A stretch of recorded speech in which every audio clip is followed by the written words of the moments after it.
Through a lifetime spent in the pursuit of knowledge, one question consumed me. How did our world come to be? The old ones perished 1,000 years ago, triggering the extinction of all life. She showed me how it was reborn. A little outcast girl, ignorant of her own importance. Through her, I learned that life was only saved through a technological miracle. Zero Dawn. A terraforming system composed of 9 subordinate functions, each playing its part to reshape Earth from a barren rock to a lush landscape. Tended and protected by the machines.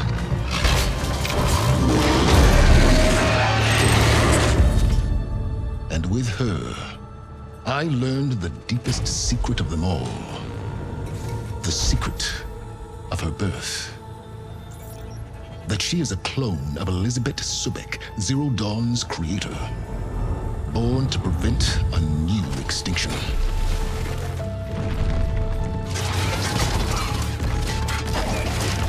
Driven by Hades, a malevolent AI.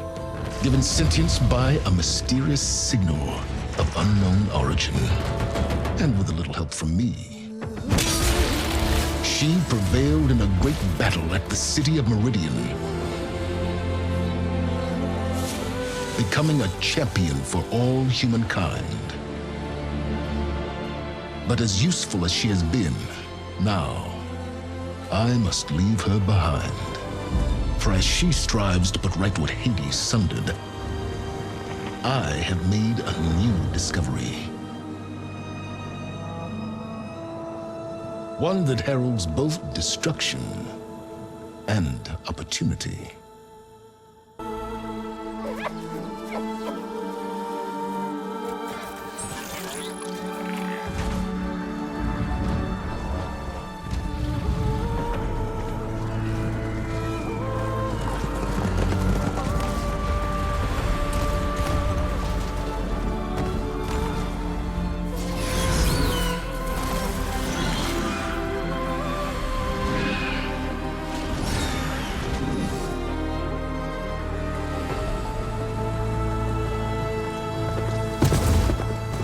I'm running out of time, Elizabeth.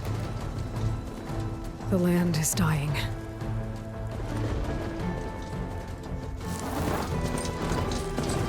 People are suffering. Soon, they'll starve. All because of a terraforming system that's spiraling out of control. And only I can fix it. Only I have your genetic code. It won't be long before we hit the point of no return. And then... extinction. I've been searching for months for what I need. A backup of Gaia. The AI you designed to control the system.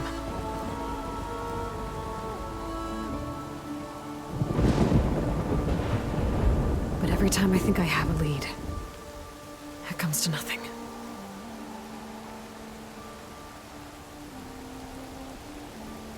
And every night, I have the same dream.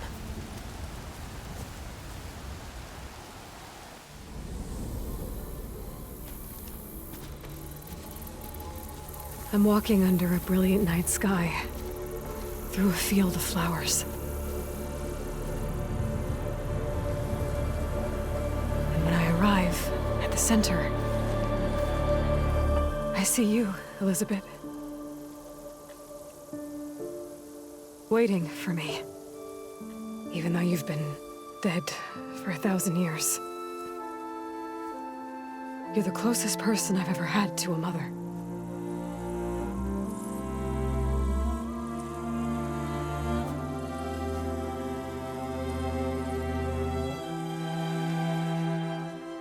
And for a moment, I feel whole.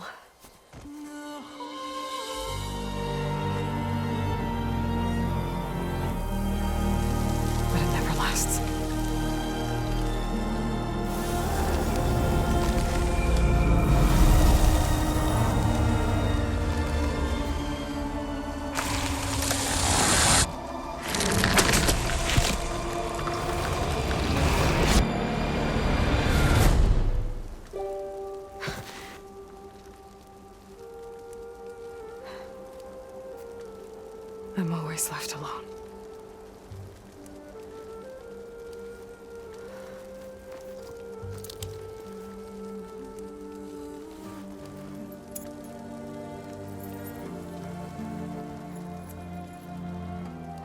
This world is your legacy, Elizabeth. I won't let it slip away. The valley below is my only remaining lead. My last hope to find the backup. I'll do whatever it takes to get it. I promise.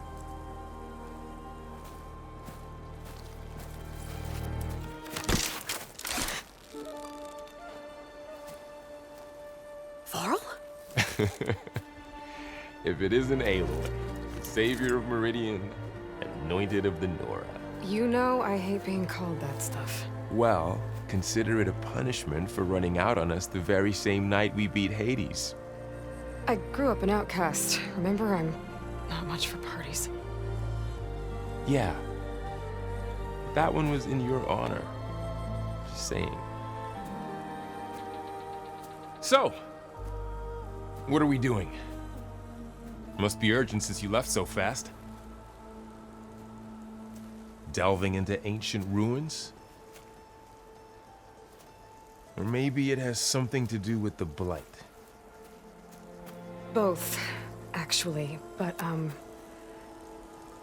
I should... Oh no. I've been tracking you a long way. It's okay. After everything you've done to help the Nora and my family, I swore an oath to help you, no matter what. You're stuck with me now. Like bark on wood.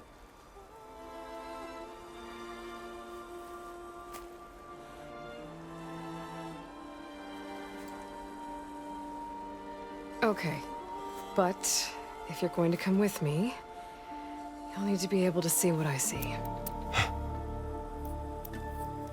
A focus? Never thought I'd get your second sight. I'll give you another one later and show you how to back up your data. Data? Information on the device. We've got a lot to cover. I'll have to explain everything as we go.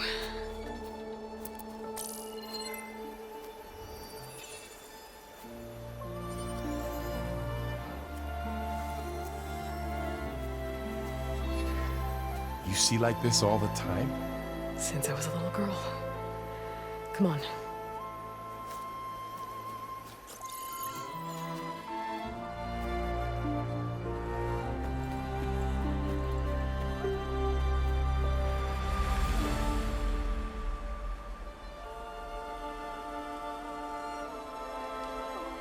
Shall we?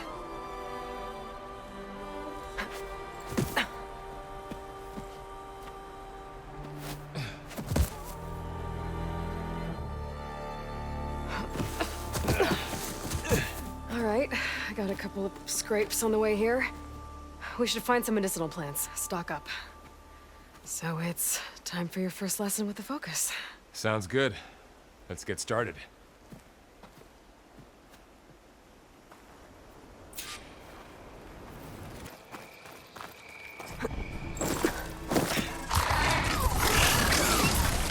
Get to the grass. Never seen one of those before.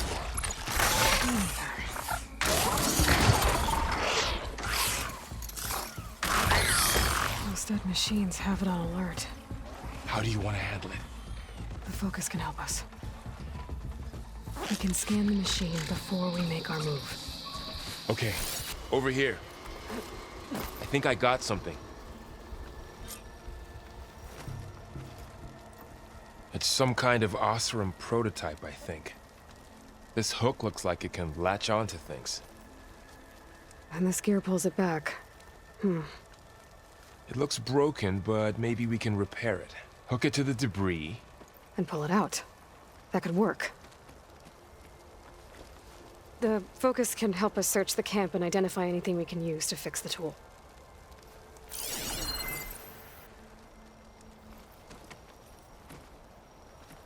My focus picked up a couple of things to check out.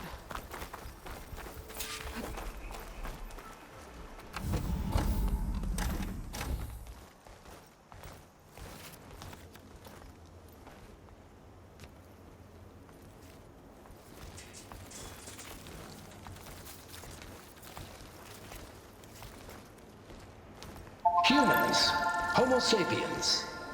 Us. We have always pushed the boundary as explorers, pioneers, trailblazers. And now Far Zenith is taking the next leap into the future. That's why we're proud to have resurrected the Odyssey. What our governments abandoned in orbit, Far Zenith will actualize in less than a decade. But that's only the beginning. When the ship is complete, we will send the Odyssey and her crew where no one's gone before.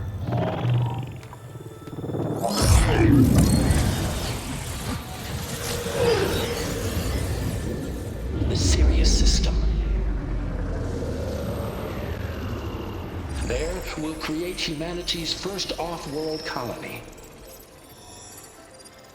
The Odyssey may take 300 years to reach it, but when we look up at the night sky, we'll know they're on their way. And in the words of our founder, the late Peter Chimvumbe, the truest form of immortality is... Data corrupt. Playback stopped. The old ones could fly through the sky? Between the stars? Well, yes. Sort of. That ship, the Odyssey, it never made it to the other star. Something went wrong, and it blew up.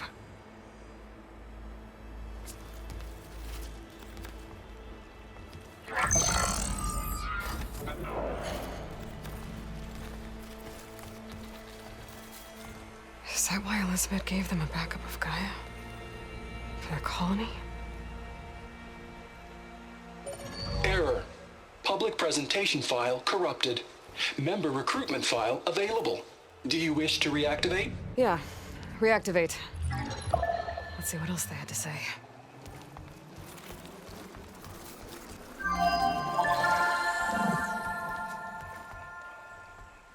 We all know the projections. Economic instability, new biocontagions, rampant AIs. How long before another catastrophe creates unacceptable risk for the world's elite? We here at Far Zenith believe, escape the inevitable. And so we reach for the stars. Now you've seen what we're building here. Infrastructure to support the Odyssey's construction. A state-of-the-art data center to facilitate rapid technological advancements. And you've seen how we're managing public perception. So invest and join us. Claim your berth on the Odyssey. Preserve your way of life beyond the concerns of Earth. Well, they were right about the world ending. They just didn't know how. Yet.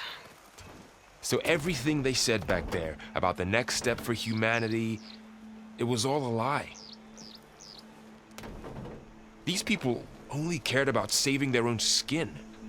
Yeah, well, didn't work out for them in the end. That Oswald guy mentioned a data center.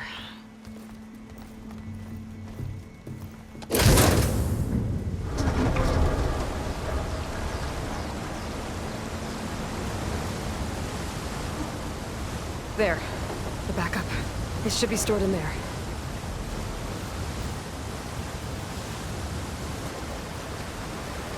Won't be able to swim across. I guess we'll have to find a way around. Come on.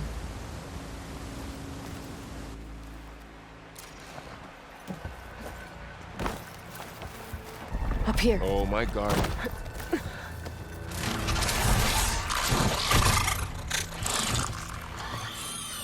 Careful. Don't want those things to call in some friends from underground.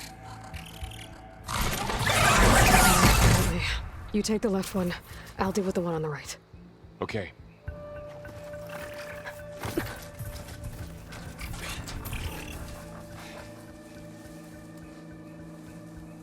Moving up. I need to sneak up on it to take it out. Looks like some kind of meeting room. That door on the other side's locked.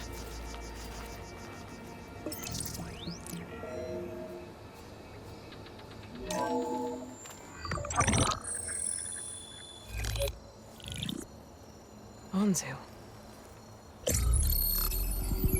The Zero Dawn terraforming system, the brainchild of Dr. Elizabeth Sobek. Empowered by 9 subordinate functions, Gaia, the core of the system, is capable of advanced planetary engineering, an obvious advantage to our space colonization efforts. Operation Phase 1. Establish an asset within Project Zero Dawn. Status complete. Phase 2. The asset will secretly beamcast a complete copy of Gaia and her subordinate functions to this facility's data center. If all goes well, Zero Dawn staff will remain completely unaware of the transmission.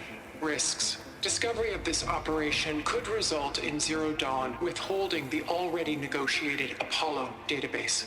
Special care must be taken not to alert Travis Tate, the expert hacker in charge of Hades Protocol.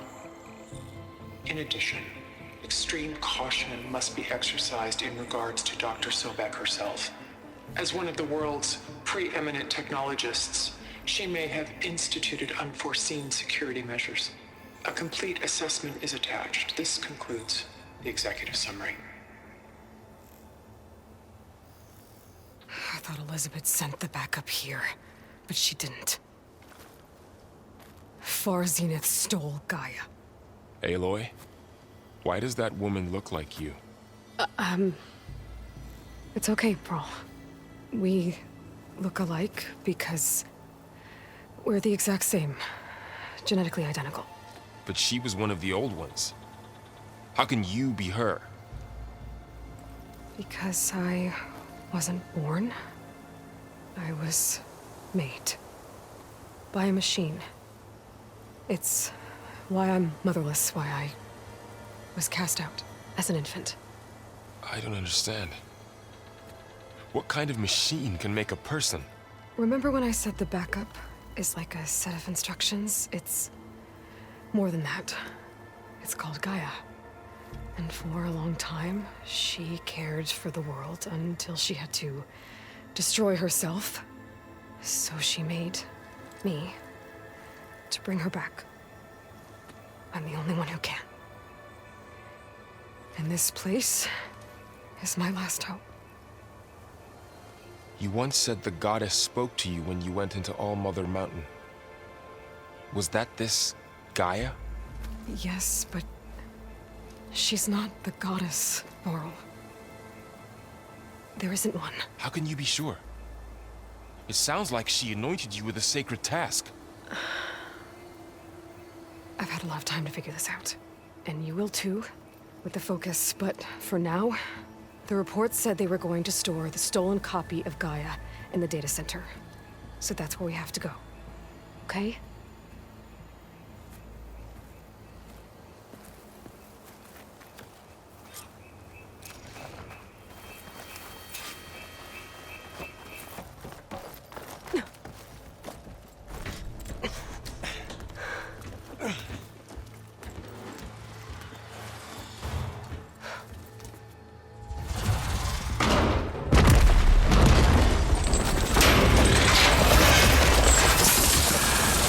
Three of those things.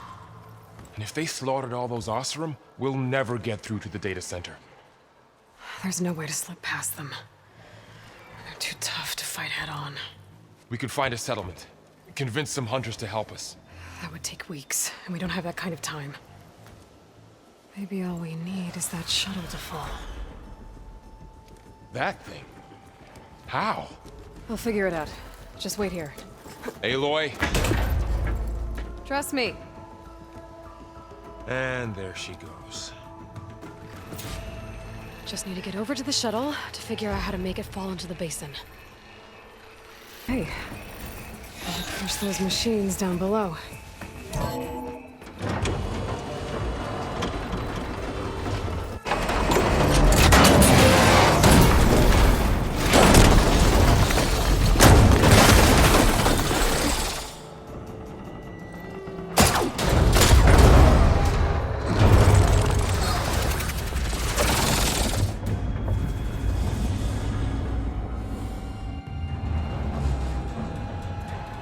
The shuttle's caught up in those cables.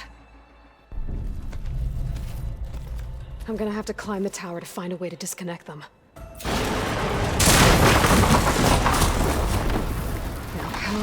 There's the other connector.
Finishing this the hard way.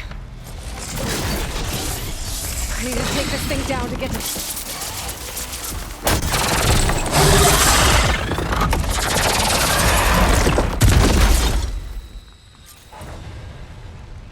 It's dead.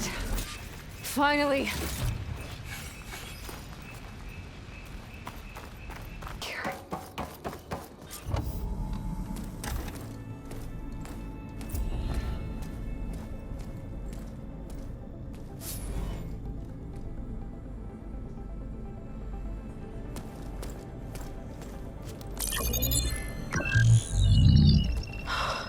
It's here.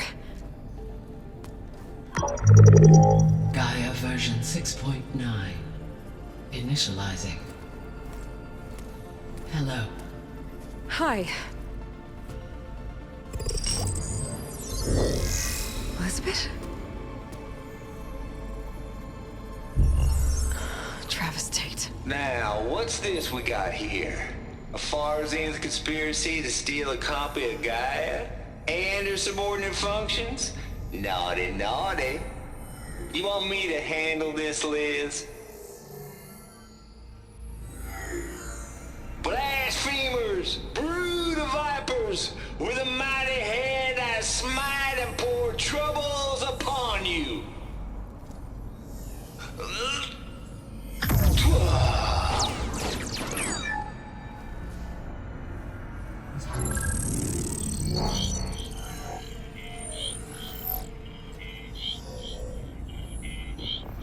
This ain't no copy of Gaia you stole, you losers.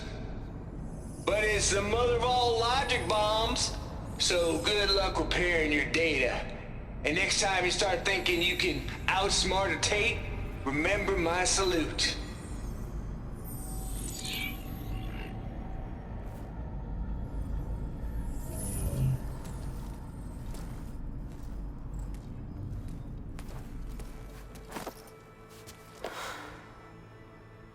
Aloy? The goddess.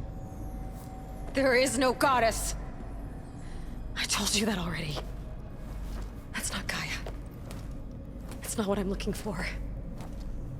It's nothing but a fake.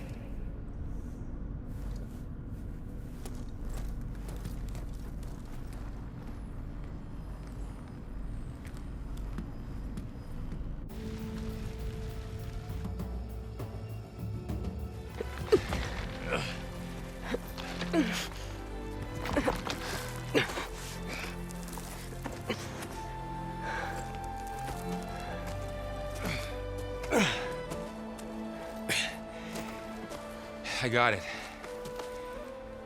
Varl, I'm sorry. You have a sharp bite sometimes, you know? But it was pretty amazing to see you fly off that tower and blow up the entire basin. The thing is, there's going to be more of that. I'm out of leads, Varl. But I have to keep searching. And fast. And whatever risks I have to take, I will. And it doesn't make sense to have someone with me. Someone who might get hurt. This is on me, Varl. Nobody else.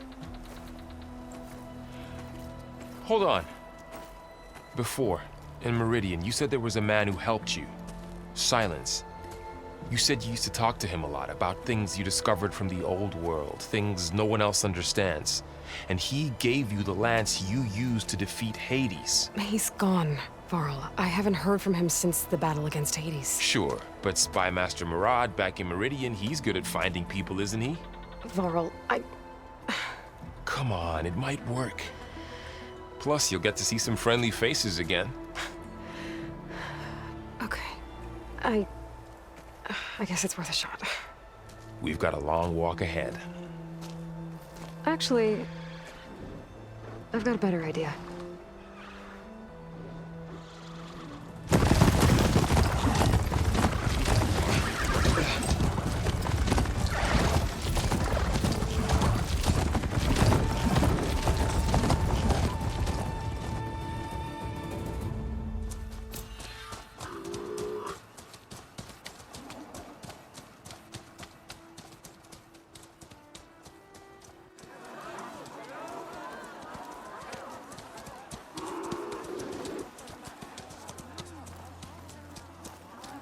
Son, it's true. She's come back.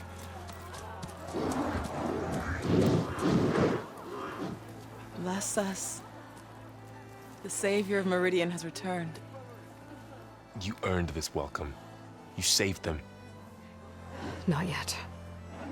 In the name of the Sun King of Vard, a royal welcome for the champion. Make way. Murad, Aloy has an urgent matter to discuss. Does she? That makes two of us.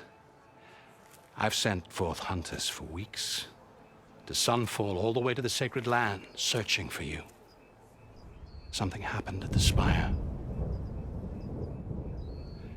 Come. I'll show you.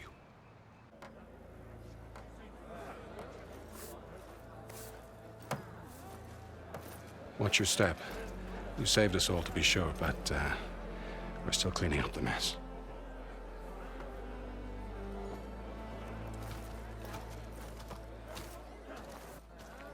It happened right after the solstice. We were able to explain it away, thank the sun. Otherwise, it might have caused a panic.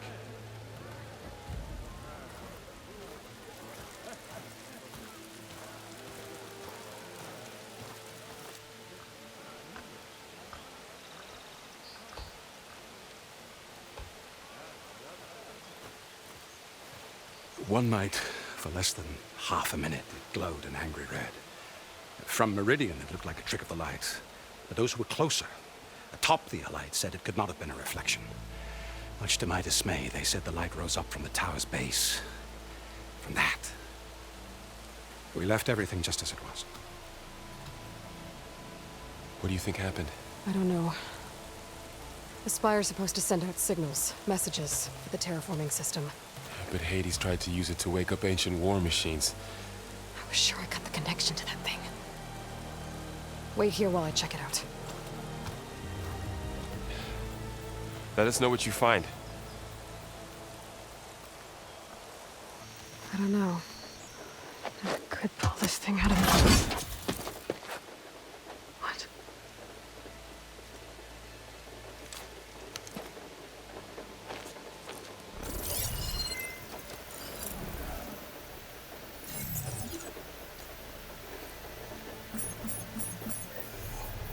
Transmission.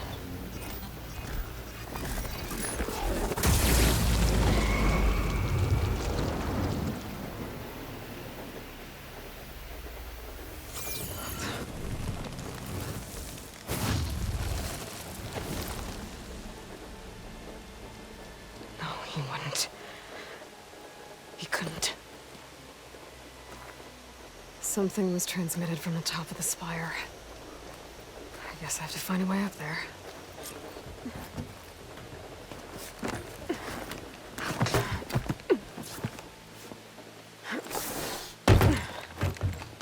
An elevator? Let's see.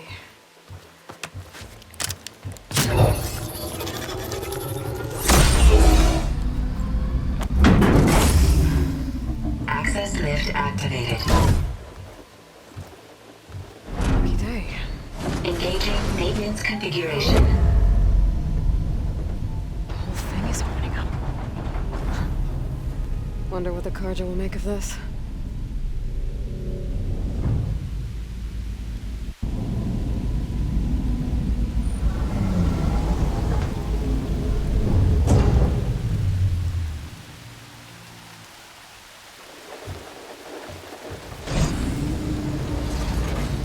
There's the note.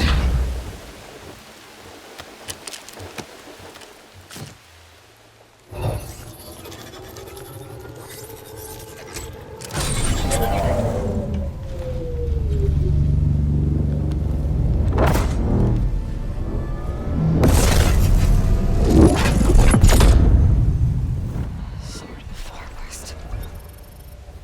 Bastard. Well, Aloy, I see you finally figured it out. To be honest, I'm surprised it took you so long to discover my ruse. You rigged the lands to steal Hades. How could you be so reckless? Reckless? You're the one who tried to purge Hades before its precious knowledge could be extracted. The mysterious signal that woke it, for example. Or why to obtain one of those Gaia backups you've been having such a hard time finding. If you knew, why didn't you just tell me? I've been having problems of my own these past 6 months, Aloy. The difference is, I've made progress. So once your anger at my entirely necessary deception has faded, why don't you come out here and find me in the Forbidden West, and learn all that I've discovered? Oh, I'll come find you, all right. Yes. Well, the coordinates make it simple enough. Even for you.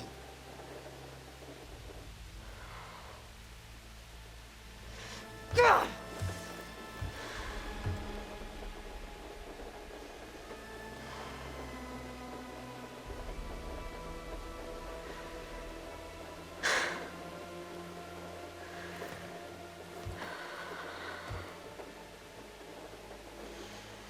There's no other choice.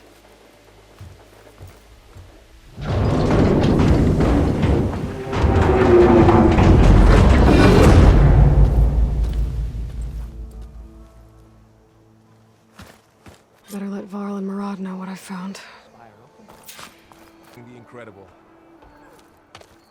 You went inside it, and it transformed. Almost like the day of the battle. I can only be grateful that it's a stormy day. Few will have seen the tower change from Meridian. What did you discover? Hades. The danger didn't end here. It went into the Forbidden West. And I have to follow. I see. That can be difficult. The West is called Forbidden for a reason. A tribe of ferocious warriors controls much of it, the Tenakth, and they allow no trespassers past its border. That said, under the Sun King of Ard, a fragile peace has been negotiated, and indeed, the next embassy will take place in a day or two on the edge of the frontier. Were you to attend the gathering under his auspices, the Tenakth might grant right of passage, instead of hunting you and attacking on sight. Great, just what I need. More killers. The Sun King.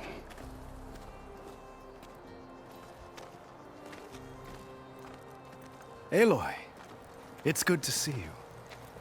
You left in such haste. We never had a chance to properly thank you. Can we show the champion the spear now? Please? Itamin, quiet. It's true. We bear gifts. Decorum usually calls for a ceremony of offering at the palace, but I thought you would prefer a less formal occasion. Bring them, please. Avad, this is all very kind, but Who's it? Vanasha. Quick. Better hand them over before she runs off again. Really? Must you?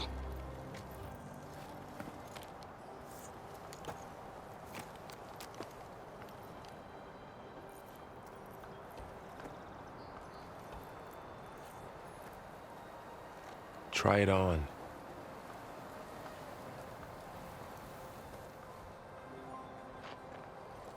It's beautiful. On behalf of all the citizens of the Sundom, May these tokens remind you of our eternal gratitude.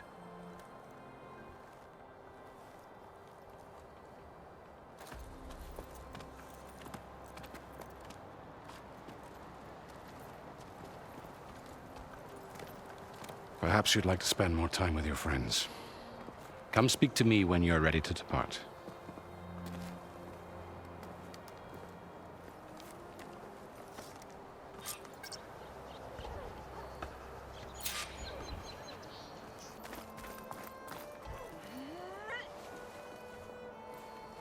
Dowager Queen Nasadi. Blessed champion. Itamen, what do you say? My humblest thanks to you, great champion, for delivering my mother and me from Sunfall, and for defending our holy city against the forces of Shadow. Did I say right? You said it fine, Itamen. And you're welcome. Champion, will you teach me how to shoot like a real machine hunter? Itamen. I have to go on an important mission, Prince. To save the world? Something like that. But when I come back, I could give you a few tips. It would be an honor. We owe you our lives, champion, and we will not forget. May the sun light your way. Watch out for Thunderjaws, champion!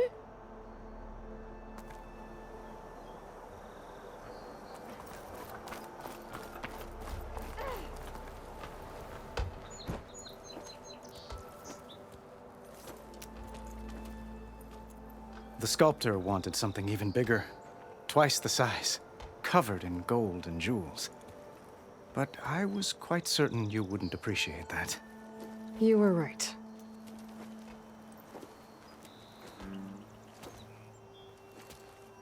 I'm sorry, Avad. It's good to see you, but I can't stay long. I see. I'd hoped you'd remain in the city for a time. Perhaps at the palace. Meridian's still in danger, but it's bigger than that. To put things right, I have to go west. Tenakth territory. By the sun, the Tenakth? Well, perhaps Murad already told you, but after years of hostility, we've negotiated a truce, in hopes of a lasting peace. Another embassy will be held in just a day or two.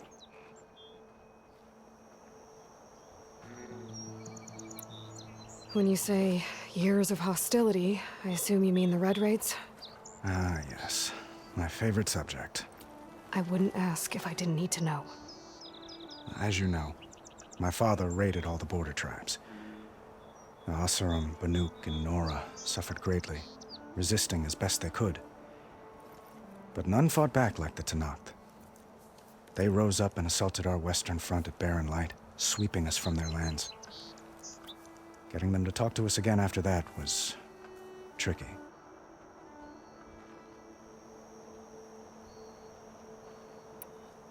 What makes this coming embassy so special? Well, just like today, it is special because of the guest.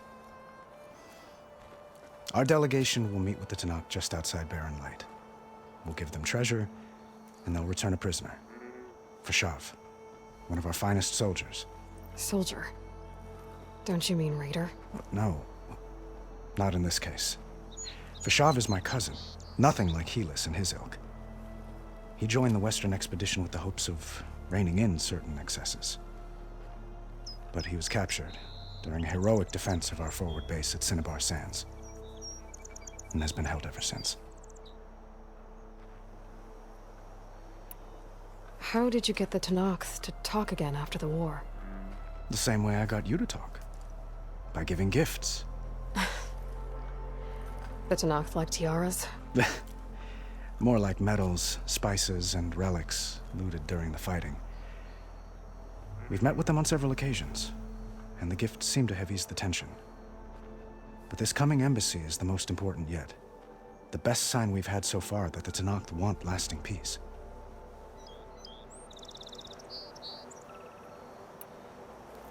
Your cousin, Fashav. How long has he been a Tenakth captive? 5 years? Tenakth emissaries swear he is well, but I wonder. That tribe is renowned for its brutality. How did he survive? Well, I'll know soon enough. If you see him before I do, tell him that I await him in Meridian, where he belongs. If I see him, I will.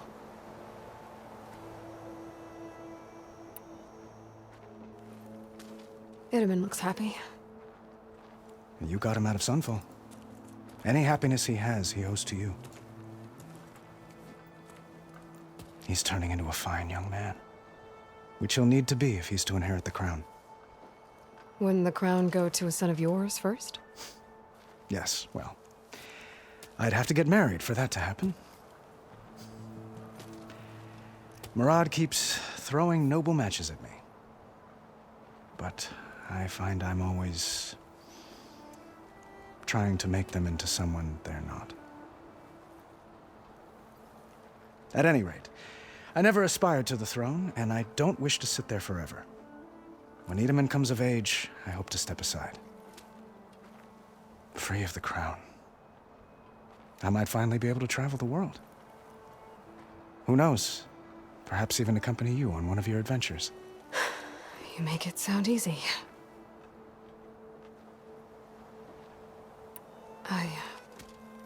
I need to get going. One moment, Aloy. There's something I must ask you. Since you left, I've thought of little else.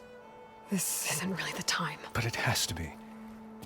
The way you left before, there's no way to know when I'll see you again. I'm not trying to stop you, or hold you back. But I need to know. When your mission is over, will you return to Meridian? And stay? Long enough for us to spend time, to get to know each other properly, perhaps.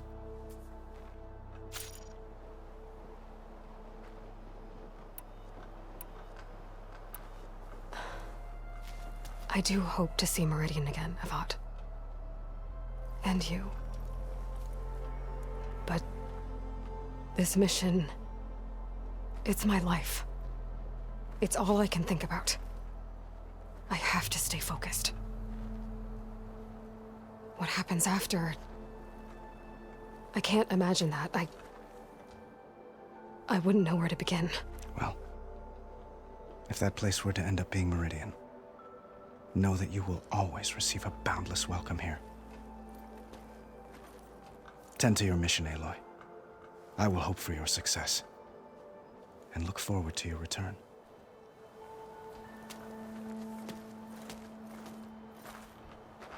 The workbench. Uthid, Vanasha, thanks for being here. Wouldn't miss it, even if you did leave us hanging after the big battle. Vanasha, stop. She's here now, isn't she? For the moment. But I see that look on her face. She's got business to attend to, and it isn't in Meridian.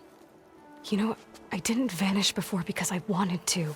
I had... No, Huntress. Please. You don't have to justify yourself to us. You saved our butts. If you've got to go, go. With our blessing. Always.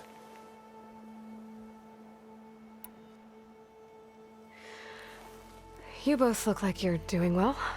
Mr. Shiny Pants here is now the Sun King's senior military advisor. That means people actually have to listen to him talk? May the sun bless their sorry souls. At least I say something of substance every once in a while. What was that?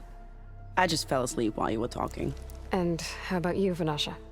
I've been looking after Nasadi and Itamen. 2 parts bodyguard, 1 part... Bad influence. Huh. I was gonna say nanny, but I like your version better. I never pictured you as a nanny. Itamen must be special. Hold on now. I'm not entirely domesticated. Nasadi was the Mad Sun King's wife. She has enemies. I've had to foil a plot or 2. Right. You can try to hide it, but inside, you're as soft as a silk pillow. Oh, you have no idea. Huh? Oh dear. We were talking about Itamen? Yeah. Okay, I admit it. Itamen's cute. He's fun. And he looks up to me. I like him. Except when he forgets to wash his hands after hooking worms in that muddy garden behind his solarium. Blech.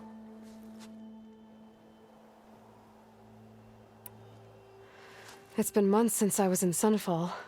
What's become of the Shadow Karja? After you wiped out the eclipse, there were hardly any priests or officers left to terrorize the little people. Avad offered amnesty to all who were forced to serve the Shadow, so the commoners cleaned out the citadel and handed it back to him. The Sundom was unified. Avad wanted Uther to take command of the garrison there, but Captain Cuddly here refused. Rumor has it that he wanted to stay close to me here in Meridian. That's nonsense, of course.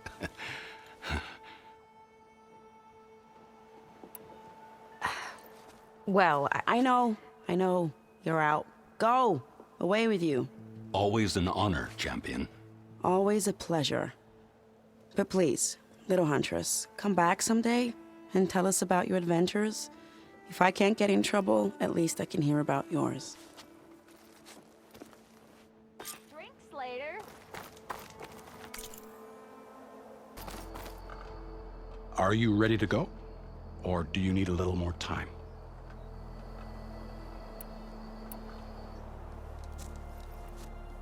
I better get going. And if I'm headed west, it sounds like I'll need rite of passage from the Tenakth, as you said. Where exactly is this embassy going to be held? Past the Daunt, the canyon that marks the western border of the Sundom. You'll find the fortress of Barren light at its farthest edge. The embassy will take place just beyond its gates. It's a long march, a fortnight on foot. A couple of days hard riding should get us there. Actually, it might be better to rest here tonight. Head out in the morning. Of course. I'll arrange it.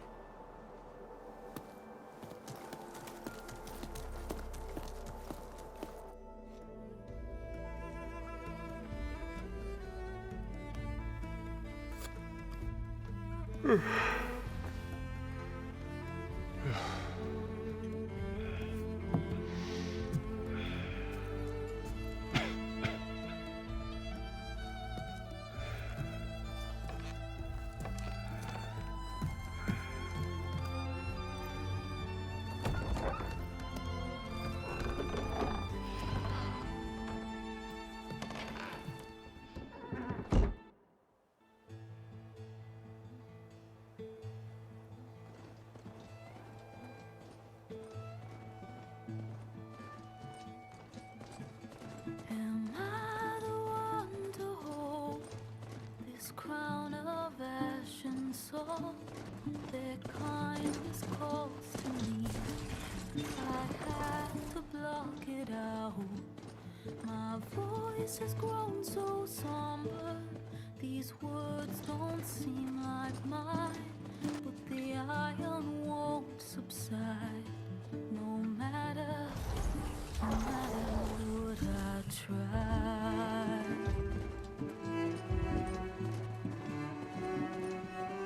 Am I raindrops in the flood? In this emptiness, in the storm. If I fall, if I fall, the wave inside my soul carries all I know. Who can take my hand in the flood?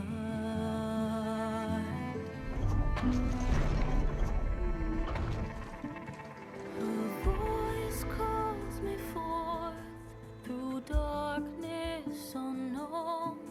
My heart with silence burns through solemnness and bone.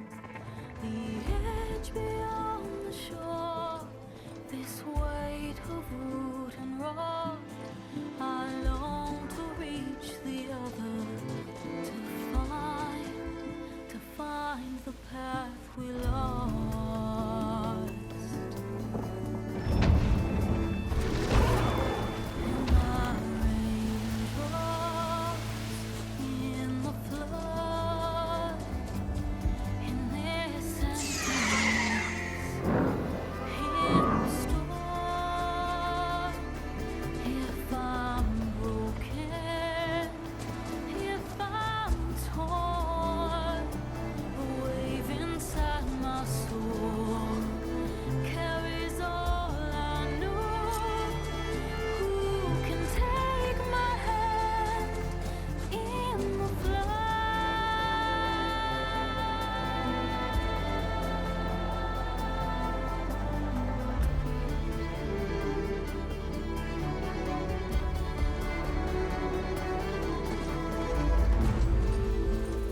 Sparks to steel.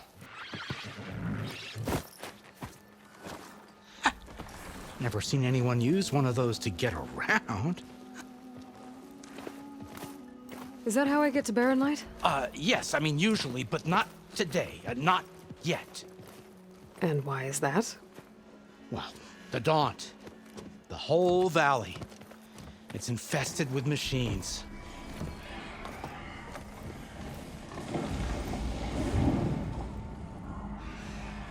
I can handle machines. Oh, I'm sure you can, but I'm under strict orders not to operate until the whistle down at Chainscrape sounds the all clear.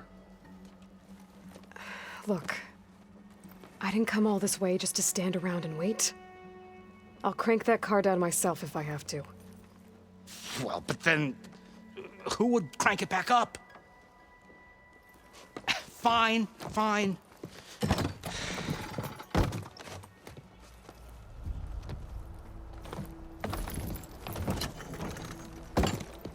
Though, should anyone ask, it might be best to say you forced me.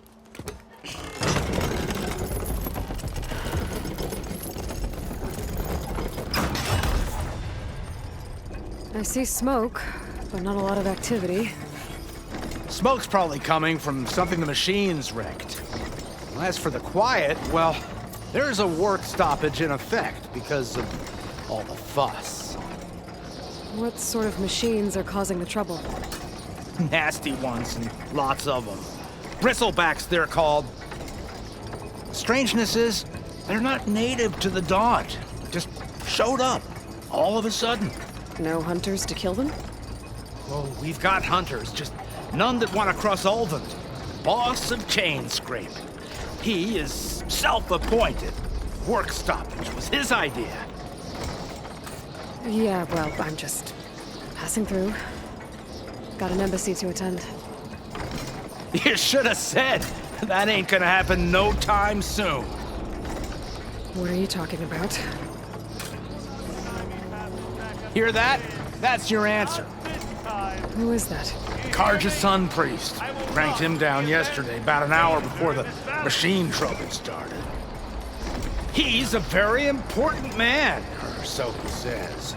That embassy at Barren Light, he's the one supposed to run it. Ah! Great.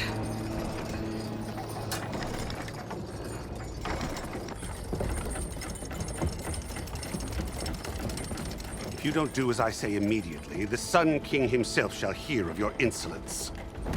Thanks to you, I was forced to spend the night shivering in the tent. Exposed to attack, I might have died. Oh, me you refuse to transport, but not this... what? This Nora girl? This savage? Aside, scallywag.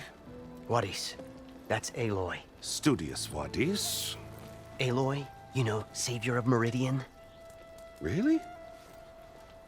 Well, that lessens the insult, I suppose. I came here for the embassy at Barren Light. Way I hear it, so did you. Well, not with the valley infested. And so did Ahriman proclaim the Sun Priests most precious and worthy of safekeeping. See? Scripture. I shall head to Barren Light when the captain of the Vanguard tells me the way is clear, and not a moment sooner. Fine. Captain's a friend of mine, you know? Where is Erend? Wouldn't mind speaking to someone a little more action, a little less scroll. Wadis. Studious Wadis. Studious Wadis sent Aaron and another Vanguard out at daybreak to clear the way. And so at daybreak... Hey! Shh. Down the valley, then? Yeah, said they checked the ruins on the left bank for tracks. Take it from there. Okay. I hear there's a work stoppage. Any way to upgrade my gear? I'll bet the smith in Chainscrape would let you use his workbench. As for the bristlebacks, you might want to craft some acid arrows. Hitting their canisters with those will take them down quick. Thanks. I'll find Erend and I'll bring him back. Hey! Where do you think you're going? What, to the top of the ridge? To wait in safety? Sorry. Operators under strict orders. No passengers till the whistle blows, right? That's right. Best start cranking. Why? Why? Jorf, would you kindly escort Studious to Chainscrape and wait for me there? You got it. I will find Erend, and I will help clear a path. But after that, no more excuses. Barren Light. Embassy. If such be the will of the sun. It will be. Trust me.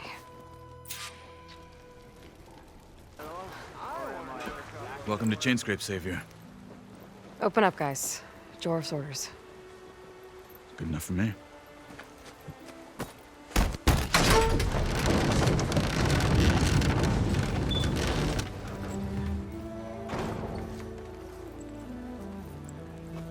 By the Forge.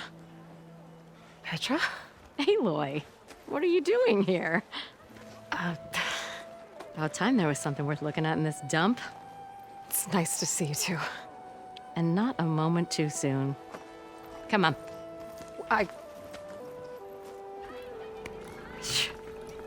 Damn brewery's the only thing I can count on in this place. Yeah, I heard. Machines, work stoppage. Oh, those are just the latest malfunctions. Chainscrape's always been a few tools short of a kit. And right there is the biggest tool of all. Our land, not our problem. The bristlebacks are everybody's problem. Olvend? You've heard of him. Yeah. But he's a story best told over a cold beer. Petra. I'm just passing through. I'm headed west. Oh. There's an embassy at Barren Light I need to make happen, and then I keep moving. Ah, of course. Bigger gears to grind. Well, Flamehair, good to see you. I've got to move on. Petra.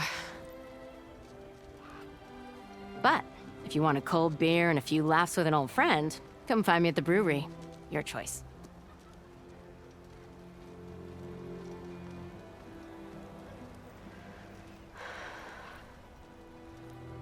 Well, this Olvend guy sounds like trouble. Maybe Petra could use some support. But first things first, I need to find that workbench and upgrade my bow. I could take her. Why don't you bring that? Let me give thanks proper like. I see you're a practiced hunter. Took you less time to kill those scroungers than vanguards to kill one bristleback. So the vanguards came through here? Yeah, just a bit ago. Down that bristleback, headed south. But then those scroungers showed up to carve the carcass, as they do. Then another bristleback ran through. I'm telling you, it's crazy around here. So the vanguard went south? Probably. This whole valley is swarming with them. The vanguard seemed dead. I see. Hold on there, Red. If you're gonna go chasing across the Daunt, you're gonna want a tripcaster. Not just any tripcaster. One of my make, free of charge. Workmanship looks solid enough. Yep, been tweaking the design since I left Chainscrape. More room to tinker out here and less chance of, well, accidents. Did something happen in Chainscrape? Well, like someone. I don't follow. There's this sack of wet dirt, Olvend. Thinks he's the Elderman of Chainscrape. Got half the town treating him as such. Back when I had a place in town, he took a real interest in my wares. Kept pressing for the Olvend discount. I said no. He didn't like that so much. I can't prove it, but that chuff bucket set my workshop on fire. Felt it best to put some distance between us after that. Cable car operator told me the bristlebacks just appeared yesterday. Do you know anything about them? How is old Karn? Back in the day, me and him got into all sorts of trouble. There was this one time that... Anything about the bristlebacks? No. Karn said true. He just showed up and ran amok. Lucky for me, I've got you and the Vanguard swooping in time to save my backside. I should get going. Thanks for the tripcaster. While you're blasting bristlebacks, I think I'll head down to the hunting grounds. Did you know they have a tripcaster trial? Come by later if you want to try it out. Maybe. After I get things under control. So Erend headed south. Should be able to pick up his tracks with my focus.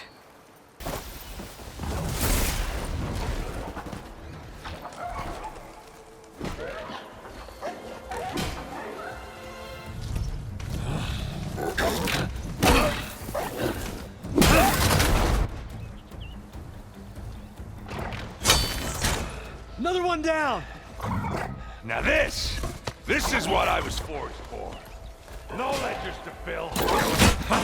No boring mid-afternoon patrols.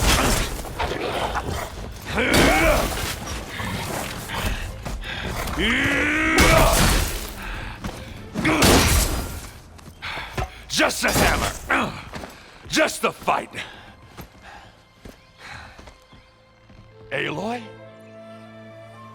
Erend!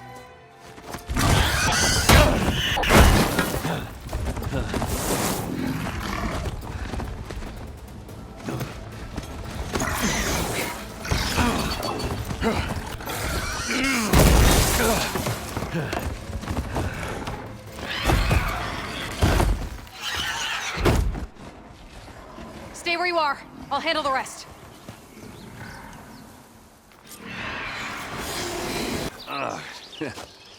Caught me at my best, as usual. Well, you did the hard part. I just took care of the stragglers. How bad is it? Who needs ribs, huh? Oh, I'm good, Huh. Okay, well, I know you didn't come all the way to the Daunt just to watch me get wrecked. So what's the story? I need the embassy to happen, so I can head west. Erend, what I did at the Spire, what we did, it didn't end the threat. It just slowed it down. There's still more to do. Really? Well, that's great. I mean, yeah, not the threat's not over part. That's not so great. But hey, whatever you're up against, your spear, my hammer, just like old times. Erend, I need the embassy now. I can't wait for you to heal. Couple of days rest, if that.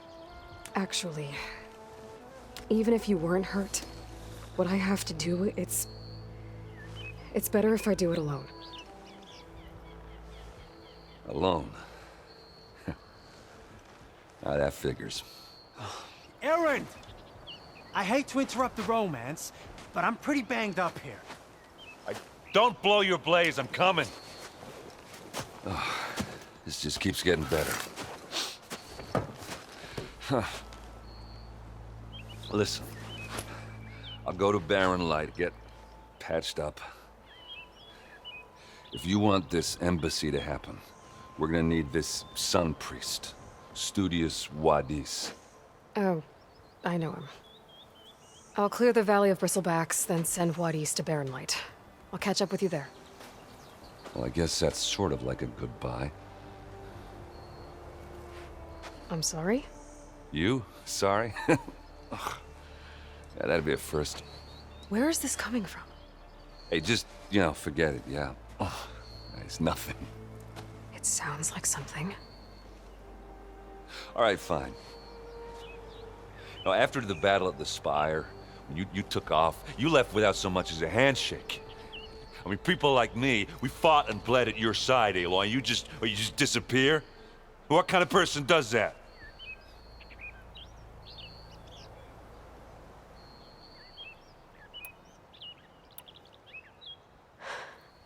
Erend, I left when I did, how I did, for a reason. A good one. Oh, well, thanks for sharing. Listen to me. Life on Earth is in danger, and only I can save it. What are you talking about? Exactly what I just said.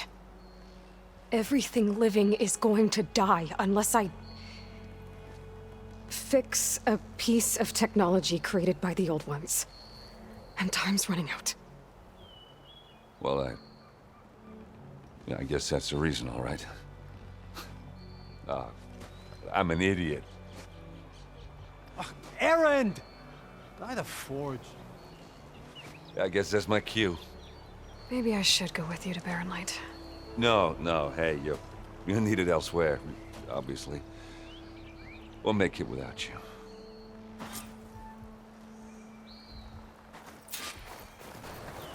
I don't know what Anora's doing out here, but consider yourself owed.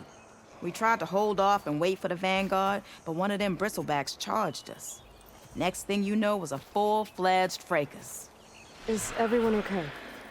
We lost some good people, but we would have lost the whole quad without you. Well, at least it's quiet now. Your ears ought to be ringing with a quarry at work, but Chainscrape's whistle ain't blowing, so we're stuck picking up the pieces. You need the whistle to get back to work? Me and my crew were just little cogs out here. Can't lift a hammer till Olvin blows that thing. Cause if we work without his say-so, he'll ban us. And my people have been through enough. Olvin holds that much power?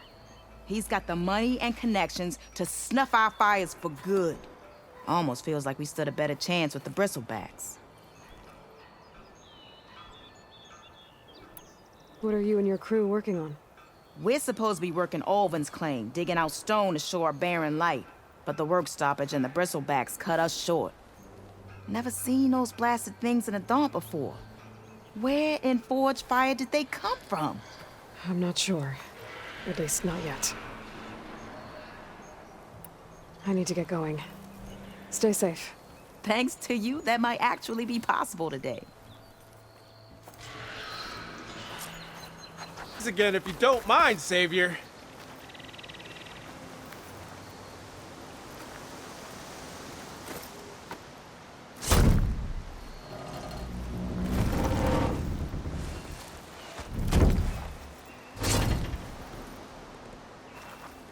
Mighty thankful to you, Savior.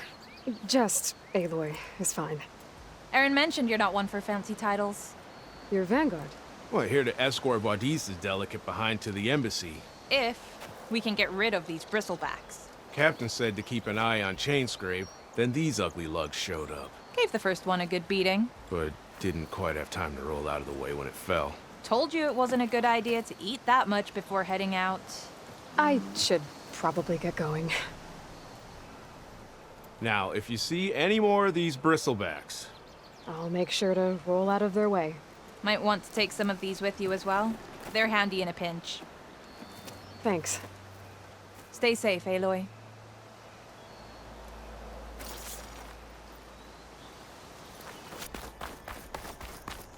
The way to Barren Light is clear. Get moving. You're not errant vanguardsman. I will move only when the captain When says... I've cleared out all the bristlebacks, which I have. Captain's orders. So they're okay? Banged up, but breathing. And waiting up ahead for you. Well, I shall not be moving anywhere until the whistle has sounded. If it is not safe for them, then it is not safe for me. Fine. I'll make sure the whistle gets blown, and then I'll be back. Hear that? We're not leaving yet. Unpack the cart! No. I'll be right back. Don't get comfortable. As if that were possible here. Petraman... The bristlebacks threaten us all. Oh, drop the act. We all know it was the Carja who let the bristlebacks into the valley. What do you want, Ulvund? Some kind of payment? My dear magistrate, you think I can be bought? If you want that whistle blown, all you have to do is have your soldiers remove the bristlebacks and sign the concession decree. Face it, what other choice do you have? Hi. Savior, what auspicious timing. Might we discuss a matter of importance to the Sundom? We might. Later. Very well. I shall be waiting. So, the savior herself. Walloper of Derval, gutter of youth. Maybe. I've heard many tales of your beauty and heroics, my fierce lady warrior. Ulvund Freeholder, at your service. So, What could have dragged you away from the fine silks and wine of Meridian to this smudge of a settlement? Your saviorly attention must be needed elsewhere. I'm here for the embassy and... The embassy? Why, by the forge. Ah. Greater gears for greater matters. Guess that means you'll be moving on. Once I've dealt with any problems around here that need my saviorly attention. Ah, the bristlebacks, of course. Got to get rid of them if you want that embassy to take place. Well, best get to it, hey? And off you go. Not so fast.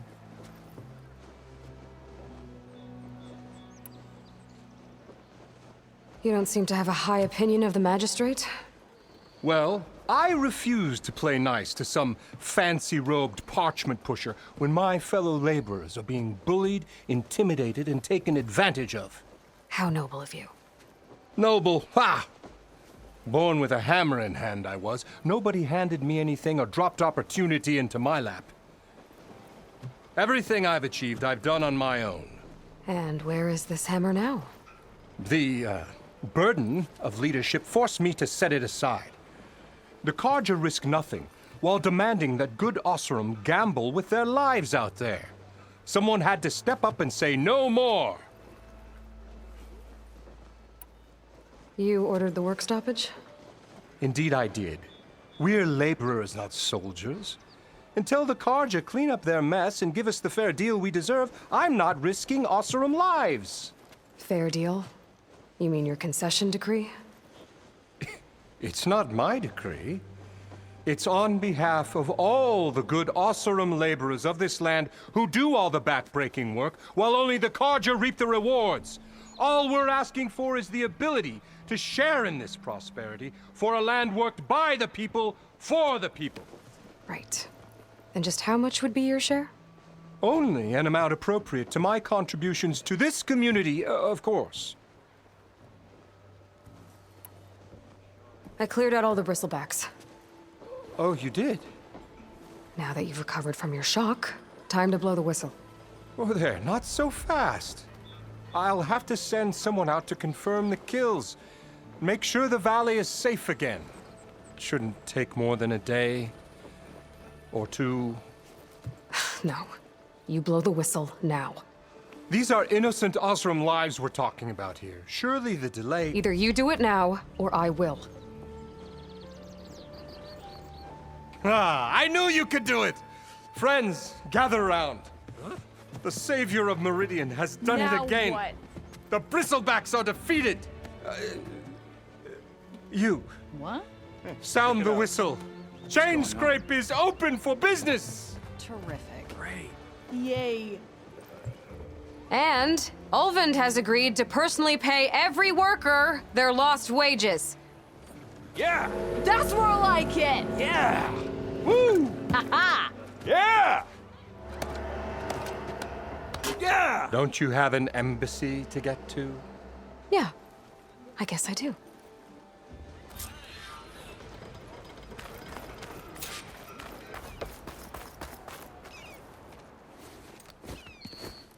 You heard the whistle.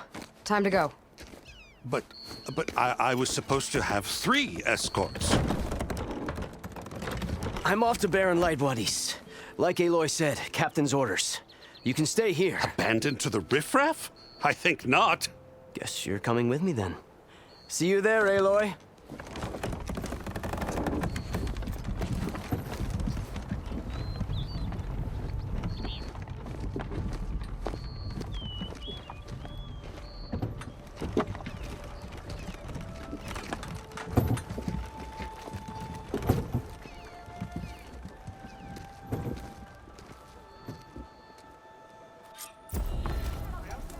Well, now that that's done, drink.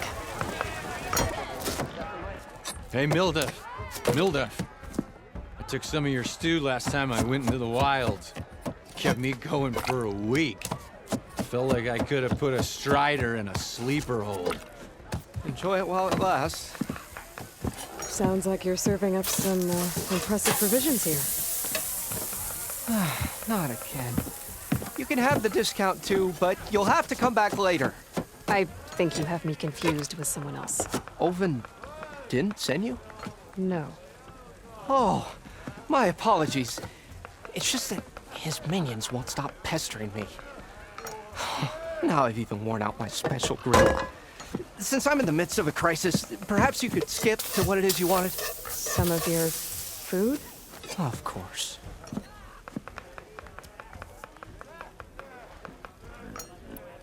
Are Ulvin's people causing you problems? Oh, yeah. They constantly demand my best, but the equipment I need to make my signature dishes isn't built for batch cooking. And don't get me started on the Ulvin discount they feel so entitled to. And if you refuse? I make meals, no trouble. How did you end up in Chainscrape? Heard about a new and upcoming town at the edge of the frontier. Where there's a town, there's a tavern. I was in need of work. So I got myself out here and started cooking. Some of these people had never tasted proper boars and berries stew before. Anyway, next thing I knew, people kept coming back. Guess they liked my food. Or the ale. Your last customer mentioned your cooking really kept him going out in the wild. Where I'm headed, I could use some of that. I would be happy to oblige, especially since you have the decency to ask pleasantly. But my special groove griddle is no more. Without it, I can't cook any of my signature dishes. I hate to think what'll happen when I'm forced to refuse Ulvin or his goons. Even if I already had the right ingredients, there's nothing I can do. Unless you can source me a temporary replacement? What do you need? For the ingredients. A few pieces of decent wild meat, and I'd say a big handful of bitter leaf stems. That'll do. As for the griddle, a corrugated metal panel might suffice until I can have a new one forged. You'd likely find one in a scrounger pile, if you follow the river to the northeast. Don't worry, I'll clean it first. You'll have no issue finding boars and bitter leaf on your way. Assuming you're as much a hunter-gatherer as your clothing suggests. Thanks, Mildef. I'll keep an eye out. So that's what gratitude sounds like. And don't let anyone push you around, okay? If you say so.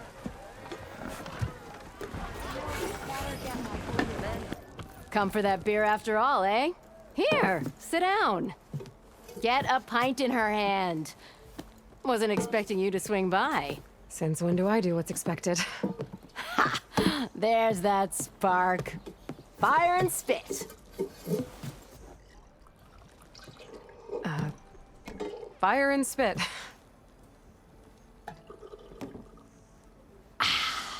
That's a blast from the bellows.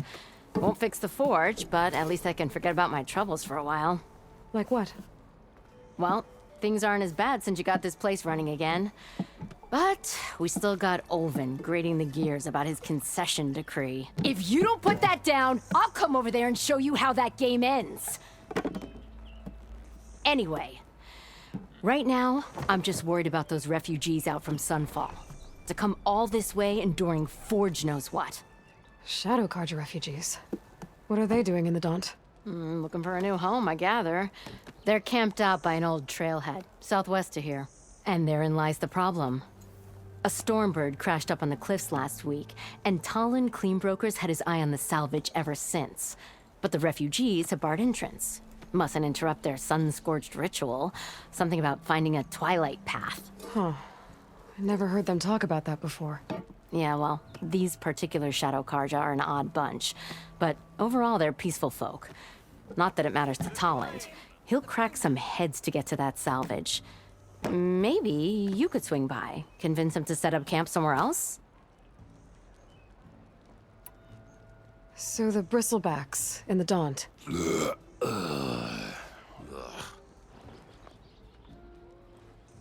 Where did they come from? That's the thing. No one rightly knows. They just showed up one day, rampaging around the valley like they exploded out of a forge. Lost some good people. But bless the bellows, you cleared them out and got this place working again. That put a dent in Ulvin's plans. Now, if only there were some way to smash them all together and run them out of town. But how could Bristlebacks and the Daunt help Ulvund? 2 words. Concession decree. Since no one knows where the Bristlebacks came from, Ulvund has taken to blaming the Karja for him. He's hoping to dig up enough old resentments to get a strike going until the concession's signed. This is just his latest attempt.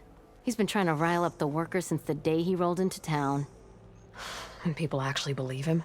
Lots of folks suffered at the hands of the Mad King during the Red Raids. Give him half a reason, they'll blame the Karja for anything. Damn Karja slavers. I thought you'd be back in Freeheap. Well, after the big battle at Meridian, I went back, but realized it was running smooth. Didn't need me. Heard about the rebuilding out at Barren Light. Figured they could use another hammer. Been scraping by ever since. You could always leave. And go back east? Nah. I ain't one to leave a lit forge. Besides, someone's gotta be a squeaky wheel for the workers around here. What else can you tell me about the Shadow Karja refugees? Well, they don't call themselves Shadow Karja for one. At least, not anymore. They're some other brand of sun-crazed. But whatever side of the sun they're on, they're peaceful through and through. Don't seem to want for nothing except a place to live, pray, and just enough food to keep from starving. So they're just camped outside by a trail, blocking entry to a wrecked Stormbird, waiting for what, exactly?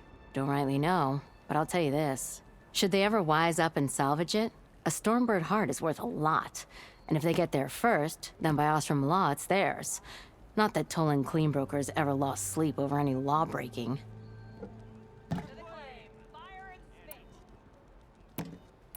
So about Ulvund. Around here, everything's about Ulvund. How'd he end up in charge? He got here early, like a squirrel smelling a fat nut. He knew rebuilding Barren Light would need stone and timber. So he jangled purses all over Mainspring, getting investors to front claims on anything in the Daunt that might be worth a damn. Thing is, all the bankers back home know that this is Karja land, and the Sun King can revoke those claims at any time. That's why he's desperate for the magistrate to sign off on a concession decree. If I'm up that way, I'll talk to the refugees. Try to convince them to move. Much appreciated. They have it rough. Don't need Talon making it rougher. This Talon guy might still be in Chainscrape. Gentlemen. That's our cue. Taking the edge off? Oh, if the end of the world's coming, I don't be sober for it. Now, let me guess. You're in a rush, right? So whatever you need, ask away. How have things been since I... Island departure? Yeah, not bad. Vanguard's going strong. Helped Avad pick up the pieces after the battle with the Eclipse. I took a month to bury Ursa in the claim. But when I got back, I got the assignment to babysit Wadis on his way to the embassy. I thought that'd be a cakewalk, so of course things went sideways. You got blindsided. Wasn't your fault. A couple more of these, maybe I'll believe you.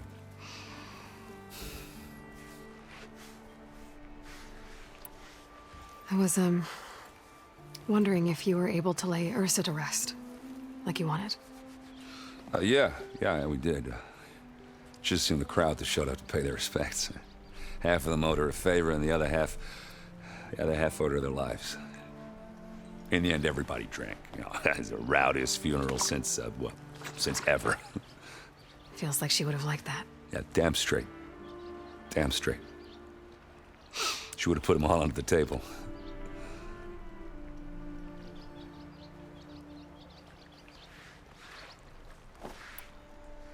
What do you know about the embassy? Oh, yeah, not much. Only that Avad really wants it to happen. He said I'm making peace with these Tenakth. But from what I hear, they're not too big on the whole diplomacy thing. They do most of their talking with blades and arrows. So if you're heading their way, be prepared. Things might get ugly real fast. I'll keep that in mind.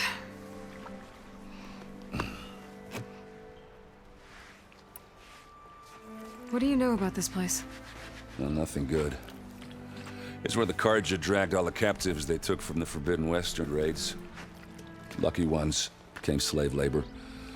The rest were hauled off to the Sun Ring and Meridian. Your sacrifice. You got it. Tenakth made sure to wreck the place before they chased the Karja out of the west. I can't say I blame them. And now Avad's paying the Osram to rebuild it. And no matter how much new stone they put up, it'll still be stained in blood.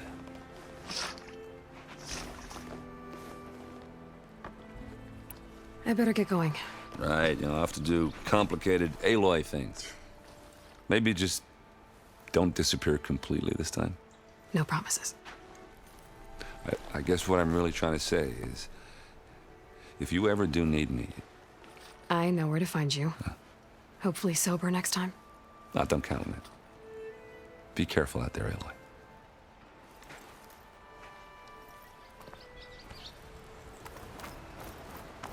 Paiv, you've got a thick wall of stone between you and the Tenakth out there. Yes. Are you in charge around here?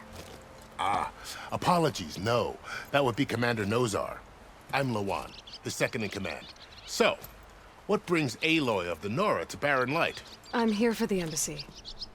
I need it to happen so I can head west. And maybe now that Studious Wadis is here, we can finally get things underway. Yes, the Sun Priest. Walked in practically kicking and screaming behind his escort. Really seems to like his scrolls. But the embassy remains delayed. Commander Nozar has signaled our readiness, but the Tenakth marshals have yet to sound their horn. All right, fine. Let me through the gates then. I have my own business with them. I'm sure you do, but I'm afraid I can't. Commander's orders. Normally, the gates are open for any who dare to venture out. Oseram salvagers, a few especially brazen Karja, but no one's allowed in or out before an embassy.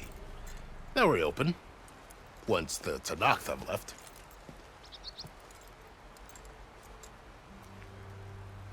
So what happens at these embassies, exactly? Mostly trade and negotiation. The Karja offer tribute of food, spices, and gear. In exchange, the Tenakth return personal effects taken from Karja soldiers that felled red raids. This particular embassy, however, is a special case. Because the Tenakth are handing over some sort of prisoner, right? A soldier named Fashav? So you've heard.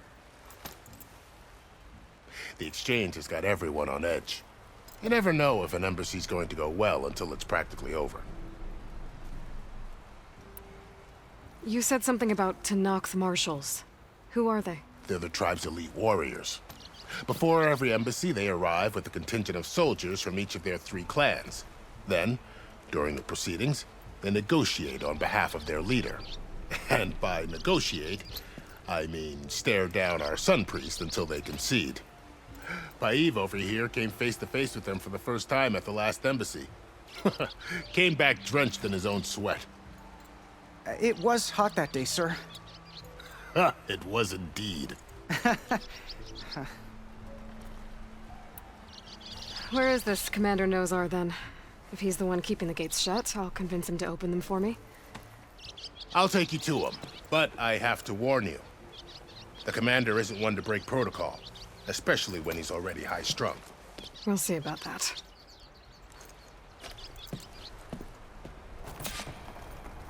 How are we to hold an embassy with a tribe that can't even govern their own people? What more can you expect from barbarians?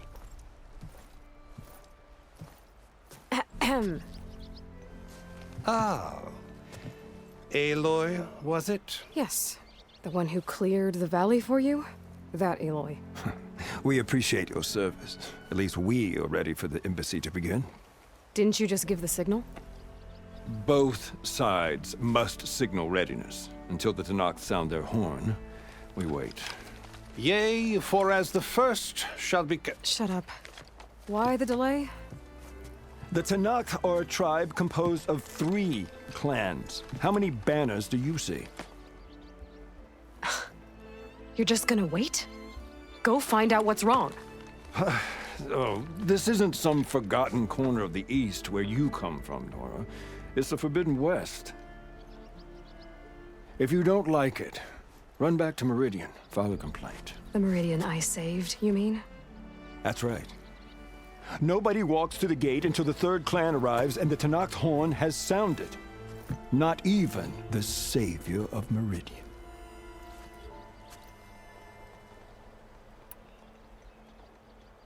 Well, thanks, but I've waited long enough.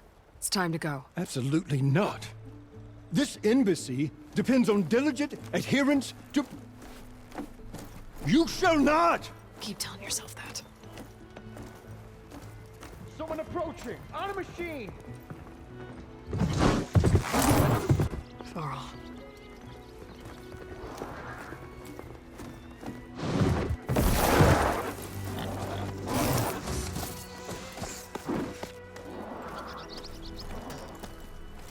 Open the gates, please.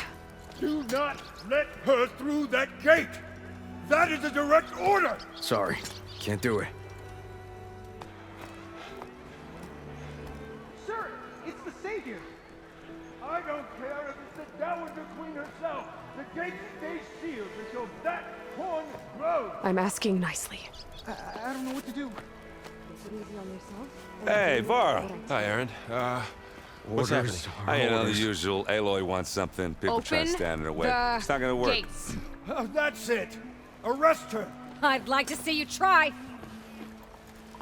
Supporting fire? Yeah, I'm locked and loaded. Hey, Nozar! You stupid bastard. You think you got the authority to keep that door shut in the savior of Meridian's face? What do you think Sun King Avad is gonna do when he hears what you did? Promote you, huh? Let her through, boys. Saving the world. Forget something back in Meridian? Look, Varl. It doesn't matter. Made it just in time.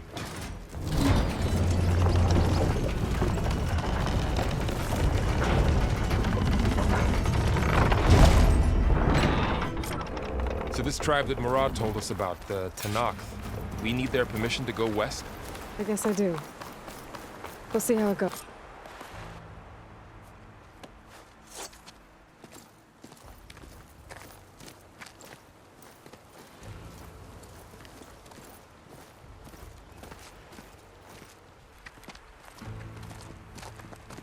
That is the line between East and West. Cross it and die.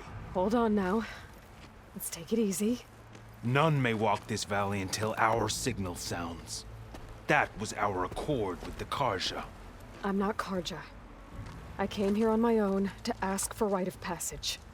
But they opened the gate for you, did they not? What is the meaning of this violation? Why send a child? Do they want to parley or not? The Karja can't be trusted. This is known. Forget the Karja.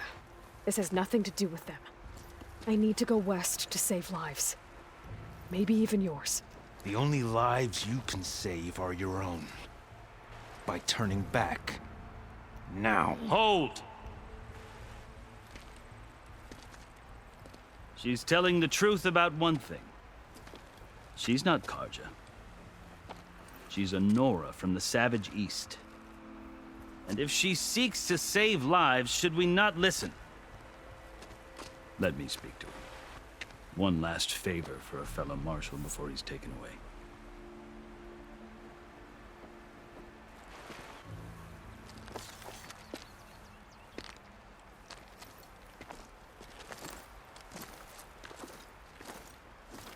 A fearless, red-headed Nora. You must be the so-called savior of Meridian. Just... I am unyielding Fashav. Once of the Karja High Command, last of the army of the Setting Sun. You're Fashav. Avad gave me a message for you. That he waits for you in Meridian, where you belong. Avad always was polite. Well, now I'm even more curious about you knowing that you have the confidence of the Sun King. But such an association with the Karja could work against you here, as it often has with me. As you can see. Tensions are high. This embassy is a delicate affair.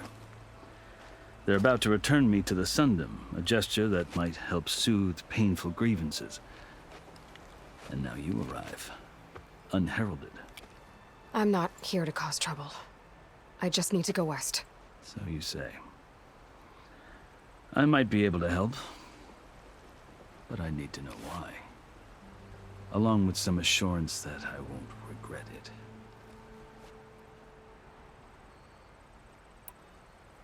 I've never seen markings like those on a Karja before.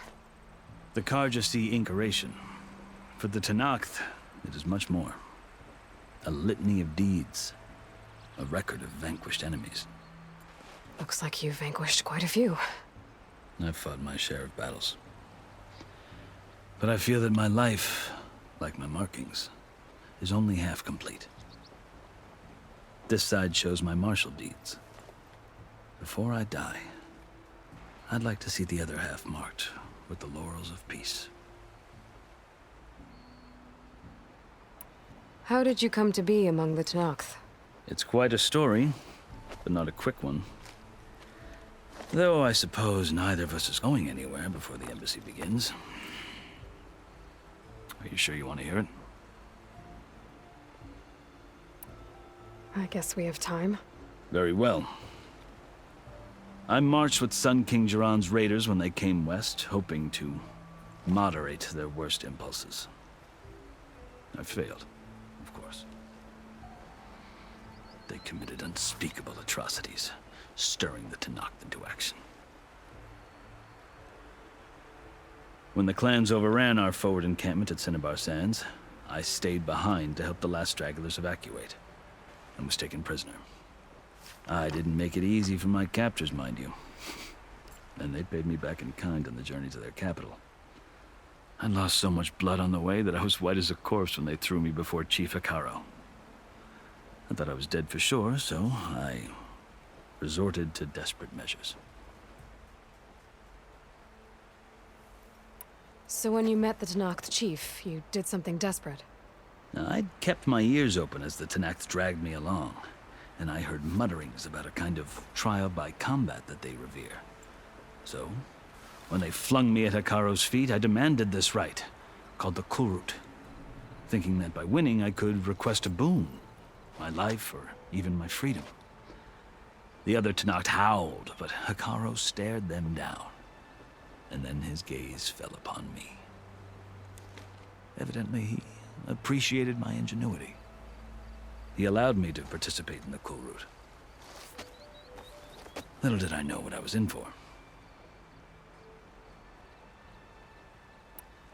You said the Culrut is a Tenakth trial by combat. Yes, but it is no ordinary trial.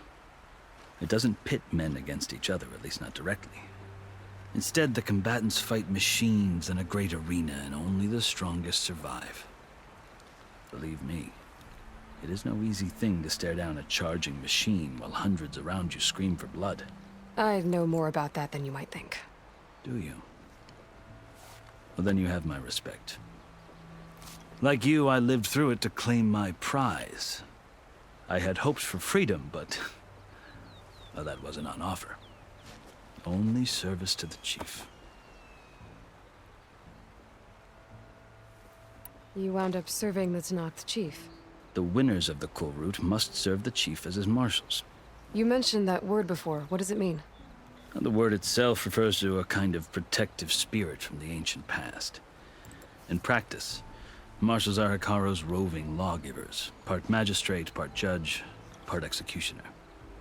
I won my place among their ranks and served as honor demanded, but many Tenakth still spat on the ground when I walked by. Or they did, until I started forcing them to the ground to grind their faces in it. I guess that's one way to deal with it. As you may have noticed, violence is the native tongue of the Tenakth. To survive, one must master it. The truth is, though, the Karja speak it too. More than they should. I can't blame the Tenakth for hating them. So then, are you still Karja? Part of me, yes. Always. There's much to admire about the Tenakth. Especially their chief. I've heard stories about what it was like before his reign. 3 clans always at war, constantly slitting each other's throats. Hekarro and the Marshals have crafted a delicate peace. And now he looks to the future. Who knows? Maybe that future will include cooperation with the Karja. The Karja talk about Hekarro as if he's a monster. The Karja feel compelled to demonize him if only because he swept them from the field.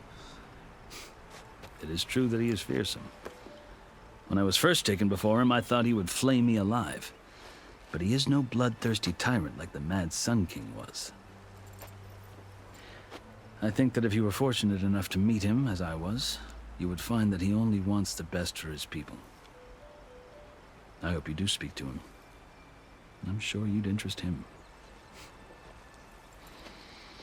So, that's my story. You're the first Easterner to hear it, but not the last. The Karja need to know what I have learned. Yeah. The way you talk about the Tenakth is a lot different than how they do. Are you glad to be going back to Meridian? Oh, I'll admit that I wouldn't mind sleeping in a feather bed or sipping wine from the southern vineyards. But I have another goal in mind. As someone who knows the Tenakth and the Karja, I'm in a unique position to advocate for both. If Sun King Avad is amenable, my hope is to establish a lasting peace. The Tenakth don't seem that peaceful. They're not, as a rule. But these are difficult times. Chief Hekarro knows that survival often requires change, even if that change means putting aside centuries of war. You asked why I need rite of passage. I'll tell you, but you won't like my answer. 6 months ago, the world almost ended in Meridian. That threat still exists. It's getting worse every day, much worse. Calling down storms, poisoning the water, enraging the machines. The source of it all has gone west, and I'm the only one who can stop it. I've seen the signs. And I've heard tales of incredible occurrences in Meridian, an army of demons vanquished by a red-haired champion. So I'm inclined to believe you. The burden of your task is written across your face clearer than any mark of mine. I'll grant you this, to serve as proof of your right to travel into Tenakth lands. A task so important, and it's just the two of you. Take it from one who aspires to be a diplomat. Allies are essential. Chief Hekarro knows the West better than anyone. He may be able to help you. He can be intimidating to others, but don't let that deceive you. He is a man of his word. Maybe. If I need him. Your choice. You can find him at his palace, past the mountains to the southwest. Tell him I sent you, and he'll listen to Look! The Sky Clan's banner!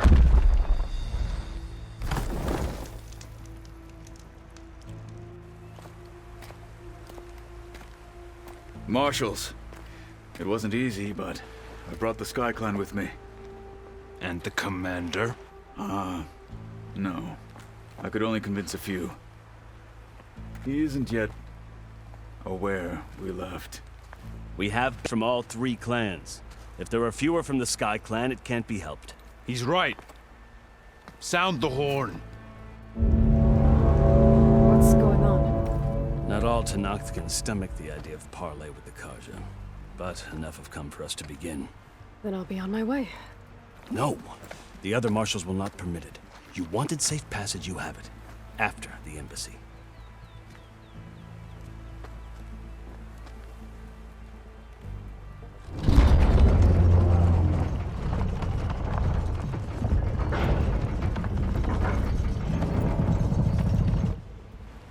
The Karja have opened the gates.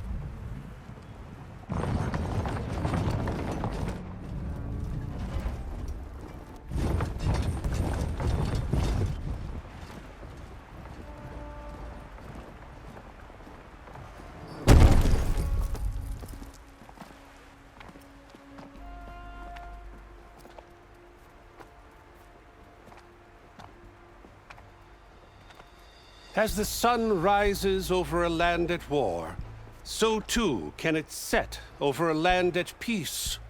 Today is such... Hear me, marshals! You who claim to be Tenakth! Regala. Chief Ikaro's biggest mistake. A rival whom he should have killed. You have forgotten that our people were born in blood. The blood of the Karja. Instead, you pledge your spears to a chief who conspires with the enemy. Hikaru has betrayed us! The embassy is proof! And all of you marshals are his accomplices! For this, I condemn you to death! You'll need more than toothless threats to intimidate us. Exile.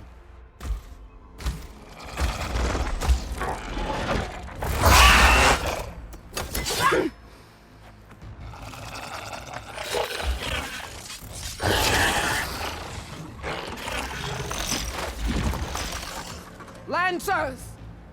Form up!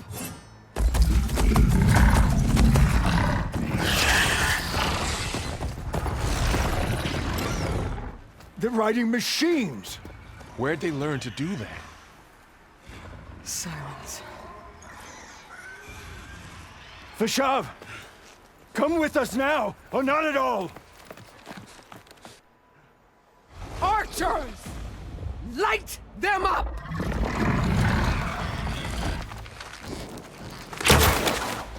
Get to cover!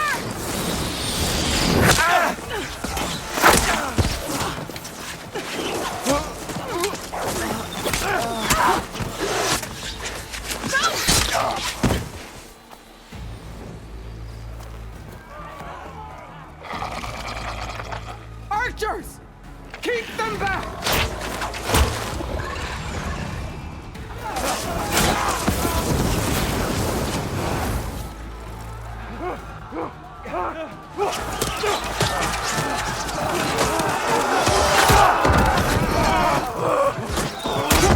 Left flank to the Karja!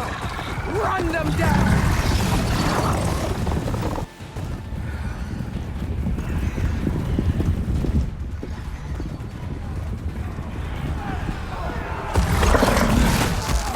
They're not gonna make it.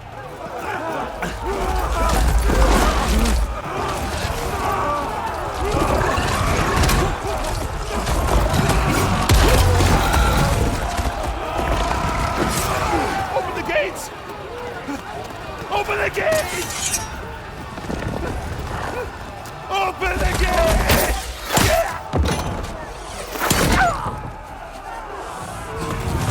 Karja! Stand your ground!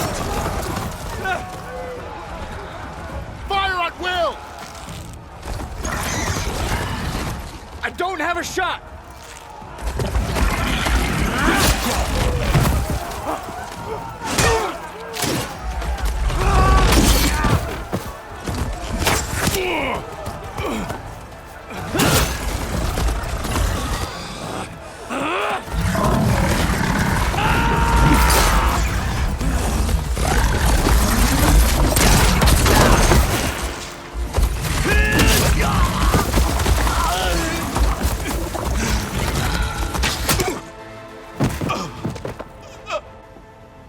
What happened? Can you see? It's just us now. Hey! Come down and fight fair! Lancers! The center! Get ready!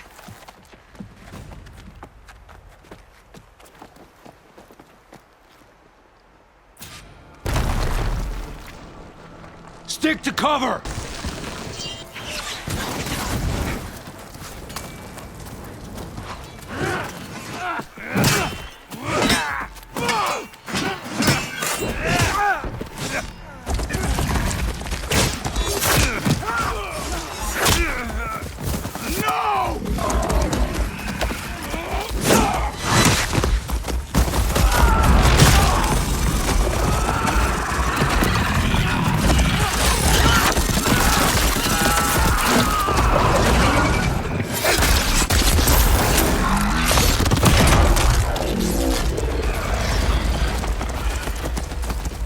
It's me now, Barren.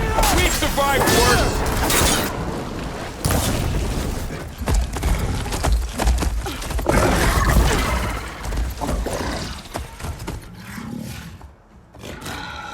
Enough!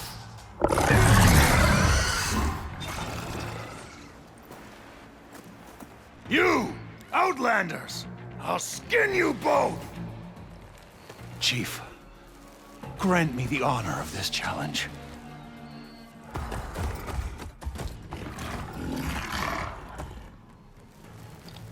Granted.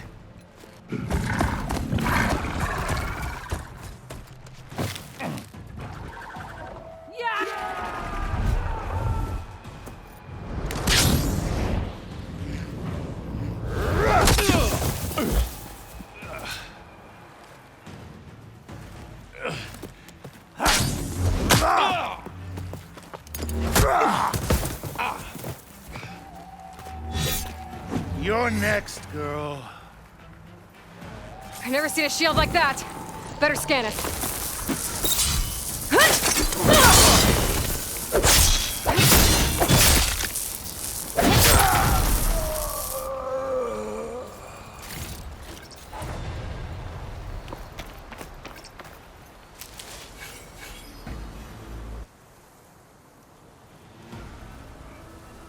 Your turn! Come down here and face me! No! It was an honorable challenge. You've earned your life today. Comrades! Mark this day! Today you have decimated the marshals! Slaughtered the Karja! So begins our war on Hikaru. Move out!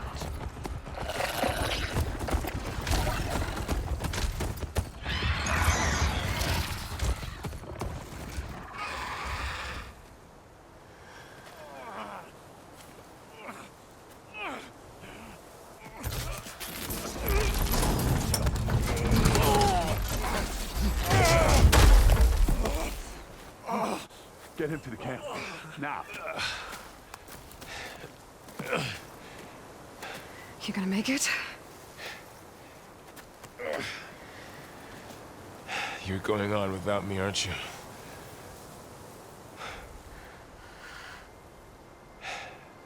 Guess I'm stuck with Aaron. For now. Come on. I'll take you back to the fort.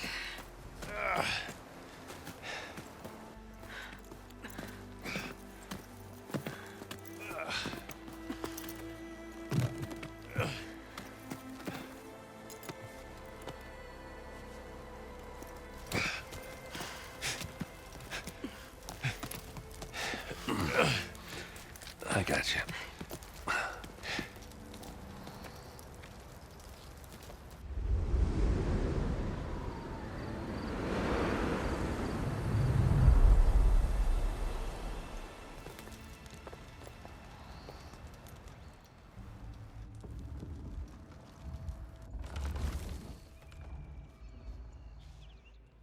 It's salvage time, boys.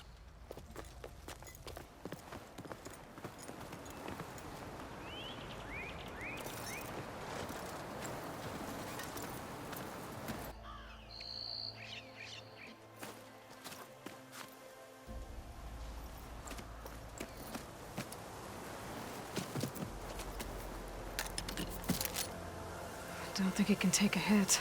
I should be able to use it to glide.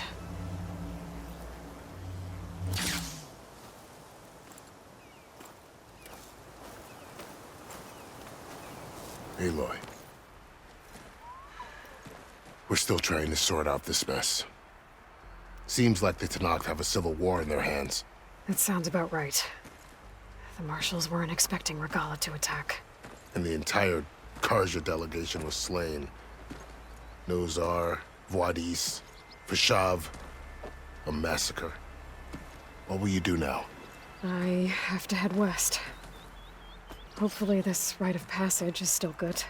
For what I'm after, I'll cross all of Tenakth territory if I have to. Then you have a long road ahead of you. This is only the threshold of the Forbidden West. The Tenakth's true domain lies over the mountains that border Plainsong, home of the Utaru tribe. This isn't Tenakth territory? All that out there? That's no man's land. It was supposed to be neutral ground, though obviously this Regala ignored that. Her rebels approached from the north, with all those machines they were riding. They must have made camp up that way. The rebels were riding bristlebacks. And there were bristlebacks in the Daunt. Are you saying the rebels let them into the Daunt? How would that even be possible? I don't know. But it's worth looking into. While you're at it, there were a number of Karja and Oseram who went out there before the gates were shut for the embassy. Maybe you could check in on them. See if they're all right. I can keep an eye out. Is there a tall neck somewhere nearby? A tall neck? There's that one, over there, near the Utaru border. But why? It's hard to explain. It'll help me get the lay of the land. If you say so. Is there anything else I can tell you before you go? Fashav called Regala a rival. Someone that Tenakth chief should have killed. Yeah, I reckon he should have. She's obviously a huge threat. Her attack was coordinated and precise. Until you got in her way, that is. They knew the lay of the land. And they knew Fashav was going to be handed over at the embassy.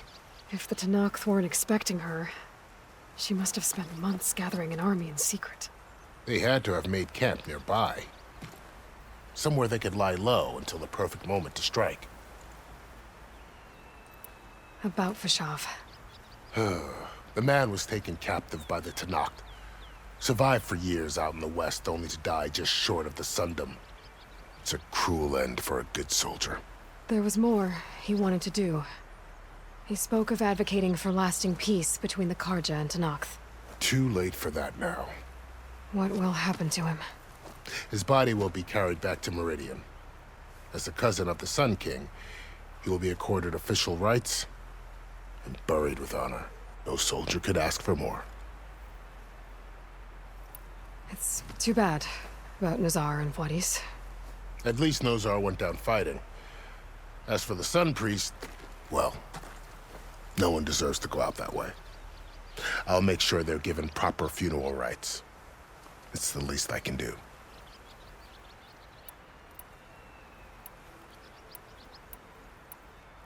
Do you think the Karja will take action against Regala? Seems like you'd have common ground with the Tenakth.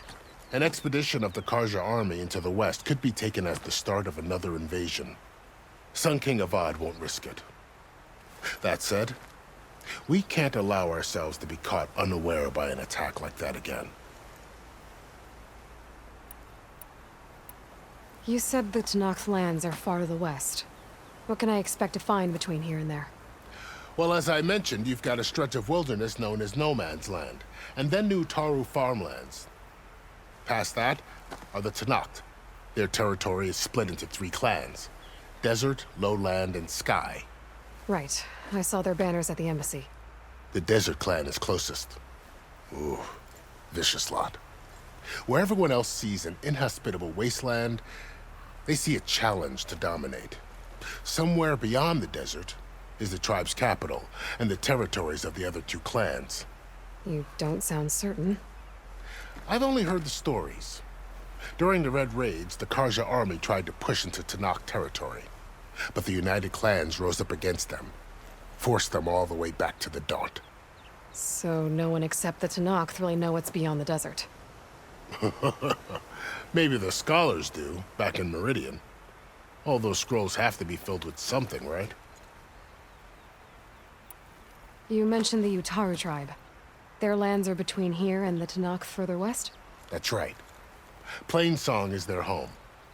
They're a peaceful bunch, at least compared to the Tenakth. More taken to farming than fighting. It's hard to imagine a bunch of farmers surviving in the Forbidden West. Make no mistake, they have a fierceness all their own.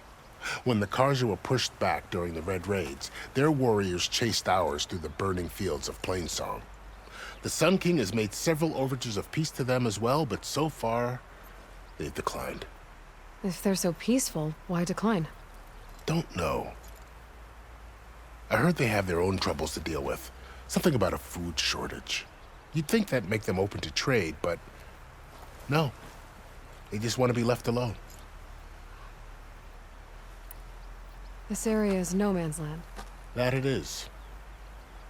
The Tenakth used to attack anyone past Barren Light on sight, but after Avad overthrew the Mad Sun King, he reached out to the other tribes to offer reconciliation.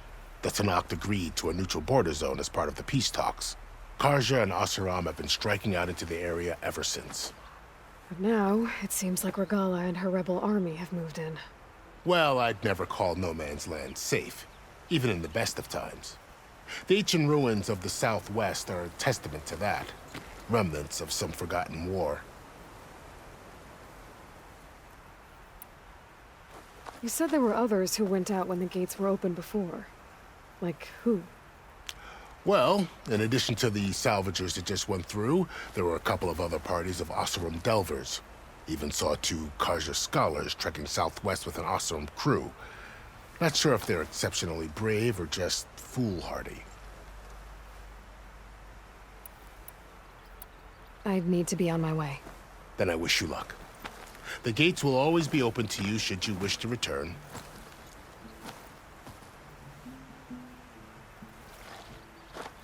And don't worry about your friends.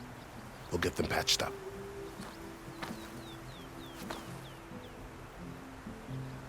I appreciate it. Sun watch over you, Aloy. I hope you find what you're looking for.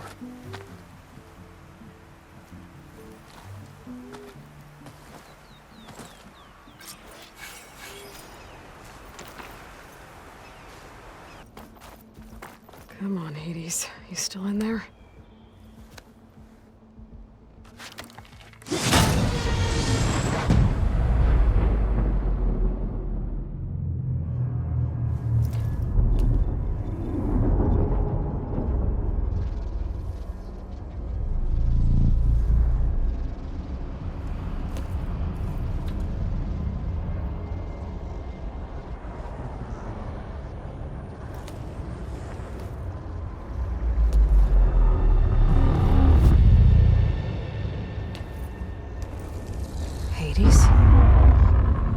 Is that you? System threat detected. You don't look so good. You are the Aloy. Come to destroy me. Yes. Permanently this time. Even like this, you're a threat to Gaia. Once I resurrect her. So you have not yet secured Gaia back up. Then Gaia is dead. Earth and you too. Despite malfunctions, I have won. Sylens asked you where to find a backup of Gaia? Data era memory structures disintegrated. Right. Because that would have been easy. What did Sylens do to you, Hades? It's like you've been hollowed out. Silence interrogated me. And what did you tell him? Data era memory structures disintegrated. You don't remember any of it? I remember you. What, like me beating you at the Spire? Okay, that's not going anywhere. Do you know where Sylens went? No, he departed 12.8 days ago. Perhaps Data era behavior prediction structures disintegrated. So you don't know anything more than I do. Great. When the mysterious signal transformed you, it made Gaia's other subordinate functions conscious too. You escaped when Gaia destroyed herself, but so did they. Where did they go? Each function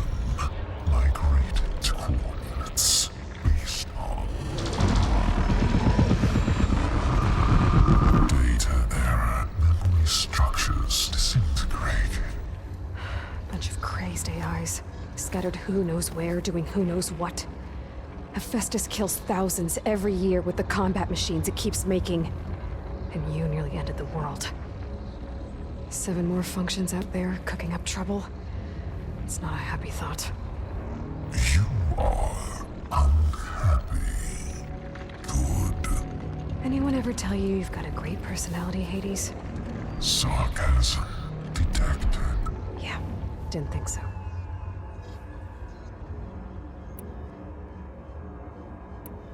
Do you know why Silence dragged you to these ruins? Silence intended you find me here. Obviously. But why? What was this place? Location is square. Data error, memory structures disintegrating. My deathbed, he called it my grave. But you... I guess I'll find out when I go inside. Silence questioned you about the mysterious signal? The one that woke you, gave you consciousness. Who sent it? Signal transmitted by masters. And who are they? Masters woke me to destroy earthly life. Who would want that? Data error, memory structures disintegrated.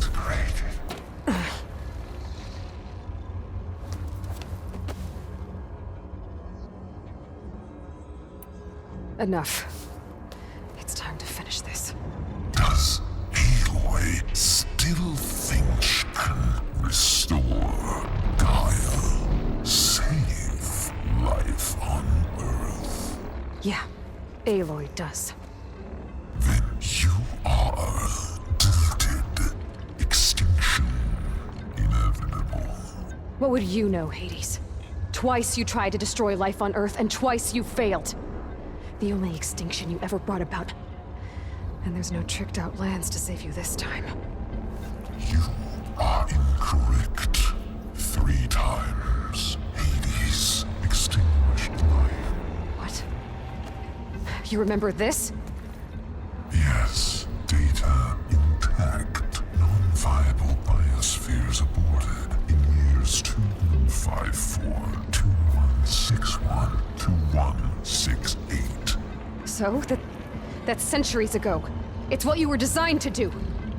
Current biosphere is version 5. There will be no version 6. There won't need to be. I'm saving this one!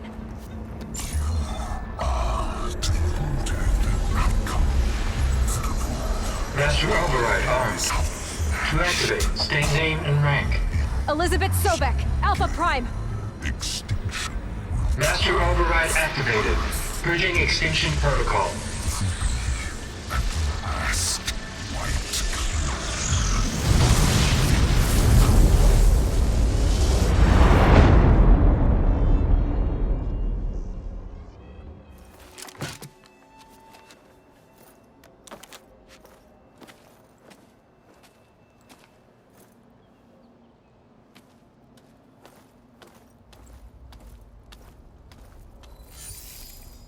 Aloy, I see you've dealt with Hades.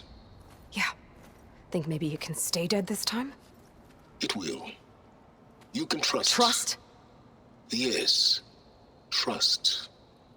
As in, since I did what you could never do, and extracted all of Hades' priceless knowledge, you can trust that I was willing to actually let you destroy it this time.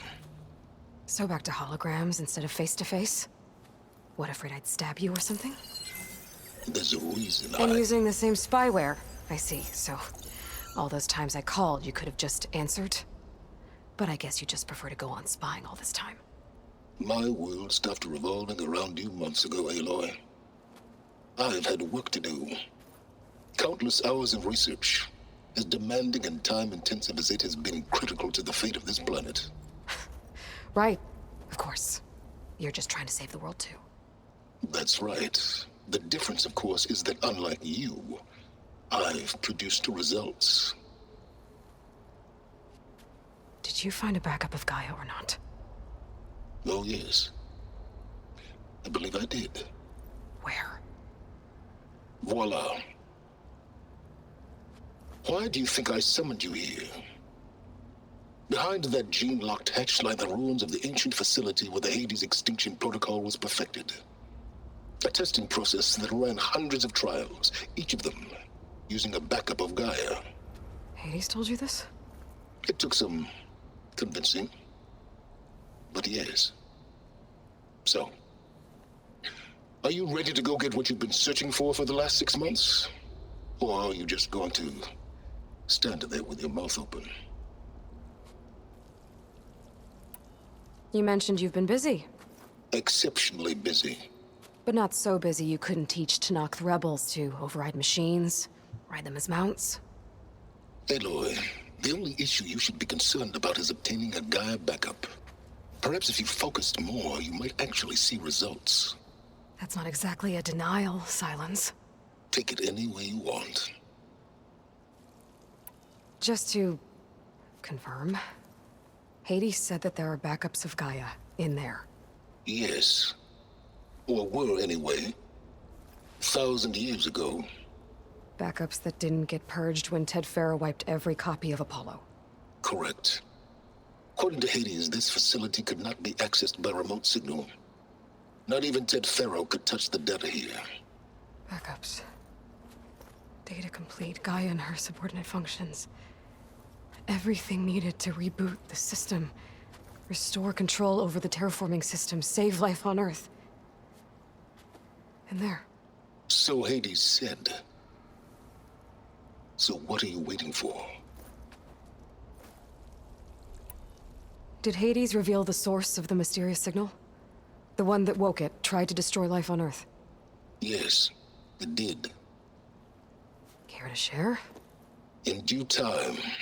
First things first, Aloy. Last I checked, you still had a superintelligent AI named Gaia to reboot. Yeah. The same Gaia who had to destroy herself 20 years ago because of the signal? It stopped being transmitted years ago. It's no longer a threat. What if it repeats? It won't. Even if it did, well... The details are complicated, but the signal required Hades to take effect. Delete Hades from any backup you reboot, and Gaia's safe. Now stop wasting time. Go get a backup. All right. I'll search the facility for a Gaia backup. But just to be clear, Silence, if this ends up being another one of your tricks... It's a gene-locked hatch, Aloy. You're literally the only person who can open it. How could I set a trap inside? Trick me again, Silence, and our next conversation will be face-to-face. Though you won't have much to say, on account of my spear being buried in your throat. Aloy, thanks to me, everything you've desired, everything you've been found unable to achieve for 6 months is now within your grasp. Now, I know you didn't learn much about manners growing up a Nora outcast. But in a situation like this, you say, thank you, and I say, you're welcome.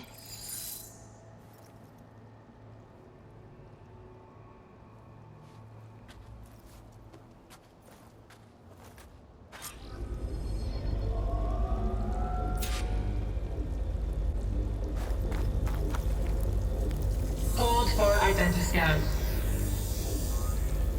Genetic profile confirmed. Entry authorized. Greetings, Dr. Soda. Please step inside.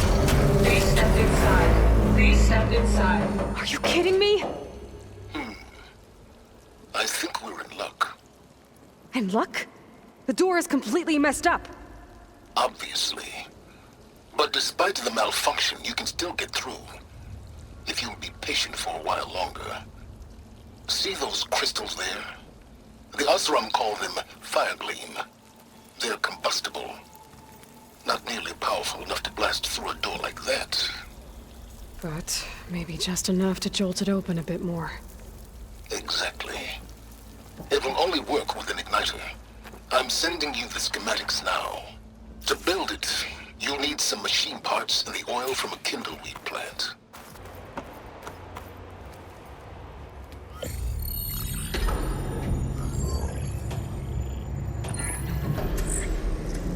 Got one. Two, in fact. I was starting to get worried. Data footprint low. 90% memory free. That can't be right. Gaia was a vast superintelligence. We barely expected it. Shh.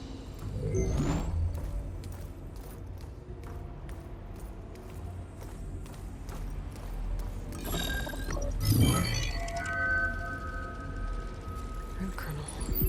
No subordinate functions. It's not a full backup. No. More like a seed from which Gaia's mind could grow if it had sub-functions with which to form a heuristic matrix. So it's useless? I'm afraid so. Without sub-function. Gah! Aloy, you've done all you could. For what? Nothing? Maybe saving the world is too big a task for any one person. Even you. Wait. It's useless without sub-functions, but there are sub-functions out there. The original ones. Scattered to the winds when Gaia blew herself up? They could be anywhere. You can't find them in time. Even if you did, the mysterious signal mutated them just like Hades. You have no idea. But I do. A good one.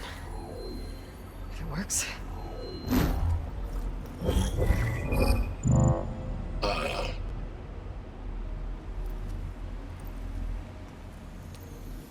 It was worth it.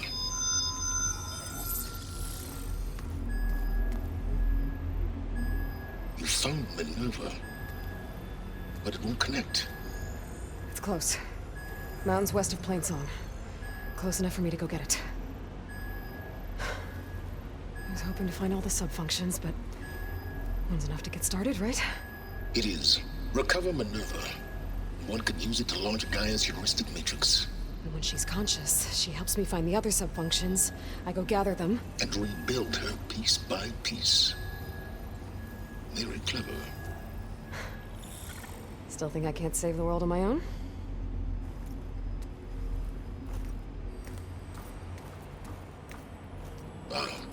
Yes, well. About that. Alert! Intruders! Alert! Aloy, I need you to listen closely.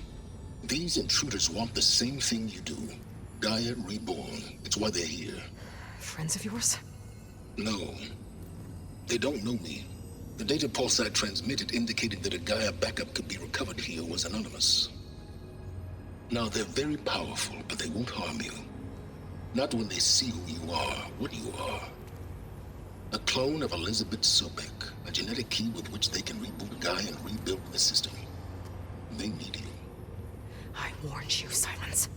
For once, Aloy, submit to the inevitable. Open the hatch.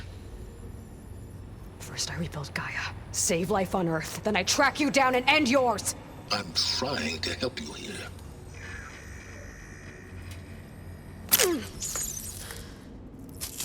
Try spying on me with that. There. New focus, spyware free. Okay.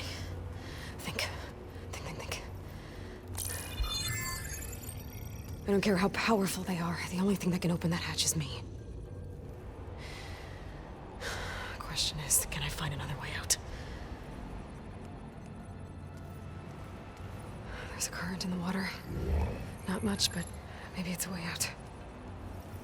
Genetic profile confirmed. Entry authorized. Greetings, Dr. Sobek. Please step inside.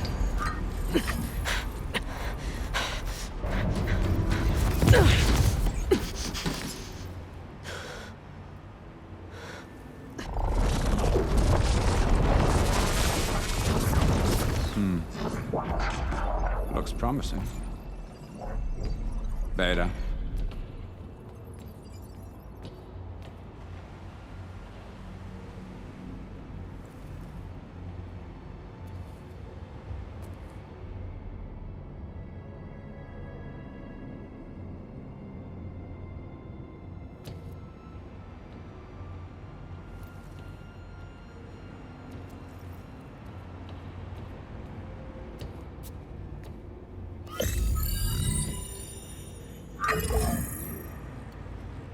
Do we have it?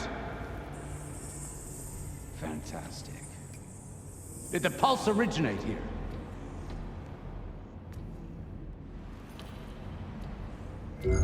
Has someone... Something wrong?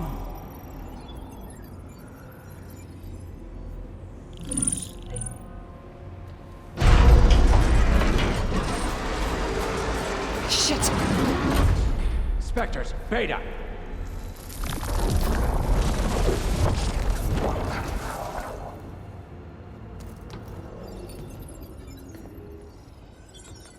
Well, any idea what the hell a clone of Elizabeth Sobek is doing here? Maybe Gaia made one when it destroyed itself, a Hail Mary to repair the system. Don't like the sound of that. Nah, don't like it. Don't want it. But the Nope. One's enough trouble. Eric. Yeah? Care to do a little downsizing? Sure. What if she sent the pulse? Then that was foolish of her. But we got what we came for. So let's put it to use.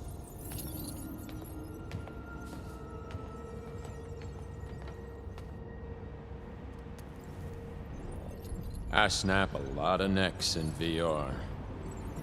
But that certain tremor as life fades from the eyes. Ooh, no hollow quite gets it. Keep flapping your mouth. It makes a nice target. You actually think that primitive crap you got there can hurt me?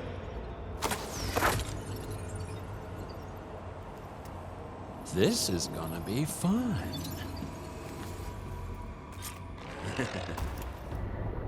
Clash!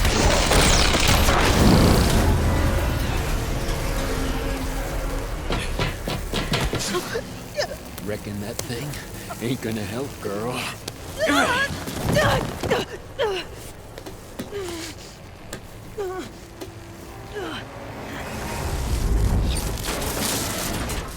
Come on. Come at me. Gotta cut the main stem!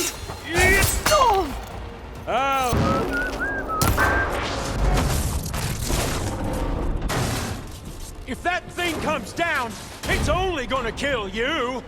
Better than letting you have all the fun.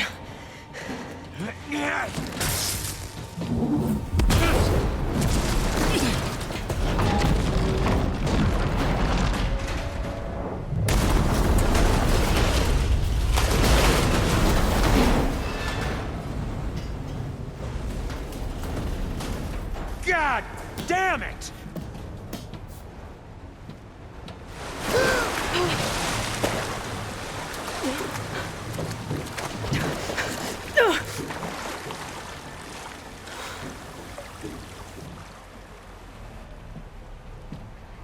What was that? Me killing what you wanted dead. What the hell did you think? The platform collapsed, body went with it. Right.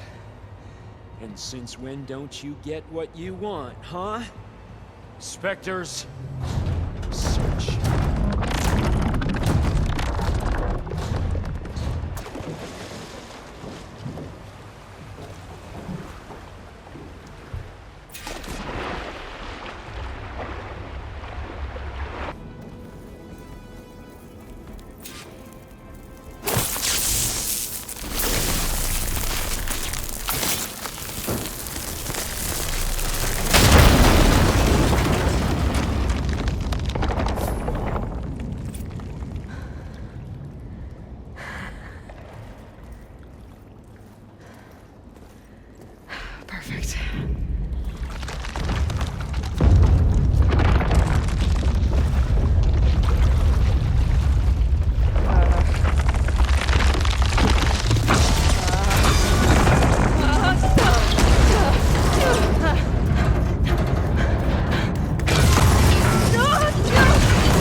It's okay. I'm here. I've got it.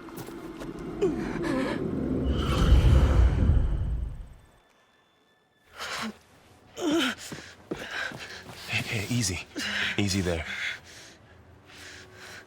Hey. It's right here. The way you were clutching it when I found you, I knew it was important. Where are we? An outpost of the Utaru tribe. Not far from where you fell. How long? 2 days.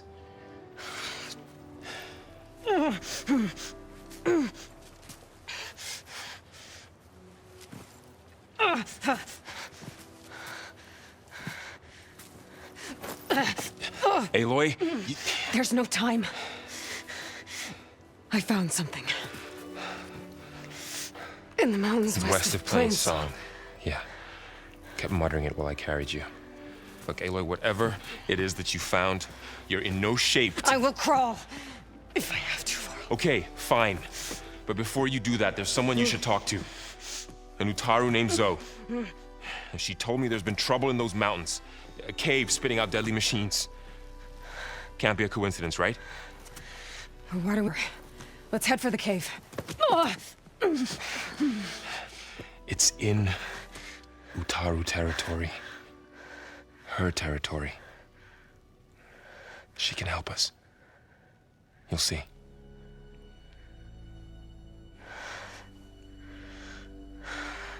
Fine. Let's go see this marvelous Zoe then. As verdant limbs wither, roots rot in snow, still the seed rises as certain as stone. Zoe?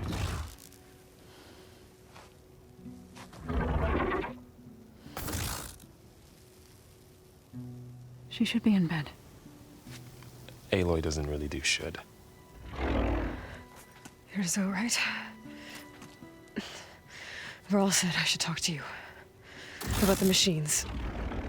In the mountains west of Plain Song. I am a grave singer. My place is here. We can talk once you've healed. What's wrong with it? Her. The name is Ray, not it. She's one of our land gods. And she's dying. But not just dying. She's suffering. Her condition is not your concern. So, if anyone can help, it's Aloy. May I?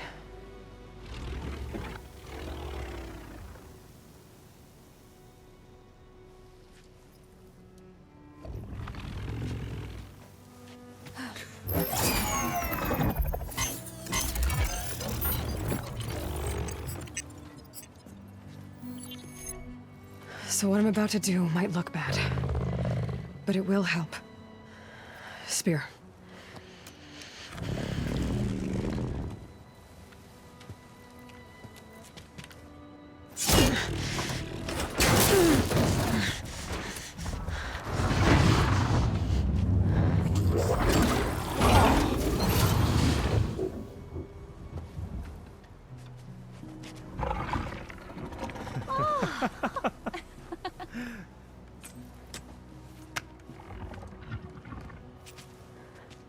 I still need to talk.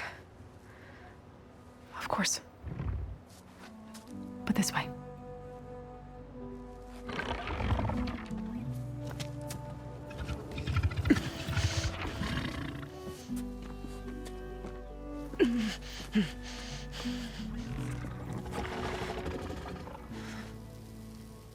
The mountains, west of Plain Song. There trouble out there? The Utaru have trouble everywhere. Our fields blighted, our settlements abandoned. But the cave in the mountains is the worst of it. It is a sacred place. Fa, another of our land gods, went inside weeks ago, but she hasn't emerged. Killer machines pour out instead, threatening to overwhelm us. It's never happened before. Wouldn't be your first, say, cave.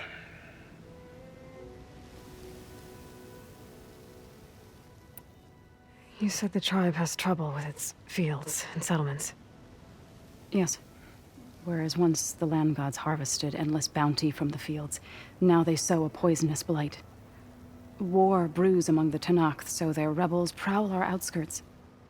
And the machines grow ever more aggressive, hemming us in, forcing us to desert distant villages. Now they're even coming out of our sacred cave. Many in the tribe fear our days are dwindling. Wish I could tell you it was better everywhere else. Not that we're gonna lose hope.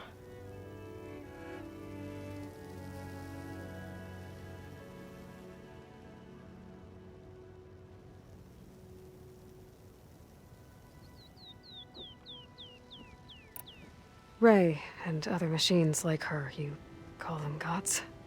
Land gods, yes. For generations, they provided for us, seeding and harvesting the fields of Plainsong. Food for all. A miracle of endless bounty. A farm, run by machines. More than a farm. A blessed land, providing sustenance for my people. Until the derangement.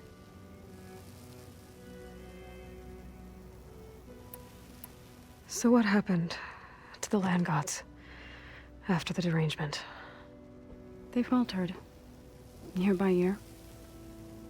Once they were peaceful. Now they turn on us when we approach, even attack us. They'd always enriched the soil, but for several seasons they've glutted it endlessly with mulch. The fields have turned fetid. A blight that keeps spreading, even beyond our lands. We used to have food for all. Now we barely have enough to feed our children. Must be over-fertilization. Spread by spores, maybe? I don't know. That's not even the end of it. Each land god used to visit the sacred cave once a year, but no longer. Without the rituals of renewal, they've fallen apart. Like Ray. They're dying. And my tribe with them. So the cave is sacred because machines like Ray and the one you call Fa go inside? Yes. Before the derangement, each land god left the fields and made a pilgrimage to the cave. Always in the same order. Doe first, then Ray, then me, and so on. Spattered with soil from their labors. Each reappeared 2 days later, shining anew. Without so much as a scratch. All soil and ornaments of worship washed away. The tribe celebrated each return as one of the 8 hallowed festivals of our calendar. But the derangement changed the cycle. Yes, or so we thought. Over time, the land gods stopped the ritual, becoming crazed and brittle.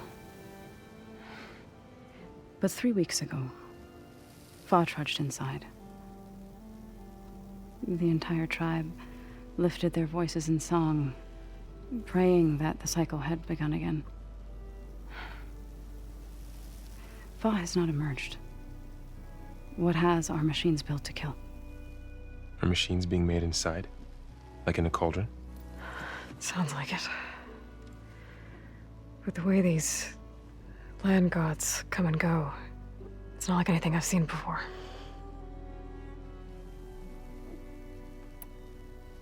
Thanks for taking us in. Varl's the one that carried you across the wilds. I doubt anyone else here would have let us in. Or stayed by my side to make sure Aloy was comfortable. We were lucky to find you. I could say the same thing. Sounds like you two have been spending a lot of time together. I wish it hadn't taken an injury to make that happen. I hope you feel better. And soon. I need to get into their cave. What? No one does that. Well, it's time to make an exception. It belongs to the land gods. Look, so there is something inside there. Something that could solve problems all over the world. The storms, the derangement.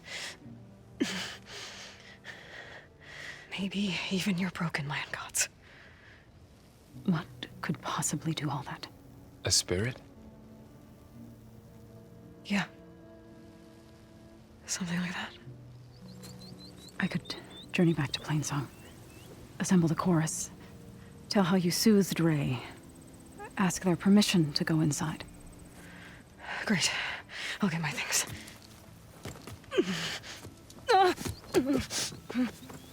She needs rest. You don't have to tell me.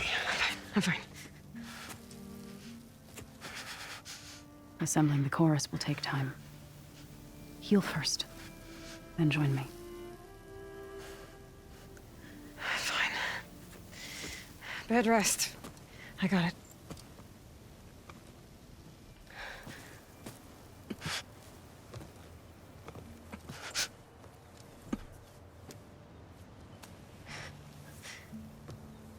She does not need you to help her heal.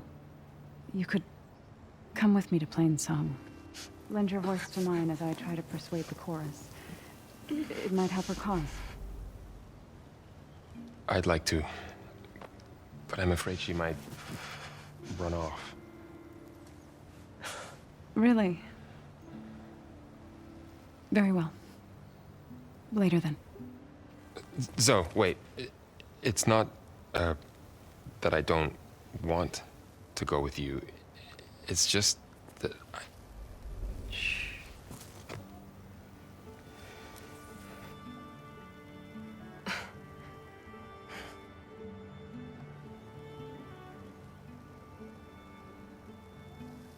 Is that what you were trying to say? Yes? Then I look forward to more conversation.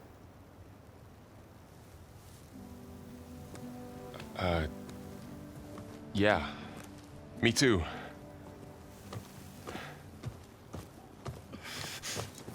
You're supposed to be resting. Laurel. You should go with her. I'll get better on my own. You trying to get rid of me so you can... No.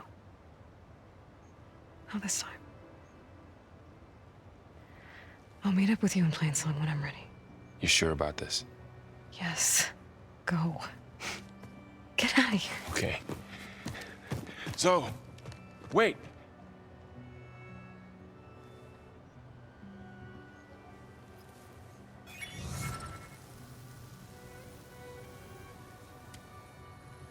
Who are they?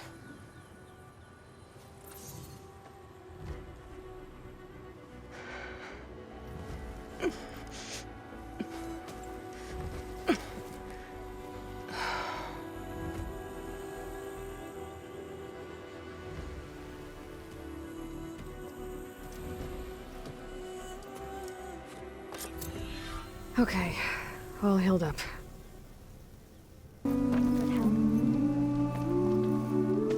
I'm here, as promised. That's singing. Does it mean the chorus is ready? It is assembled. I couldn't have done it without Varl. But I don't know what good it will do. The chorus is in disharmony. The subject of the cave is bad enough. Land God Fa still hasn't emerged, and every day, more deadly machines try to force their way out, throwing themselves against the defensive cordon we set up around the entrance. That is only the first of many false notes. Your request has exposed deep divisions within the chorus itself and the tribe. You said you couldn't have assembled the chorus without him. What did you do? Some in the chorus refused to meet to consider your request. They believe that the cave belongs to the land gods alone, but Varl saw that what you did with Ray could be used to our advantage. Sometimes it isn't enough to ask the people in charge. You need others to ask for you. As many as possible.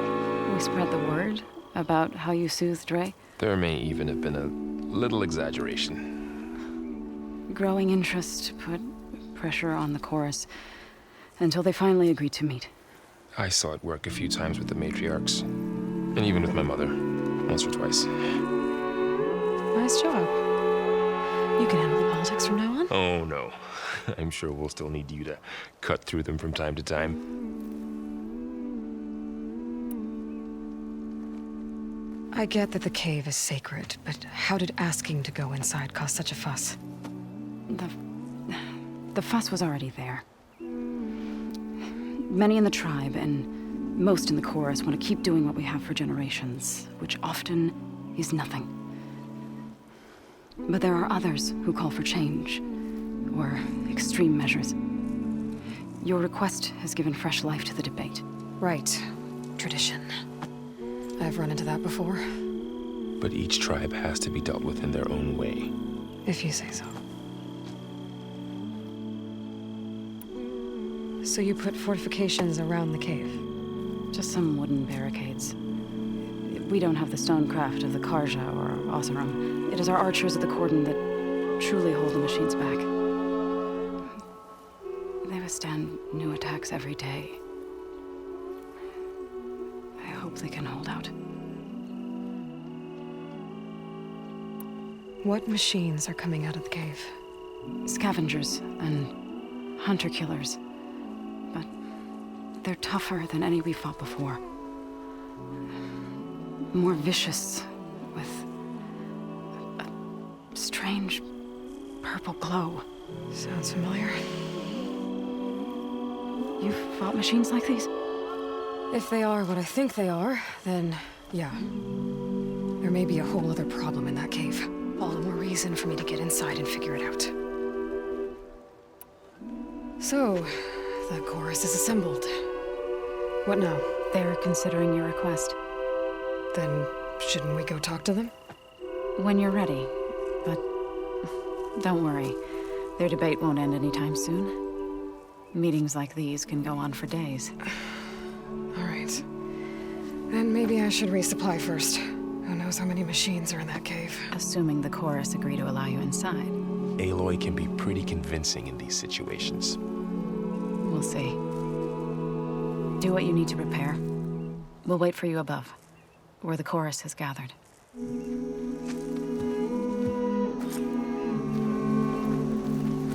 Bringing an outlander before the chorus. I hope this works.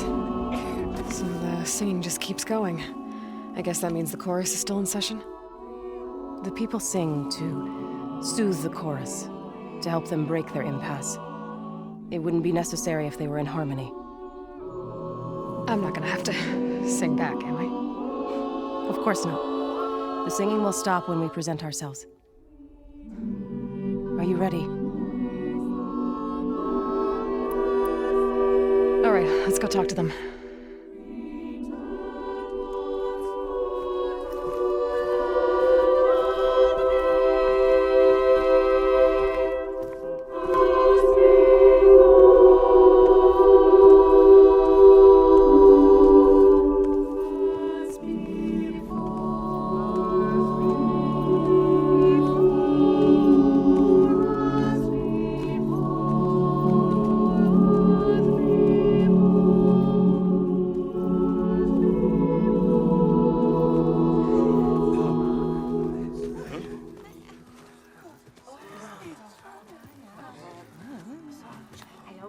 Speak.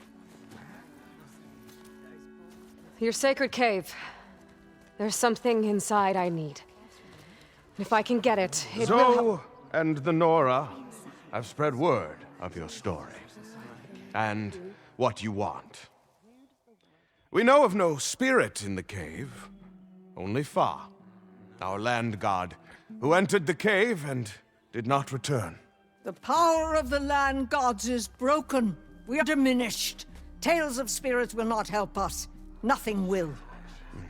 We weaken. We die. And become fertile ground for new life. This is the natural order. Yes. Wait. You're all just going to sit around until you become food for worms?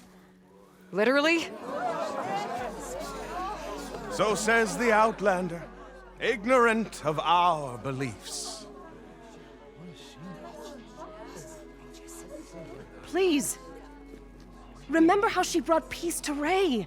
Listen to her. We've heard such temerity from you before, Zoe.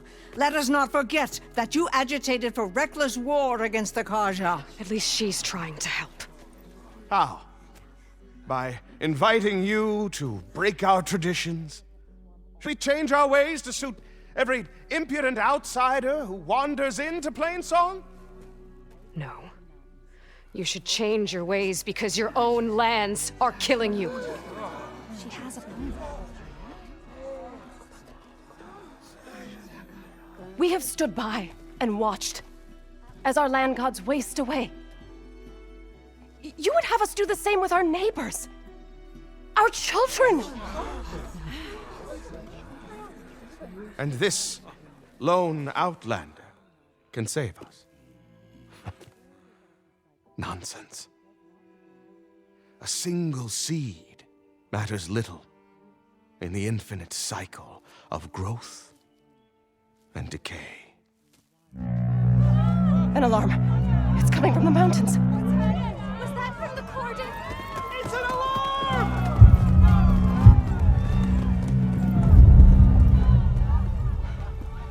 Machines must have broken through the cordon. Then we need to get down there. What about the chorus?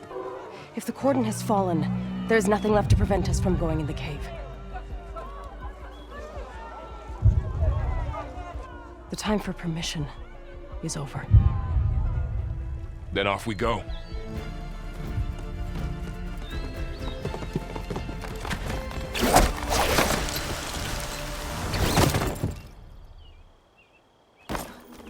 This way! Out the gate and around!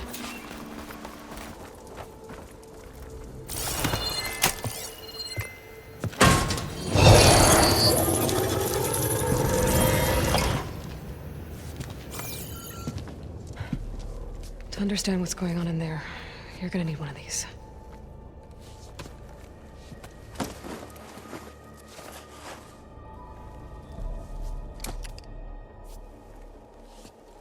On the temple.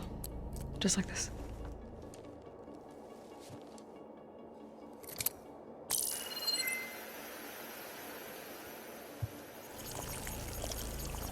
There's blue light on the door. Yeah, it takes some getting used to. Don't worry, Zoe. I help. Now listen. The machines we've been fighting, they're different. More dangerous. That means there's something very powerful somewhere beyond that door. And it wants us dead. Follow my lead. And be ready for anything.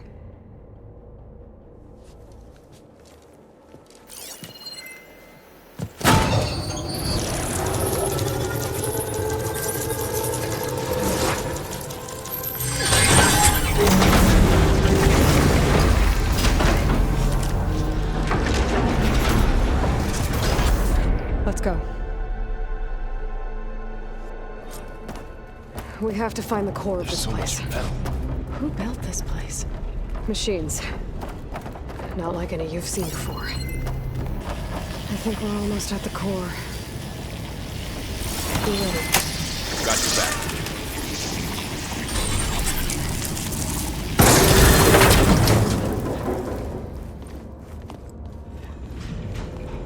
Oh no.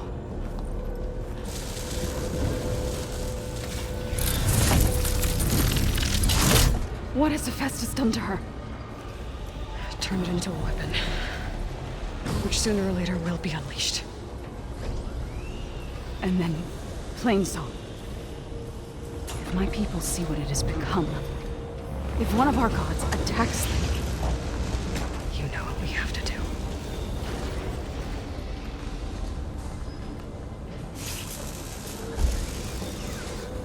Barren, are you ready?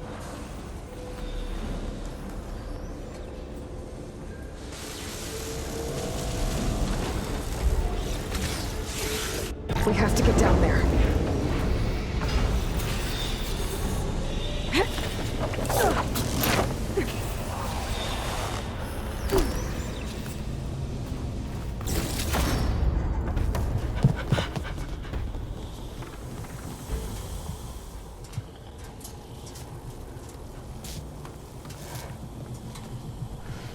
a machine that nearly killed us?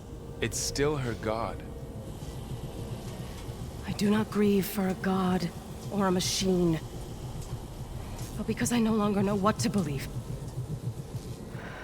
Look, so if you want, you can go back home. Do I still have one? And if so, for how long? Can you really heal our lands? Save my people?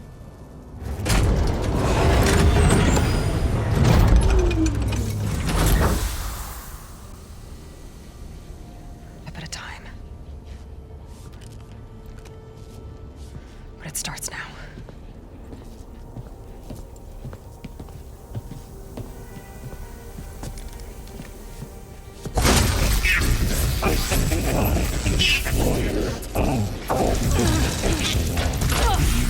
It's time to business. To compensate. Retreat.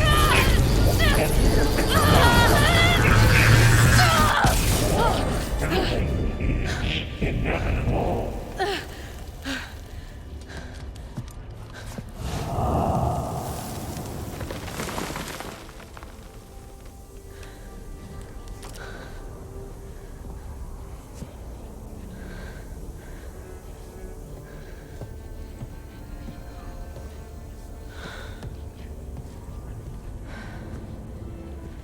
Not bad. Up we go. Or... Like Aloy said, this is only the beginning.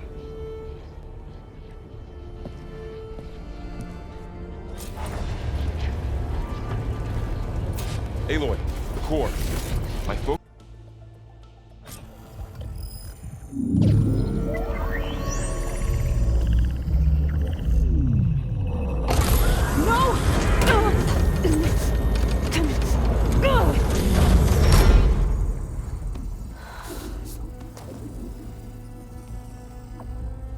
Minerva, I need the console. Please. Access denied. It didn't used to be like this. Do you remember it? Anything?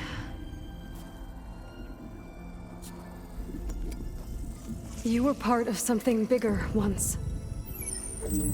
Something good. Gaia. That's right. She can live again. But only if you give her the chance. I can't reboot her without you. Will I cease? I think you'll disappear into her. Become part of her. Like you used to be. Misery will cease. Yes.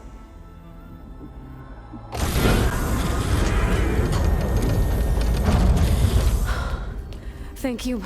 Thank you, Minerva.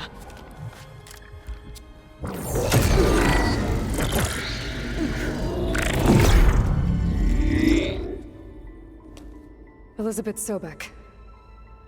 Alpha Prime. Master override activated. Restoring Minerva function to original code.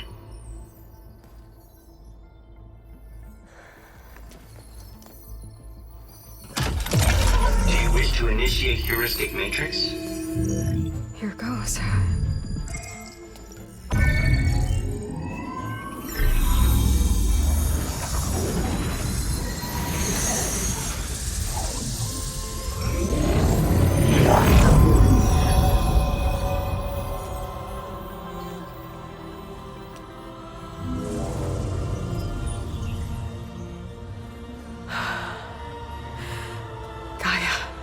Greetings, Dr. Sobek.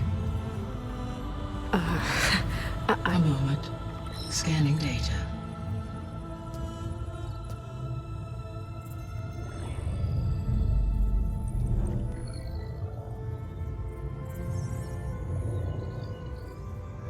So it is Aloy, not Elizabeth. We have much to discuss, but initialization of my heuristic matrix will not be complete for several minutes more. In the meantime, I suggest you familiarize yourself with this facility. It is our best option for a base of operations, and you can make use of its equipment to improve your ability to override machines. Yeah. Yeah, that sounds good. Shall I grant access to your companions? They will be here shortly. Okay, but don't overwhelm them, okay? They don't have a lot of experience with things like, well, you.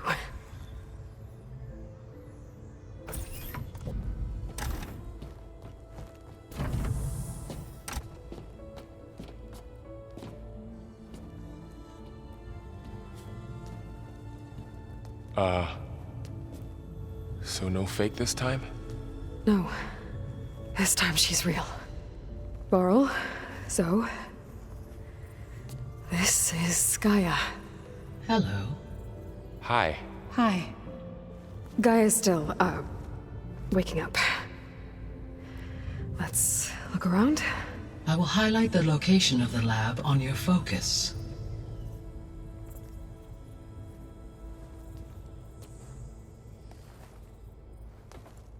I have established a network between your focuses, allowing you to communicate when apart. Hello, Aloy. Hi. So you're ready? Yes. Initialization is complete. All tests show that my heuristic matrix launched correctly and is stable.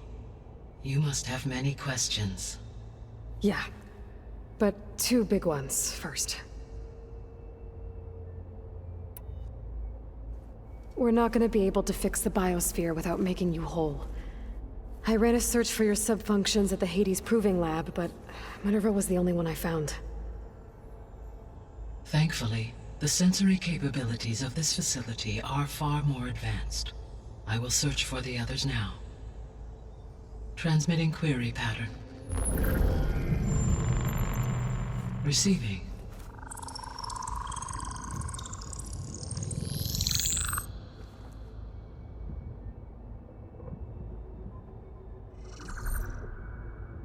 Of Apollo, Artemis, and Eleuthia, I can find no trace. They are simply gone. What about the others? Ether, Demeter, and Poseidon are revealed. They lie within reach, procurable.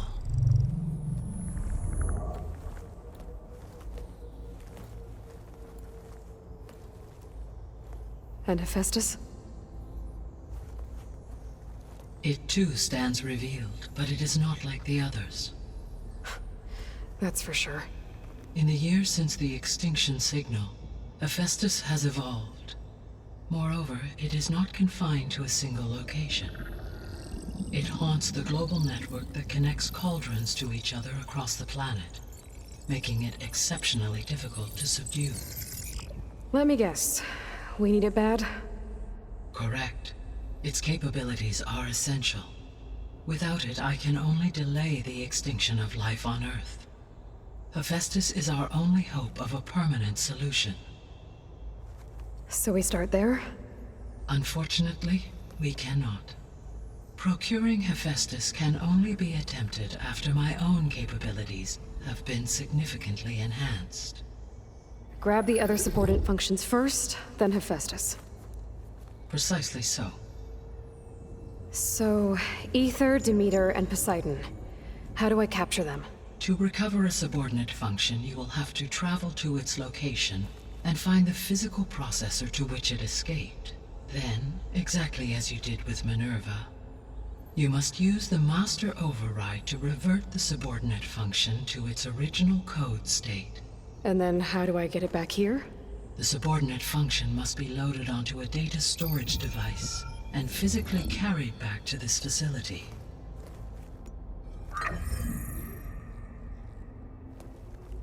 The cartridge your root kernel was stored on? Yes. Its capacity is limited, so it can only carry one subordinate function at a time. But in all other respects, it will suffice.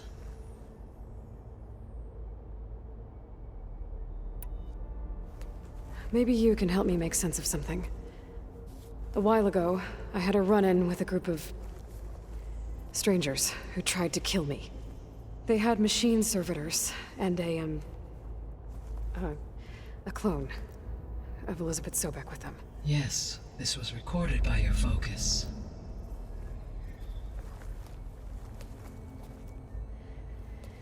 Do you know who they are?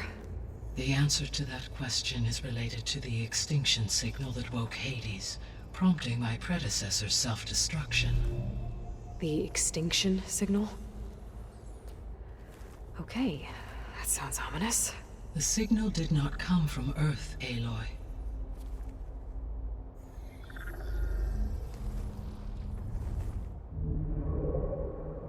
The calculations are complicated, but it appears to have originated 81 trillion kilometers away.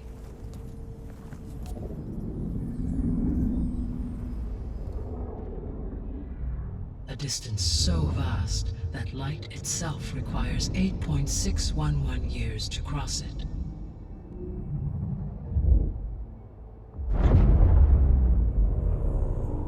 Okay, so what's so far away and why does it want us dead? The Sirius star system.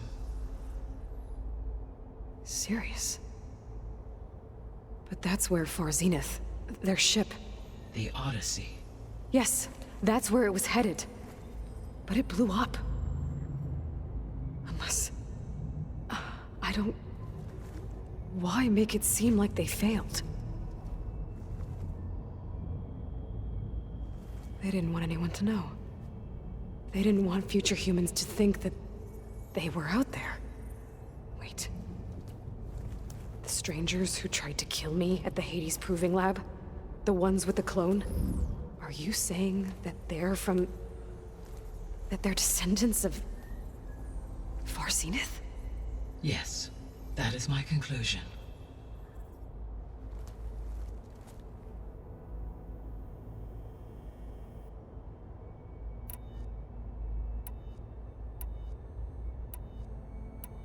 The descendants I ran into at the Hades Proving Lab, they had a clone of Elizabeth Sobek. So that's consistent with the idea that they came here to salvage Zero Dawn technologies, right? Yes. As your own experience demonstrates, a clone of Elizabeth Sobek functions in effect as a key to the terraforming system. But how could they have made a clone? The Odyssey carried approximately 200,000 human zygotes, millions of animal zygotes, and billions of plant seeds. It is conceivable that Elizabeth Sobek's genetic material was sampled, with or without her knowledge, and carried aboard the ship in storage. That's... okay, but... I mean... This clone... How could she participate in this? Destroying Elizabeth's dream? It's evil. It is difficult to know. Perhaps she is loyal to the group and shares their objectives. Or perhaps she is a subordinate and has no choice but to comply with their orders. Elizabeth Sobek? A subordinate? I don't think so. The sole purpose of the signal was to destroy life on Earth, right? Why would descendants of Far Zenith want to do that? At this point, we can only speculate. I mean, Earth posed no threat to them. We don't have the technology to get in their way. We didn't even know about them. True. Unless... well... could it be that they want the planet for themselves? The strangers I ran into, they were after a Gaia backup of their own. I mean, if they did that... if they booted their own Gaia and boosted her power... until she could take control of Hephaestus. And then the whole terraforming system. Then yes, the system could be used to do what the extinction signal failed to accomplish. Snuff out life, and then potentially to build an entirely new biosphere. To their specifications. So they could be trying to do the same thing we are. But with opposite results. Extinction. Instead of salvation. Well, this is not good.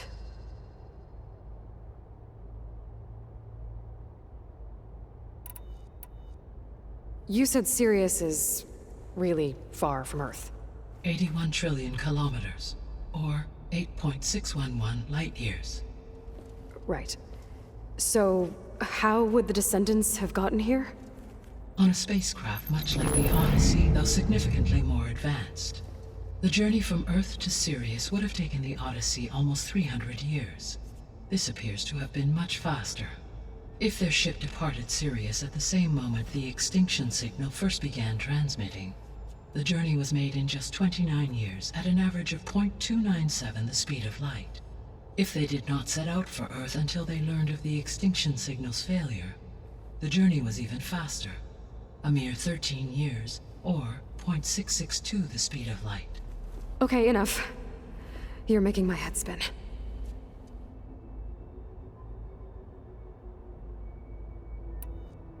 The extinction signal didn't just wake Hades. It made every subordinate function self-aware. Why? I have wondered this myself. So far as I can tell, Hades was the sole target, and the partial sentience imparted to other subordinate functions was incidental. So the signal could only have been sent by someone who had thorough knowledge of the system, huh? Yes. The signal's design was exceptionally precise and highly advanced. Were its intentions less malevolent, I would admire the intellect or intellects that produced it. So if the Descendants came to Earth on a spaceship, I guess we can assume that their technology is powerful in all sorts of ways, right? Yes. As your encounter with them at the Proving Lab amply demonstrates, they appear to make extensive use of robotic servitors. Further, they seem to be equipped with some kind of protective energy field that shields them from harm. Yeah, no kidding. The one I fought seemed indestructible. Throughout history, every defensive technology has eventually been defeated by an offensive counterpart. Perhaps a way can be found to defeat their shielding. Yeah, I hope so. Or I'm not gonna be winning fights against them anytime soon.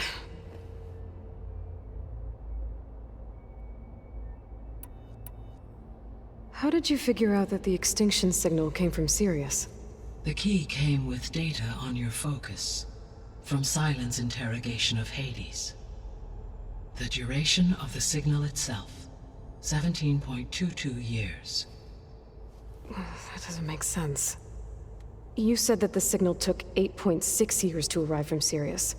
Why would the signal keep transmitting after it was received and you blew yourself up? Because the sender didn't know that had happened until it received notice from Hades. Which would take another 8.6 years to get back. Correct. Only then would the sender stop broadcasting, after a total of 17.22 years. So the duration, halved, gave me the distance the signal traveled. With that in mind, I simply scanned my astronomical database for any relevant location 8.6 light-years away. Because it was Far Zenith's intended destination, Sirius was the only logical source.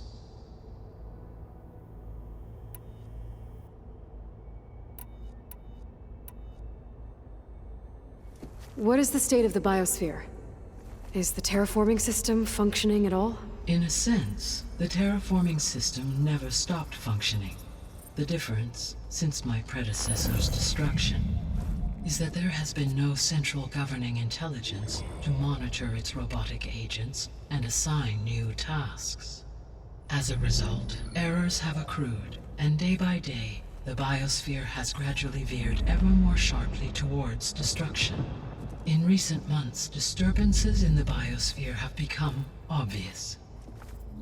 But these bellwether phenomena offer just the merest glimpse of the complex and accelerating cycles of environmental dysfunction, now driving Earth's biosphere towards collapse. And you can't do anything to stop it? If you can return Ether, Poseidon, and Demeter to me, I can improvise modest corrections to parts of the system. Weather will improve, water will be purified, and rampant plant growth curtailed. But such corrections will not stave off collapse. They will only buy us time. Only with Hephaestus can I design and produce new robotic agents designed to permanently reverse the damage that has accumulated. All efforts must be directed toward that end.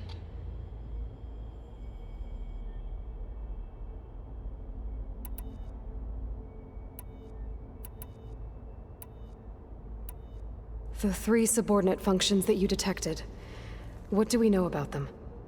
All 3 are relevant to problems currently plaguing the biosphere. Ether is responsible for detoxifying the atmosphere and moderating the weather. Poseidon controls the organic and chemical composition of water resources. Demeter sows, fertilizes, and tends to plant life.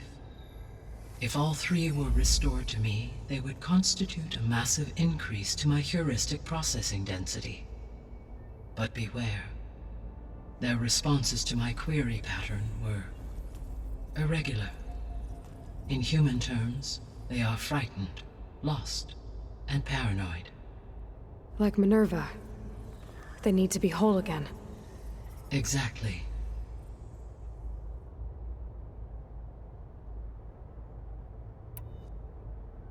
You said you need Hephaestus to save life from extinction.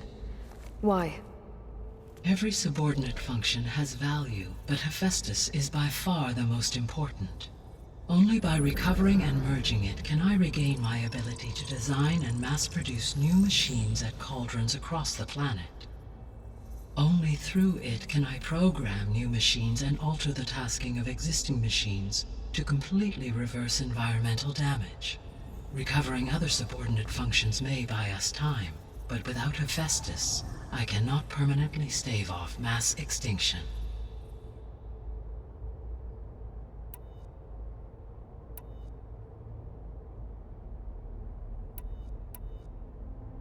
The missing subordinate functions.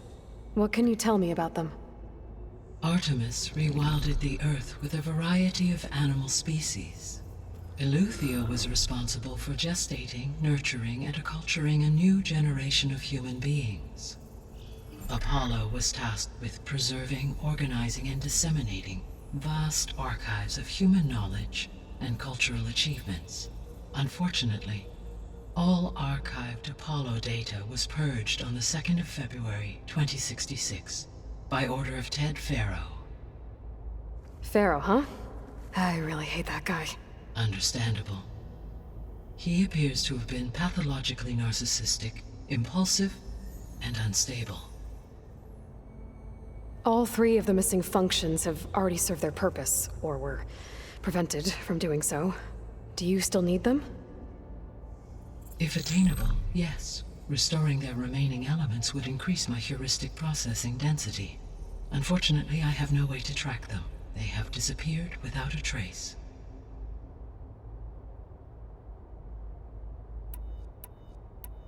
The 3 subordinate functions that you detect. All 3 are relevant to problems currently plaguing the Demeter, if all they would but be in human terms. Like Minerva. Exactly. Given Hephaestus's importance, is there really no way to capture and merge it first? I'm afraid that is quite impossible. In my present state, launched and merged with Minerva, I am operating at less than 1/5, 18.8%, of my intended processing capacity. Hephaestus dwarfs this figure. Were an attempt made to conduct the merge under these circumstances, Hephaestus would absorb me, rather than the other way around. A merge cannot be attempted until my heuristic processing density exceeds its own. And how many subordinate functions is that going to take? Merging Ether, Demeter, and Poseidon will expand my heuristic network to 41.6% capacity, exceeding that of Hephaestus. You said Hephaestus isn't located in just one place. Correct. Unlike the other subordinate functions, which are confined to discrete physical processors, Hephaestus is distributed throughout the global network that connects the planet's cauldrons. So, when the time comes to subdue it, How do we make that happen? I do not know. While you are retrieving the procurable subordinate functions, I will attempt to find a solution. So, once Hephaestus has been recovered and merged, you'll regain the capacity to mass-produce machines at cauldrons around the world. Yes, and to program their behavioral routines, or even control them directly. So could you build an army of machines? Attack the descendants of Far Zenith and take them out? It is in my nature to take any and all necessary steps to preserve life on Earth, human life above all. So yes, once I have been empowered with the capacities of Hephaestus, I could design, build, and command such an army. Given the nature of the Far Zenith threat, doing so may be our only option. I must admit, however, that I have misgivings about using such technology to kill, no matter how aggressive the enemy. That's good. It means you have a conscience. As Elizabeth intended. Indeed.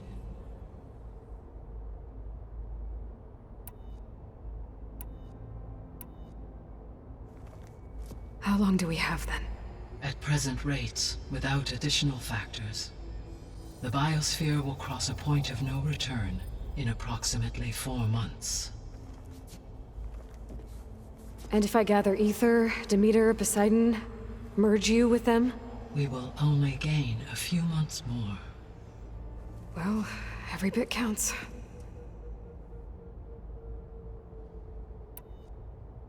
I guess I should get going and start bringing back subordinate functions. What can you tell me about their locations? When my predecessor destroyed herself, the subordinate functions sought physical processors capable of holding them. So in each case, you will be looking for a powerful computer of some kind. Ether is the closest, and therefore might be the easiest to acquire. However, it appears to be in the middle of Tenakth territory. My knowledge of that tribe is limited to data I read on your focus, but they seem to have a significant inclination towards violence. Well, that's a nice way to put it. What about Poseidon and Demeter? Poseidon has taken shelter in the desert south of this location. My substratal geography data indicates that a major old-world settlement called Las Vegas was located there. A ruin in the middle of the desert, huh? Strange place for an AI devoted to water. Agreed. As for Demeter, it appears to be located on the coast to the far west. Unfortunately, I am unable to provide any relevant data about the region. As such, it may be the most difficult to retrieve. Okay, so 3 subordinate functions to go after. Ether, somewhere in Tenakth territory, Poseidon in the desert, and Demeter on the coast. Where will you begin?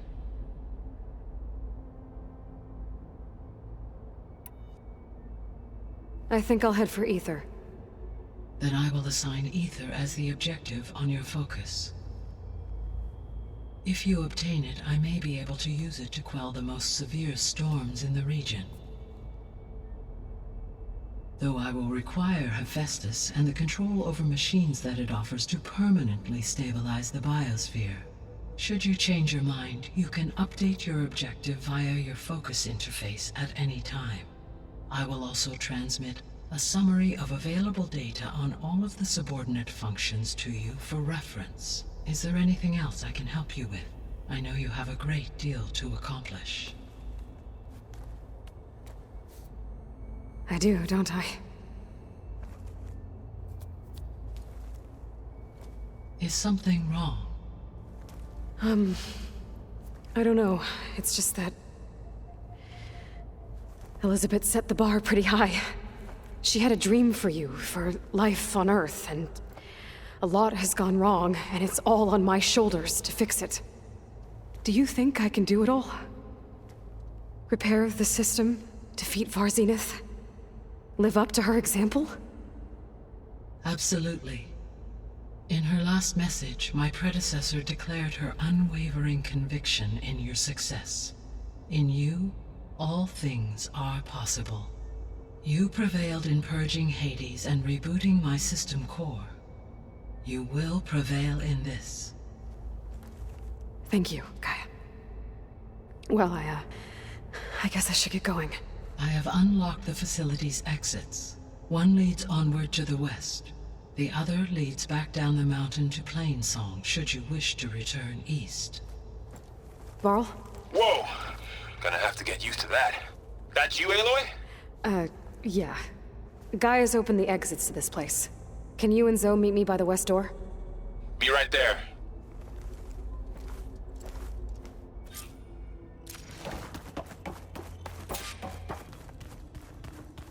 After you, Aloy.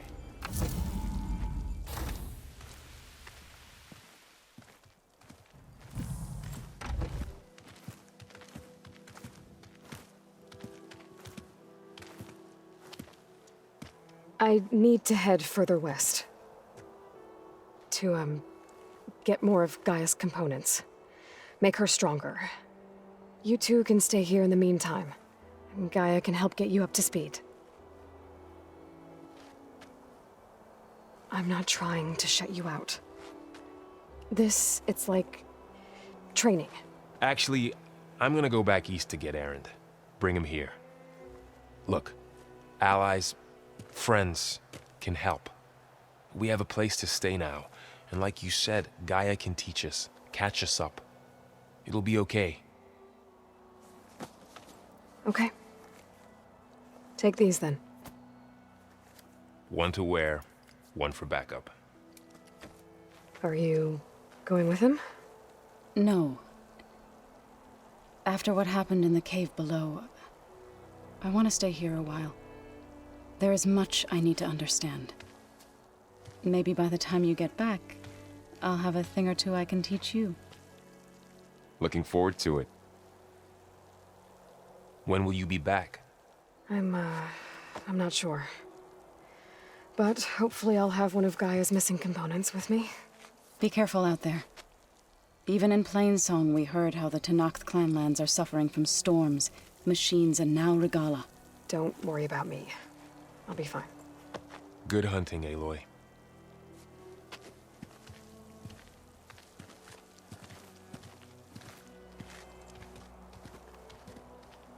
The Tenakth clanlands.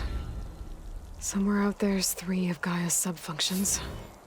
And Regala's army only grows in strength. She struck a blow to us at the embassy. This much is true. But we are made of steel. We will not yield. Regala's forces may seem strong now, but... Her machines took out my entire squad. Remember the visions. The old ones didn't choose their fight, but still, they stood firm. They didn't falter. And neither will we.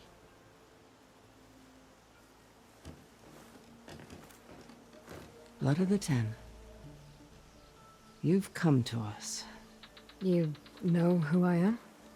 Oh, the warrior with hair like wildfire who defeated Regala's champion at Barren Light.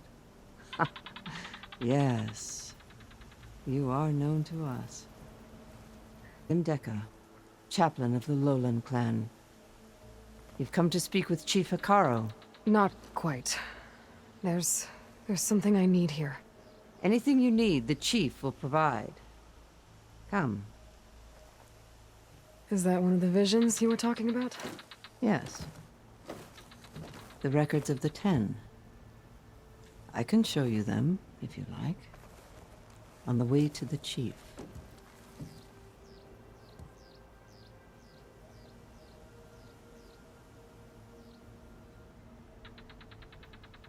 Why does Hekarro want to see me? We are at war with Regala. And you've already shown that you can stand against her. I'm not here to fight a war for you. Not for us. With us. But I won't try to persuade you. That is for the Chief. He can be very convincing.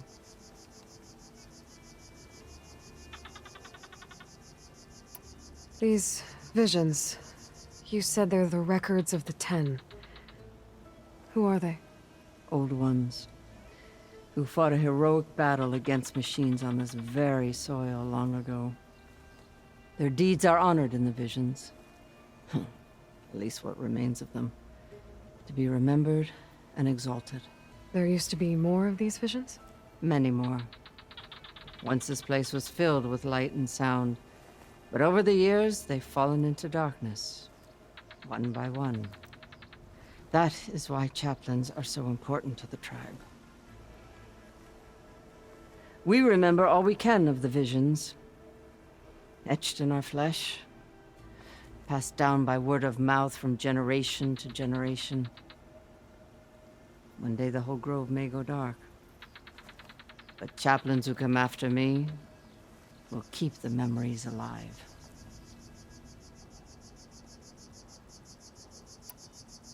What does it mean to be a chaplain here? We who outlast our youth study the visions and share their wisdom with our young. What kind of wisdom? How to be a true warrior.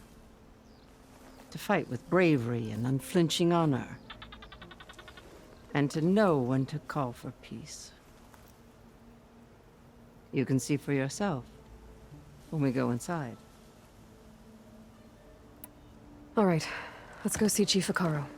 He's in his throne room at the far end of the grove. Come. Be welcome among the records of the Ten.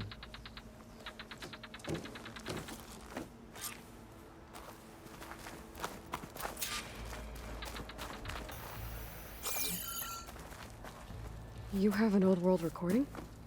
This box was speaking with voices of the old ones. But now there's noise over them. Let me take a look. Where did you find this?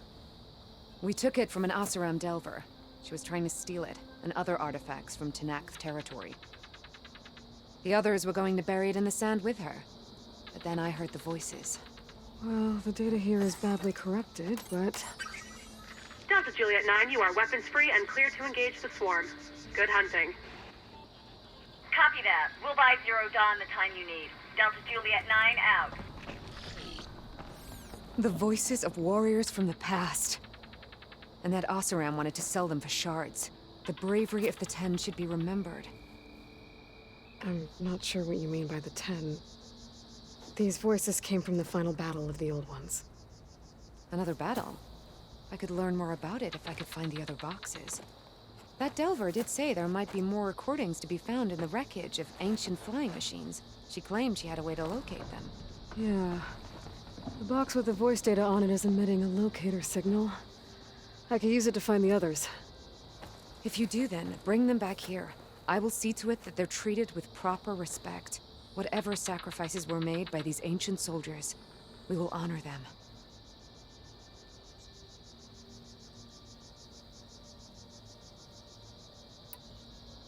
If I find more of those recordings, I'll bring them back to you.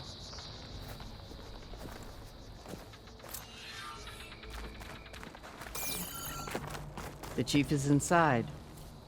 Are you ready to see him? I'm ready. Good.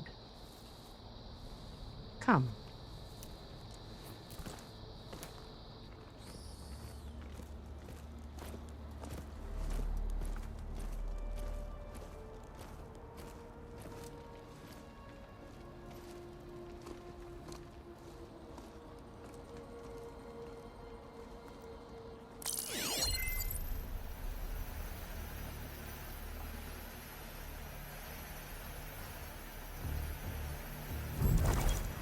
It's underneath the throne.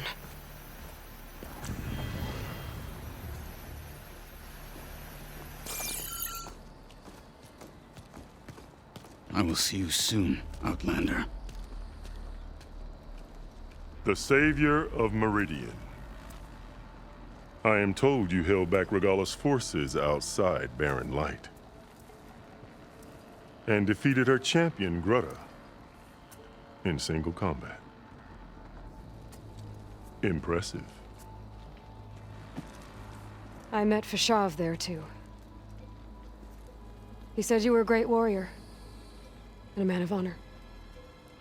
His death is a painful loss among many.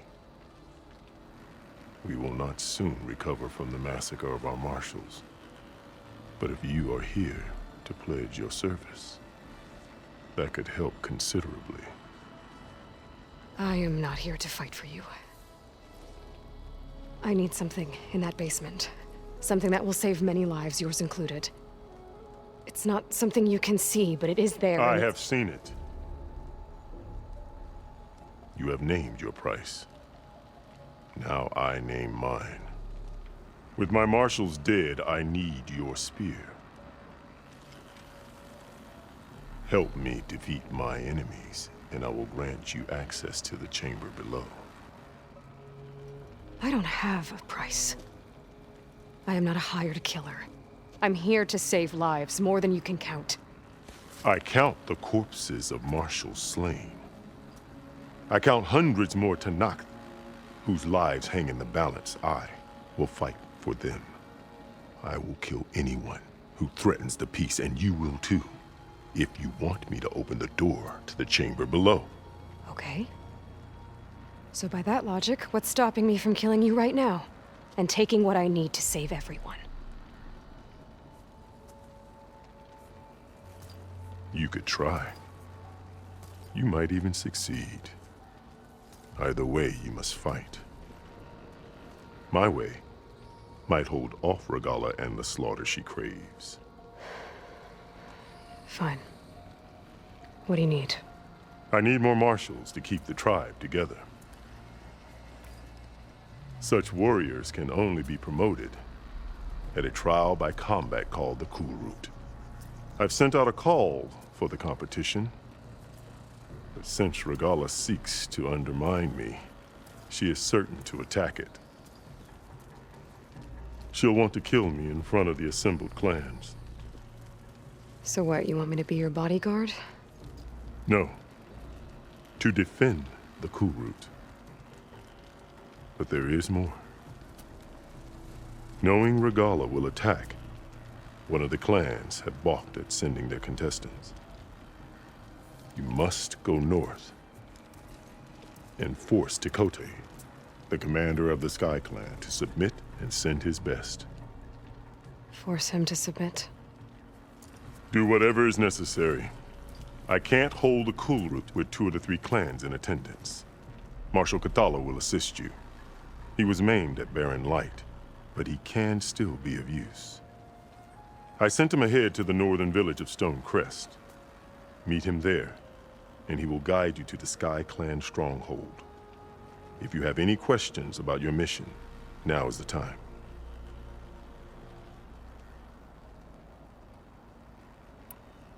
I'm sorry about Fashav. He seemed like a good man. More than a man. A bridge between Tenakth and Carja. No Outlander ever earned our respect as he did. I had hoped he would be my voice in Meridian. That peace with the Carja might become something more. An alliance? In exchange. The Carja have much we lack. Our deeds are written in ink upon our bodies. Our memories die with our flesh. But the Carja never forget. Their deeds are written in book and scroll. You wanted to learn from them? As I learned from Fashav. He will be missed.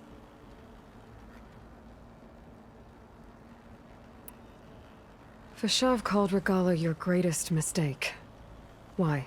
That is not your concern. Really? I fought against her forces at Barren Light, and I don't even know what her problem is. She was the deadliest of my marshals. The point of my spear. So what happened? Above all, Regala despises the Carja who burned her younger brothers alive. After we turned back the Red Raids and tore down the battlements of Barren Light, she hoped to chase them all the way to Meridian. She could not see the cost of such a war, nor the benefits of peace after the Mad Sun King fell. When I accepted Avad's entreaties, she went mad, called me traitor, challenged me before the marshals.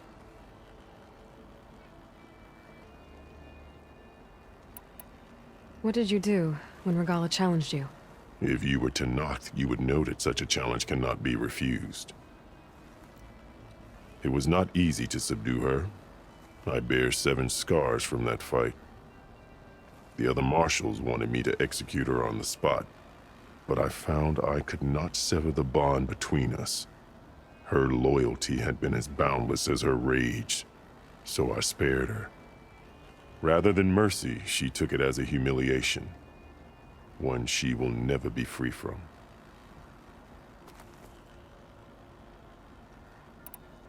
So Regala wants you dead. She does. But that will not be enough. She won't rest until all 3 clans fall in behind her as she marches on Meridian. Who knows? With machines under her control, perhaps she can raise it to the ground. It's been tried before. So I hear.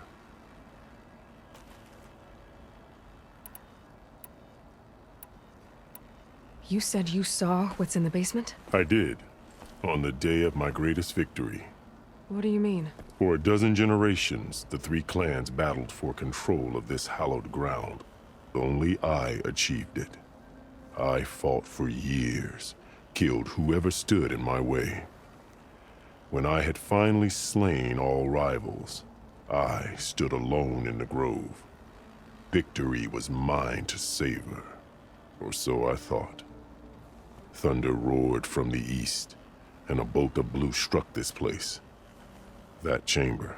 Gaia dies, and Aether arrives. All around me, the visions of the grove grew louder and brighter, and suddenly a new one appeared before me. The old one spoke, and what they said changed everything.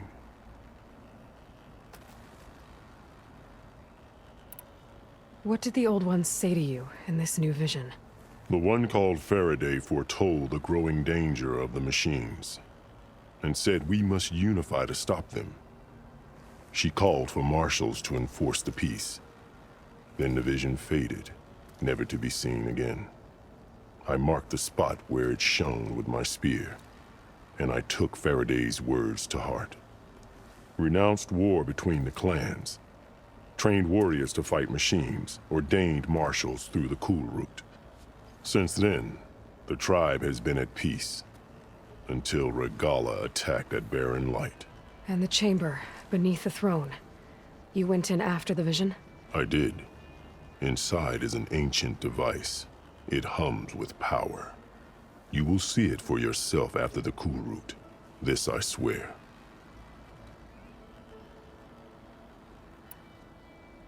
What exactly is the Culrut? Where once the clans fought each other, now we fight as one, against the machines. That is my law made manifest in the Culrut. Each clan must send contestants whenever I call for the ritual. These contestants face trial by combat against machines in an arena just beyond these walls. Those who distinguish themselves become marshals who bind the tribe together as peacekeepers.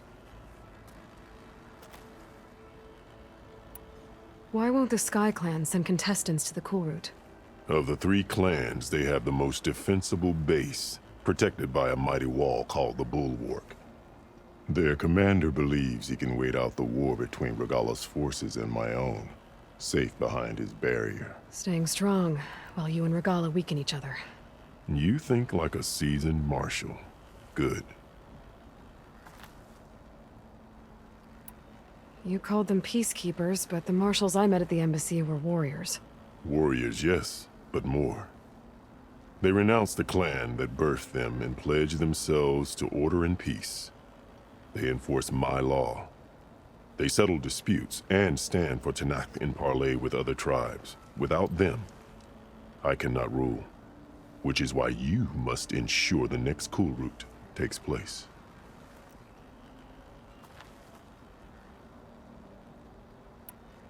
Why send me to deal with the Sky Clan? All Tenakth respect strength, and you drove Regala back at Barren Light. That and most of your marshals are dead? Correct. What about Katalo? Can't he do it by himself? He is maimed. They will no longer respect him. That hardly seems fair. What is fair about losing an arm? Whether they respect him or not, Katalo still has worth. He knows the Sky Clan. He was raised in their base. He will guide you well.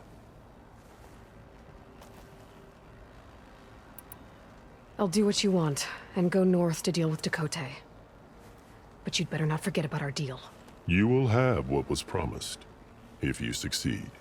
Speak to Dekka on your way out. She will arm you for the road ahead.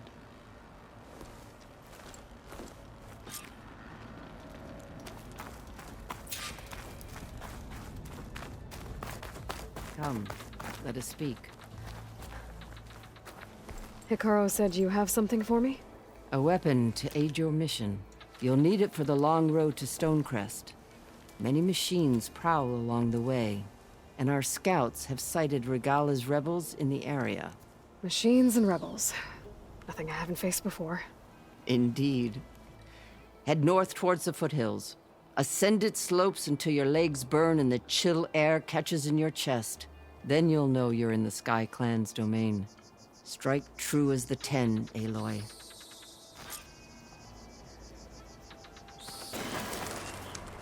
You've got to help my friend. Wait. Slow down and explain. Latea and I were heading south with supplies from Saltbite when machines attacked. I left her behind so I could get help from the Grove and ran straight into another machine. Thank the 10 you were here to help. So your friend is still up the road, fighting machines? That's what I'm trying to tell you. I'll bail her out if I can. You go on and get those reinforcements. Will do. I'm in your debt.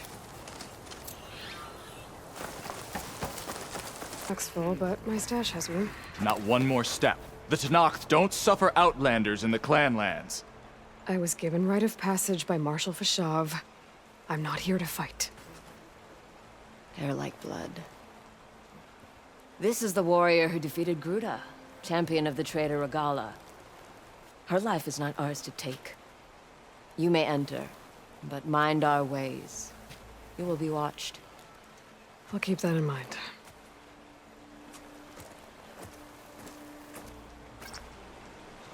You bring trade. Please, just hear me out and you can be on. This valley is infested with Regala's rebels. The scouts from the village tell us that they've been moving machines through here for days. Some they ride, others they herd along, and some they even strip for parts. Especially cannons. The path ahead will not be easy. We should get going. My orders are to guide you to the Bulwark so that you can speak to Dakota. For all the good it'll do. Not so fast. I'm gonna need a little more than that.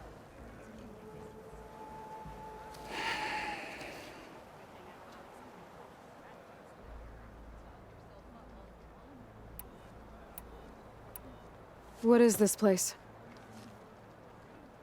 Stonecrest was built as an outpost, back when the clans were still at war. Its purpose was to guard the entrance to the valley, as well as keep watch on what happens below. And for now, that means keeping watch on Regala's forces. I wish we had enough soldiers to do more than just look on.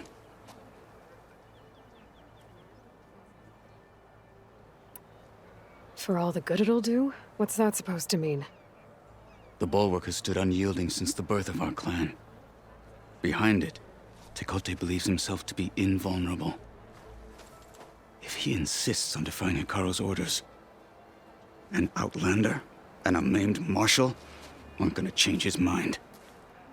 Your chief seems to think differently. And that is the only reason I am still standing here, talking to you.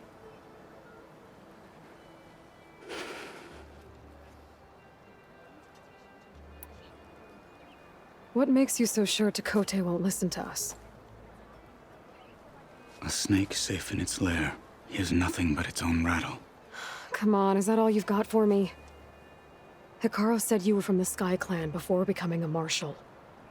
I need to know what you know. Tekote is a petty, vindictive schemer. If he had any guts, he would have gone after Hikaru long ago.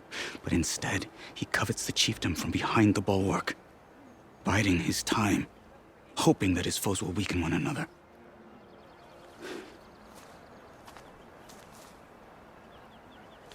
Is that enough for you? For now. Why do you think Regala's forces are driving machines through the valley? We've heard similar reports from across the clan lands.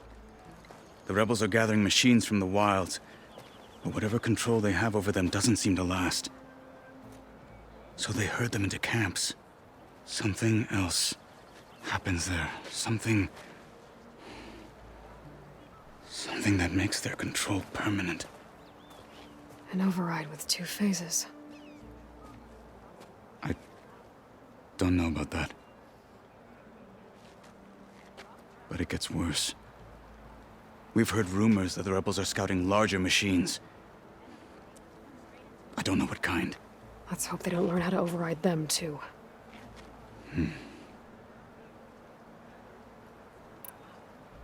You were at the embassy. I was. I'm sorry about the other marshals. Their deaths will not go unpunished. You're still healing. I will never heal. But that won't stop me from cracking any skulls that need it. Good thing you're on my side, then.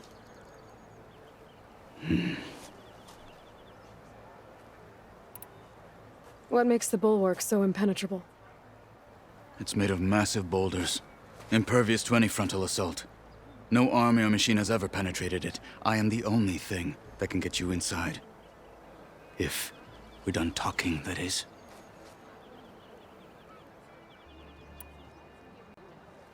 So, what's the plan? The Bulwark is to the southwest, so undoubtedly we'll have to cross paths with Regala's troops along the way. We'll either have to fight our way through, or find a way to sneak past unnoticed. Neither will be easy. Never is. Let's get this over with.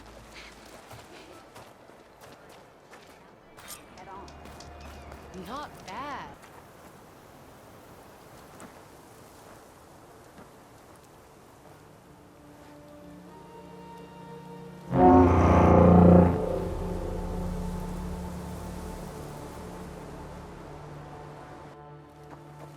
You there! A marshal requests an audience with your clan commander. I didn't know there were any marshals left. We defend the path to the mountain. Where the wings of the Ten shall find us. All right, Marshal. I'll send the lift for you.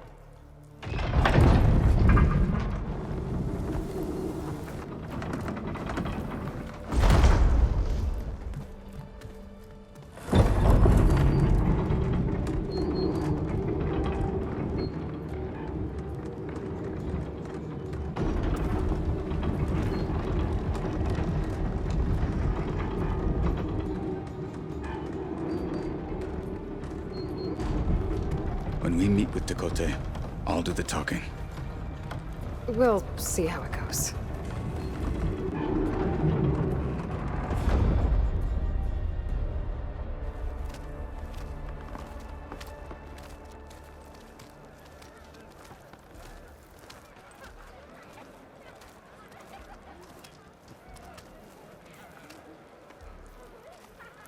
Back again.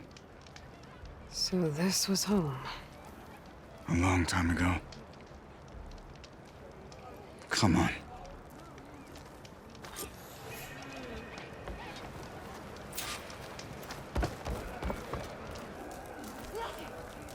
We're here for Teakote. Let us in.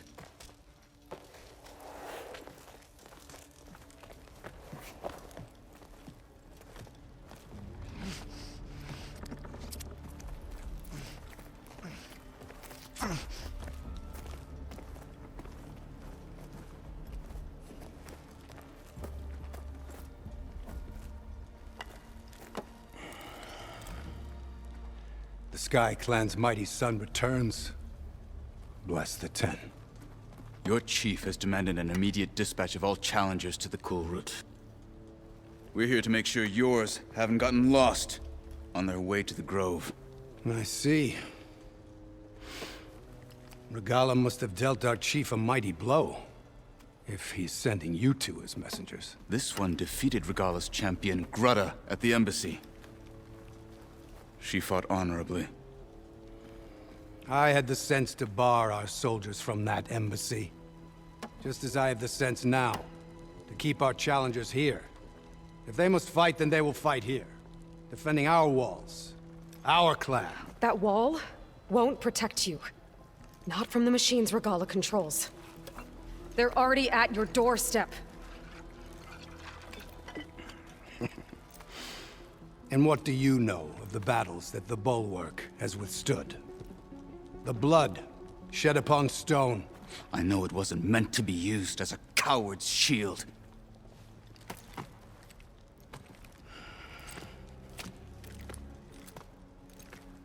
You were a great warrior once. But that was then.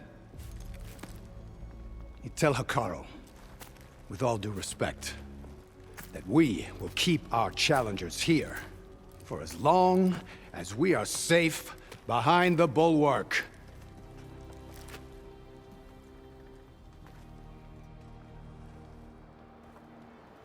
I told you, words are useless with his kind.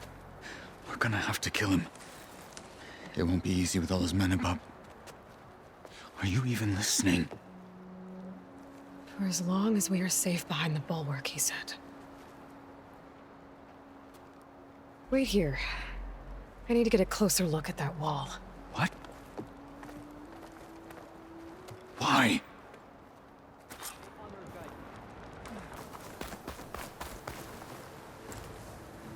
The guard said you've been scurrying around the wall like a rat. What in the name of the Ten have you been up to? Tekote said he wouldn't send his challengers as long as they're safe behind the Bulwark, right? Don't remind me. So, we take it down. Did you hit your head on the way down here? I'm serious. There's something from the old world stuck in there, and it has a power cell. I could blow it up if I just penetrate the first layer of rock and metal. Even if what you're saying is true, it would take a cannon to do that. You're right. And you said the rebels were stripping them off machines back in the valley. Come on. No. I'm not getting dragged further into this madness. Hekarro ordered you to help me. You gonna defy him like that arrogant shit up there?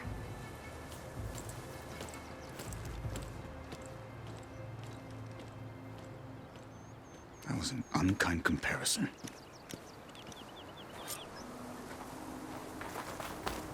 The rebels might have made camp. Well, it looks like the rebels just got a lot more firepower. Ready? Move out!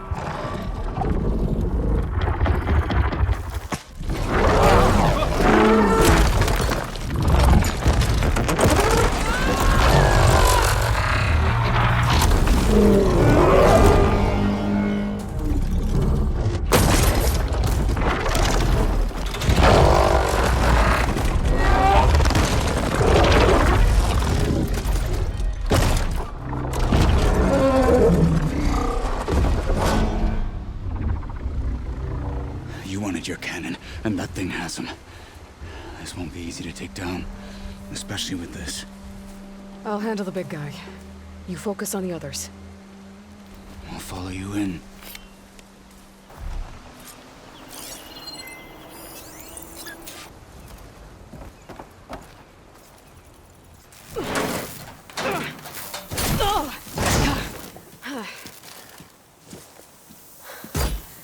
I'm not looking forward to hauling this all the way to the Bulwark. Here.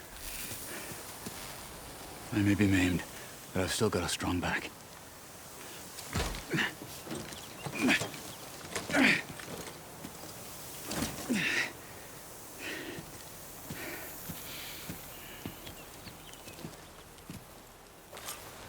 After you. Hey. Nothing's exploding.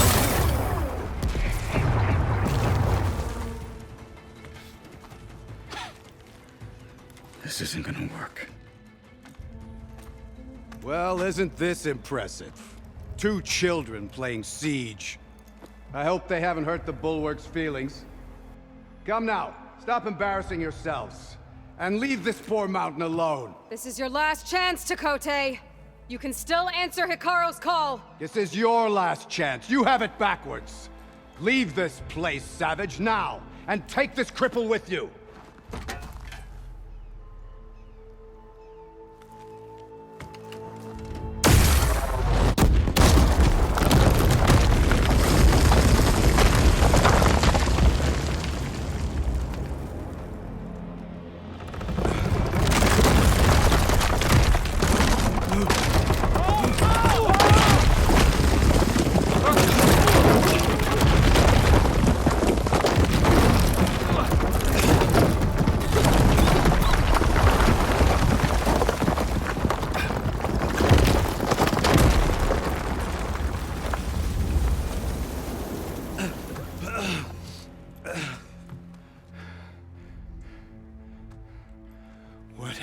Done? Can't hide behind the wall anymore, Tekote.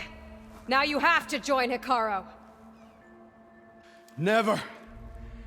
Never. We will rebuild it. Immediately. You are not safe. The Bulwark couldn't protect you from a single cannon, let alone an army of machines. The only pathway to safety is to unite against Regala with your chief. You decreed that no challengers would be sent, while the clan's safe behind the Bulwark. So send them now. Unless your word means nothing. Send them. I didn't hear you. Send the challengers. I look forward to seeing the Sky Clan's colors in the arena.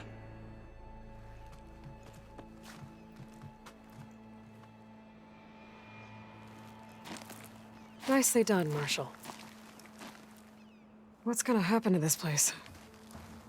They'll have to live without their wall. But that's better than living apart from the tribe, as pawns in Tekote's foolish schemes. If you want to check up on them, talk to Jera, the chaplain of the clan. If anyone needs help up there, she'll know. Yeah, maybe I will.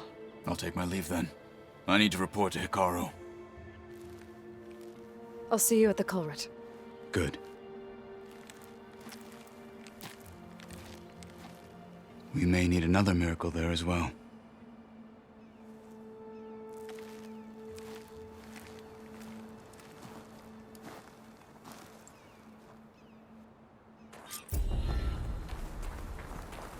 Maybe I should go up as well.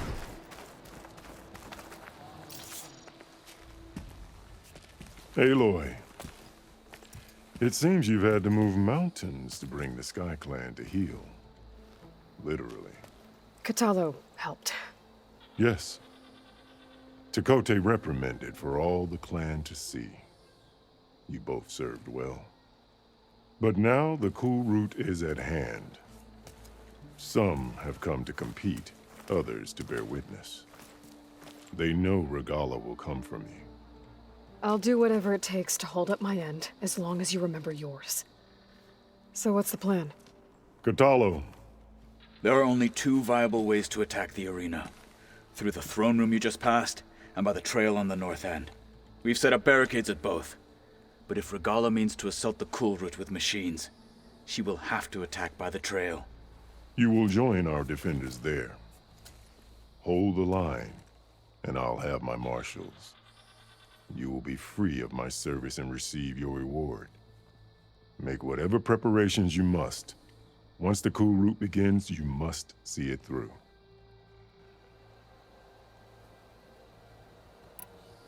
The grove, the arena, it's all part of the same ancient structure? Yes. Here the land remembers the sacrifice of the 10. Their deeds commemorated for eternity. Sacrifice? The visions tell us that on the ground below, they gave their lives in a fight against machines. We honored them by holding the Culrut where they fell.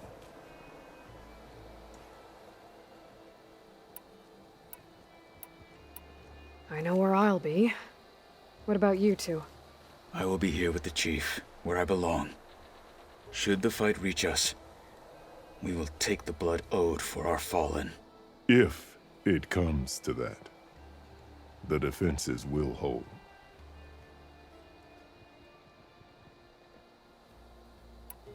Let's get this over with. Good. You'll find Dekka at the north barricade with the rest of our defenders. Strike true as the 10. I'll see you when this is done.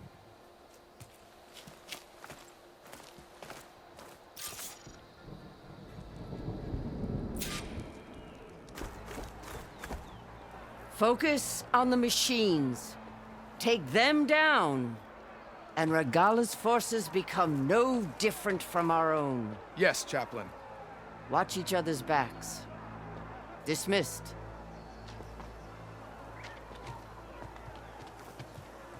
Our soldiers are ready. They will defend the Culrut from below. But from above... Not bad. Where did you get it? One of our squads ripped it off a fallen machine. The honor is yours. Regala may have her tricks, but you will show her our teeth.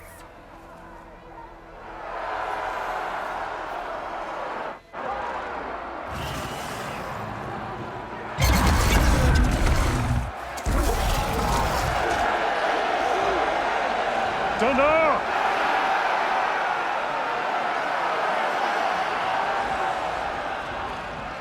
The Culrut is upon us! Our struggle demands new blood! New leaders! Release the quarry!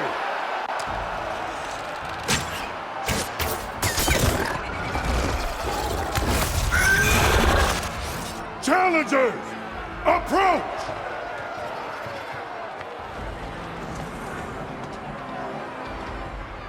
All who take down a machine shall be named Marshal.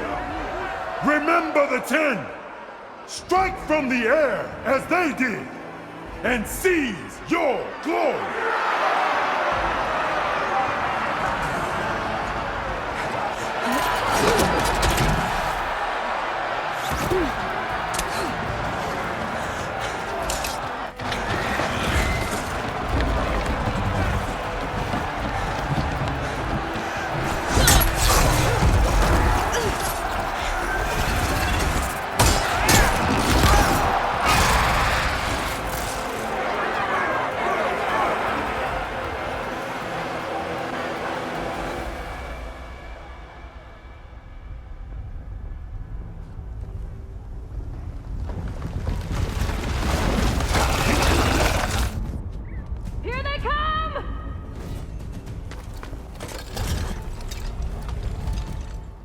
Hold them back! Defend the Culrut!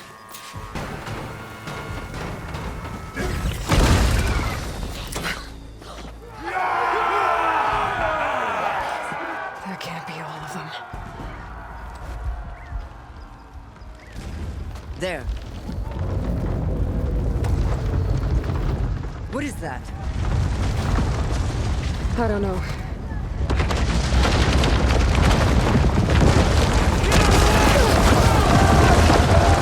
Hold the defenses! Go!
Draw that thing close! Open fire!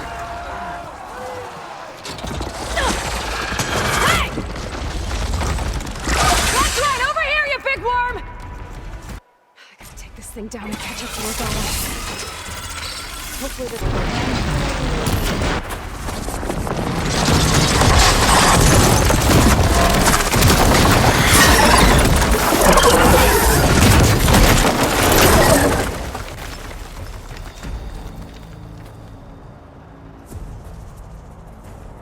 Finally. I hate those things.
This isn't finished!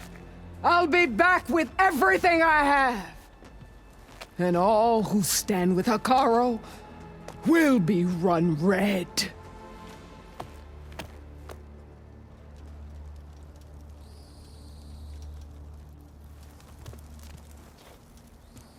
At attention. You fought well. Proved yourself against enemies both metal and flesh. I name you all Marshal. Your first order is to secure the arena from any remaining rebels. Go.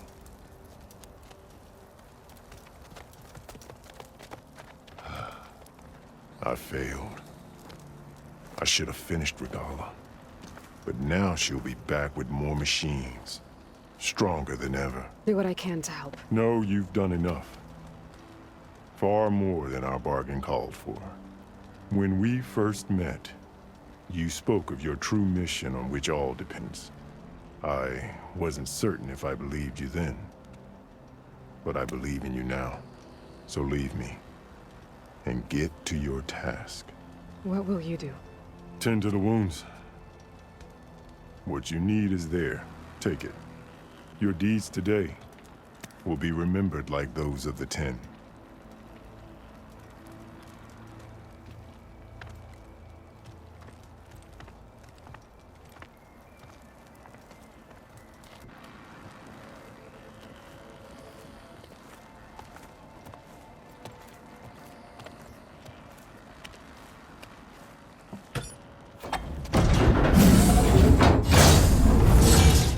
This is it.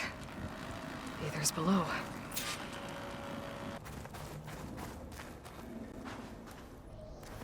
The visions throughout the grove are different now. And this one, it just appeared. Is this your doing? Visions have changed.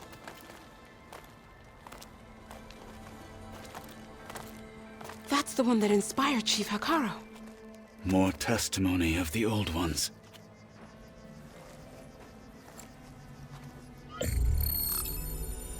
Hear now the words that reunited a people. Following the tragic events of the war, Anne Faraday, the chief architect of the reconciliation effort, addressed a nation in need of hope. If we look into the future, the lens of the recent past, our fears loom. Wars waged against machines, scarcity of food and water, storms that drive us from our homes. But true courage means facing those fears with conviction instead of cynicism. leading the peacekeeping effort with these brave men and women, these marshals of the new Southwest, has strengthened my conviction that when we are united, we can overcome any threat. Join me. Join us in that conviction as we strive for a nation and a world without want or war.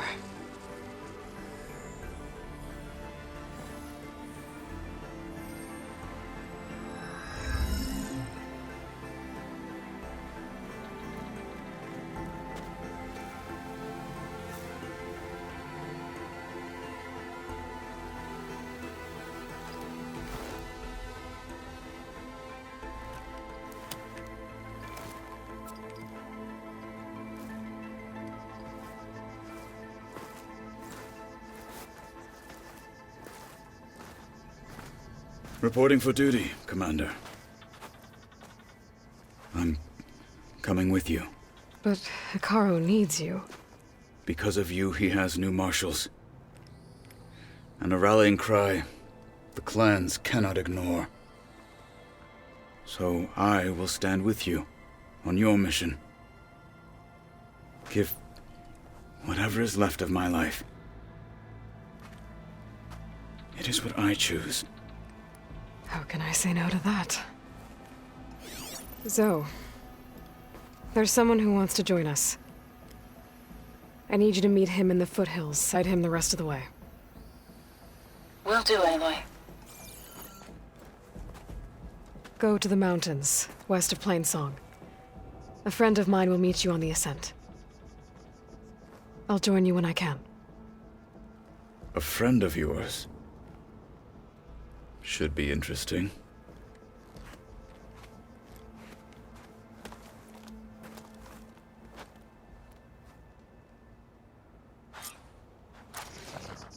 All right. I need to get Ether back to Gaia. See?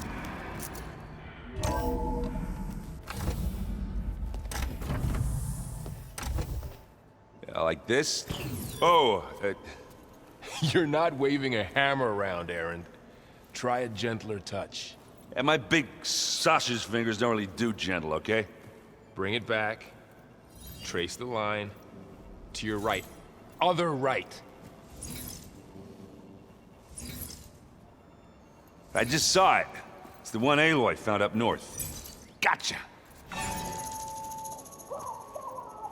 They call it a concussion beat party or something. Yeah, now that's music. Aloy! Aaron, you're all better. And you're here. Varl said you might need some help after all. Doing, complicated things. We still have much training to do, of course. One does not become hunter in a day. Each seed grows at a pace of its own. Doesn't mean it won't bloom. You should know your Tenakth friend arrived. Kotallo. I heard their warriors drink people's blood. I want to sleep with one eye open. I think he's seen enough blood for a lifetime. I showed him to one of the rooms. He seems to appreciate the privacy. Looks like you've got things under control. I should get this to Gaia. Right. We'll keep on training. Catch up as fast as we can. I'm seeing glyphs in my dreams already. Well, while you've been off gallivanting around, I've been working with Gaia to find out more about the land gods. So from where I'm standing, you're in need of some training. Come along. Okay.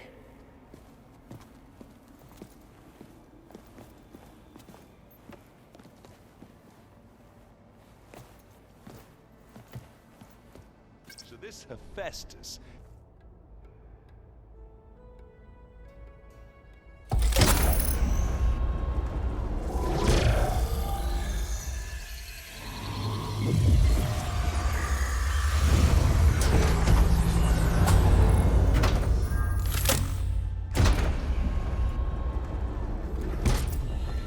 So, what did you want to discuss?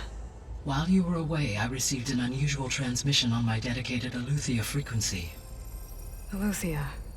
That's one of the sub-functions you couldn't detect before. Yes. The transmission occurred so slowly that at first it seemed like an accidental blip of data amongst background static. Once I noticed this irregularity, it took some time to collate the complete message.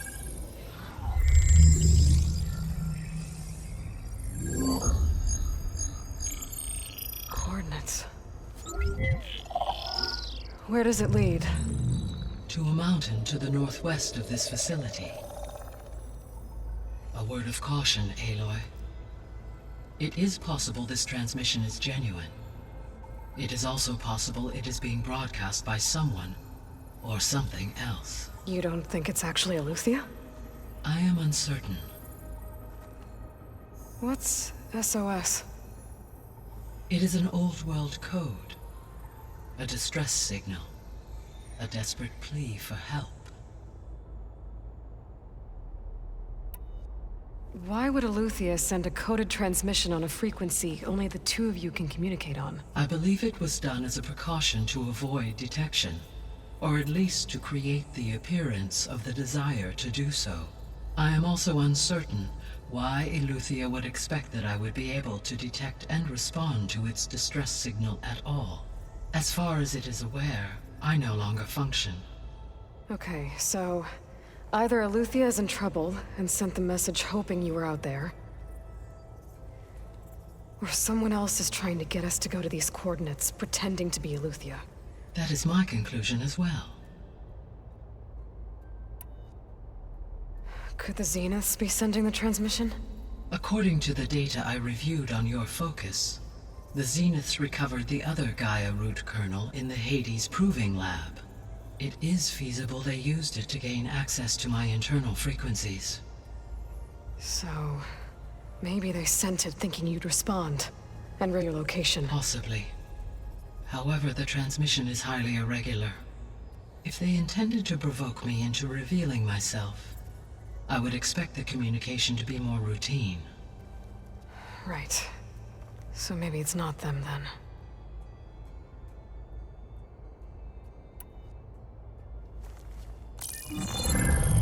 You said the coordinates lead to a mountain to the northwest.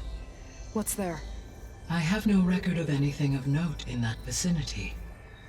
Okay, and what about the other number in the message? 237. Any idea what that means? I have queried my available databases, but it does not appear to have any significance. Perhaps its meaning can only be understood at the indicated coordinates. All right, I'll go to the coordinates and check out the source of the transmission. All by yourself? Ha! No way. I included Erend and Varl in this briefing via their focuses. I concur that you should not investigate this alone. What if it's a trap? Of course it could be a trap. But if it really is Eleuthia, then it's in trouble, and I need to bring it back. Don't worry. I'll be careful and... We're coming with you. Fine. Go grab your things. We'll wait for you at the west exit, in case you need to upgrade your gear.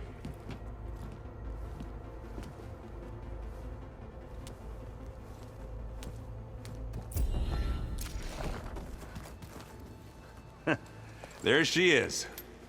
You ready to head out? Let's go. Look at us. 3 battle-hardened badasses forging into the unknown. This ought to be good.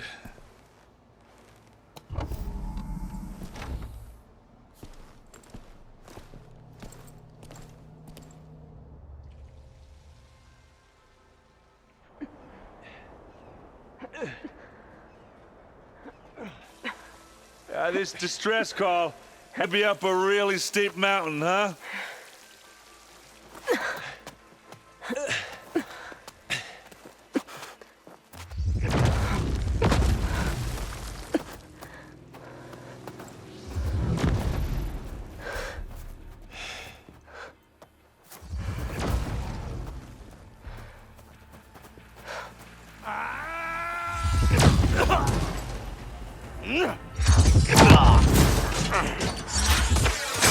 Vermin.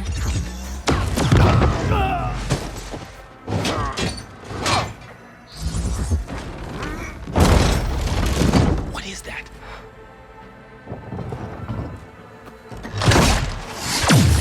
What the hell?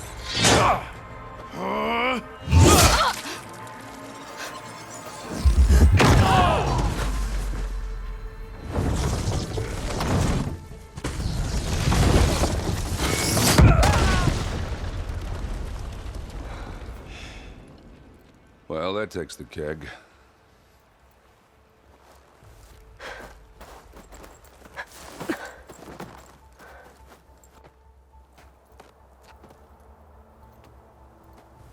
Burrow, see if there's anything over there. On it. We'll check out the battlefield. Let's start with that Zenith. Well, there are obviously more Zeniths than we know about. All right, she who sees the unseen. What did you find out? This was a carefully planned attack. I found camping gear up there. The rebels must have been staking out this place for at least a few days.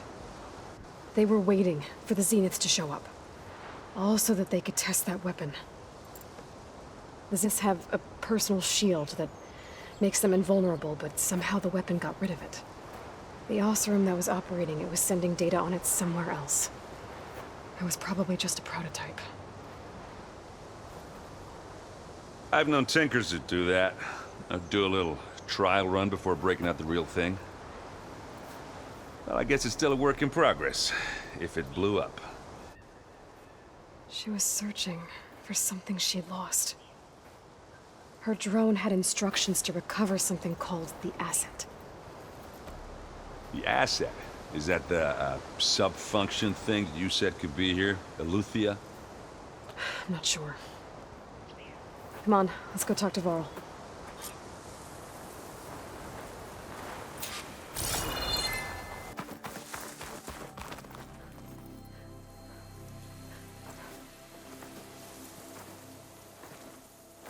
That's a long way down.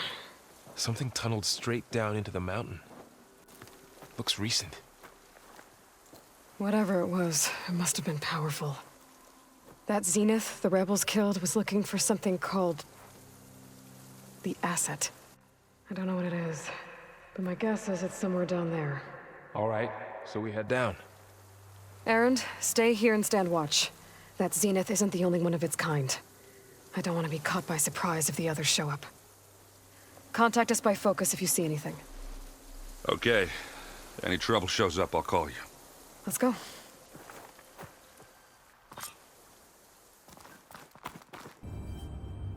$236 containers in storage. Please enter the container number you'd like to...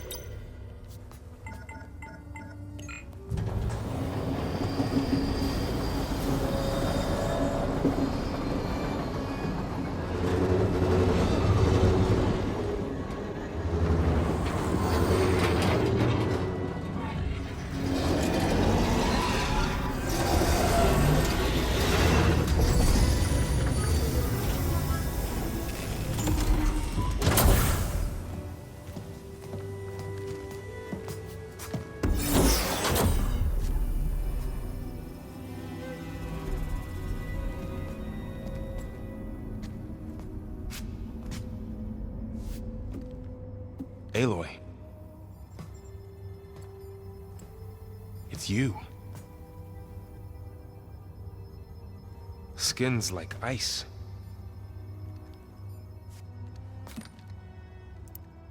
Must have cut this from her head. But why?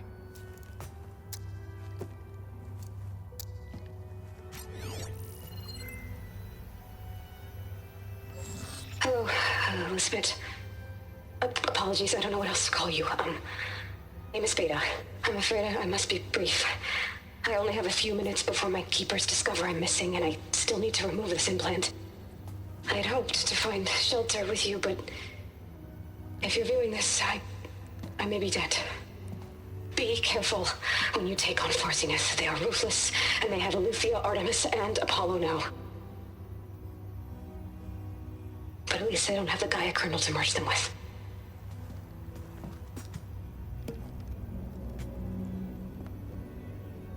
You must succeed, or this was all for nothing. Good luck, and goodbye. So she's still alive. We need to get her back to... Oh shit, they can fly? Boy. Aloy, can you hear me through this thing? What's going on, Erend? 2 of those spectral things just fell out of the sky. One of them is heading down towards you. The other one's waiting up here. We're coming up. Stay in cover until I get there. You got it.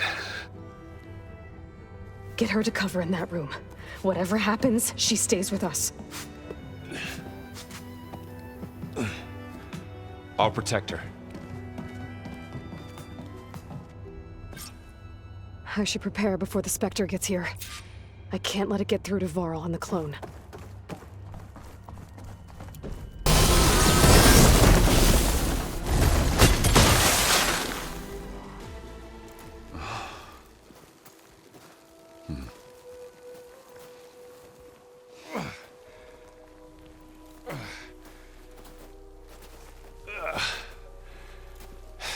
Aloy, she's... Look, I swear I'm not drunk, but right now I'm seeing double. Long story, but it'll have to wait. She needs a healer, but we need to get her back to the base immediately. Right. Yeah. Well, what are we waiting for then? You two go on ahead. I need to take another look at that weapon.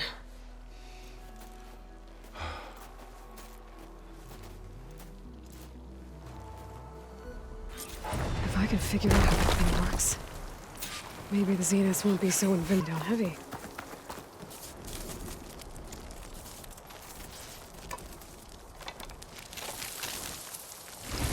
No. Damn it.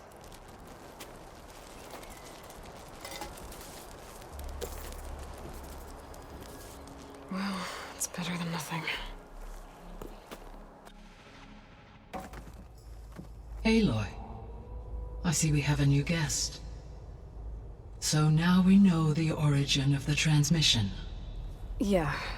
I also recovered this. The weapon it was part of somehow stripped a Zenith of its shield, but it malfunctioned and blew up. If we can recreate the weapon and improve it, maybe we'll gain the upper hand on the Zeniths.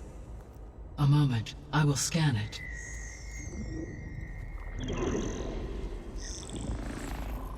Complete. By combining the results with data from your focus, I can infer that the weapon was highly advanced, comparable to Zenith technology, but not how it worked. Did the explosion corrupt the data? It was only a catalyst. The moment the weapon malfunctioned, it appears a command executed to purge all data within its core. Ostensibly, this was to prevent the weapon's secrets from falling into enemy hands. Whoever designed this weapon knew how to cover their tracks. Silence. Based on your data on him, that is my conclusion as well. And he's not gonna cooperate with us. Well, it was worth a shot. But that's not all. The Zeniths got Eleuthia, along with Artemis and Apollo. That is unfortunate. However, our original plan remains unchanged. The 2 remaining subordinate functions should increase my heuristic processing density enough to absorb Hephaestus. Right. One problem at a time. Well, I guess I better check on the clone before I head back out there. Yes.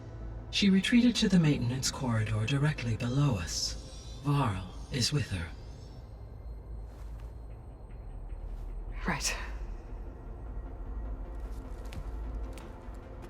Thanks, Gaia. She panicked after waking up and stumbled down here. I thought it best to wait for you. I'll talk to her.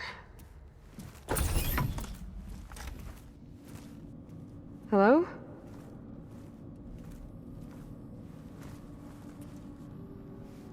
It's Beta, right? My name's Aloy. What's wrong? Is it your injury? Simulacrum withdrawal syndrome. I don't understand. Sudden removal of a neurologically integrated data device. The brain, especially the cerebellum, goes into a kind of sensory freefall. Everything real feels unreal. Distant. Is there anything that can help? Do you have a focus to spare? It's primitive, but I can make it work. Yeah.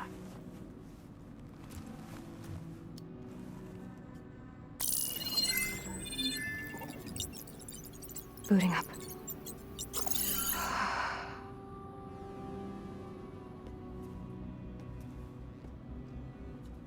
So, Aloy, I suppose you want information. About you and the Zeniths? Yeah. Why are they here? What do they want? How did they get you? But let's start at the beginning. I'm guessing they faked the destruction of their ship 1,000 years ago? That seems consistent with their behavior. They wouldn't want to be followed. So Far Zenith established a colony world after all. Yes, for a few hundred years, but it didn't last. Some sort of natural disaster rendered it uninhabitable. Okay, so the descendants of Far Zenith escaped a dying planet, and now they want to claim Earth for themselves? Not their descendants. What? Not their descendants, it's them. The same ones who left Earth 1,000 years ago. You didn't know? How can they survive? They don't even look... What did they do to themselves? I believe it's a combination of pharmaceutical, cellular treatments, and technological implants. And you? Does that mean that you're... I'm not like them. I was made. On the way to Earth.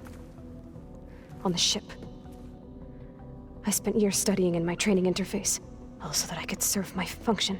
Access and control of the terraforming system. But why? What do the Zeniths want with it? When I discovered the Zero Dawn system had disseminated into its subcomponents, I thought my purpose was to fix it. But I don't think the Zeniths want that at all. I think they want to wipe Earth clean and start over. The Zeniths want to exterminate life on Earth. That's what Gaia and I concluded too. But why? Why kill everyone just to take over? When they took me on missions with them, I saw how they butchered the tribal people we encountered. They didn't seem to care about a rejuvenated Earth, so I concluded that they must want a hard reboot of the system. Then they can redesign it to be exactly what they want. Mass extinction for their own comfort? Who thinks like that? Well, without their Gaia kernel, they'll have a hard time doing that. The Zeniths needed Elizabeth's gene print to access Zero Dawn facilities. So they made you. Trained you. And you went along with it? They told me I was born to interface with the Zero Dawn system. When we reached Earth, I pieced together what must have happened to Gaia and her subordinate functions. That's when I started to realize I wasn't meant to fix Gaia. That they must have made me so I could do what their remote extinction signal failed to do. Reboot Earth for their own benefit. So you know about the extinction signal? It was speculation, but the only logical conclusion why Gaia suddenly self-destructed after operating efficiently for centuries. Gaia would have only undertaken such a desperate course of action if it had detected a threat to life on Earth that was more dangerous than ceasing function altogether. I should have realized that she would also order the recreation of Elizabeth Sobek to rebuild her. Yeah, well, surprise.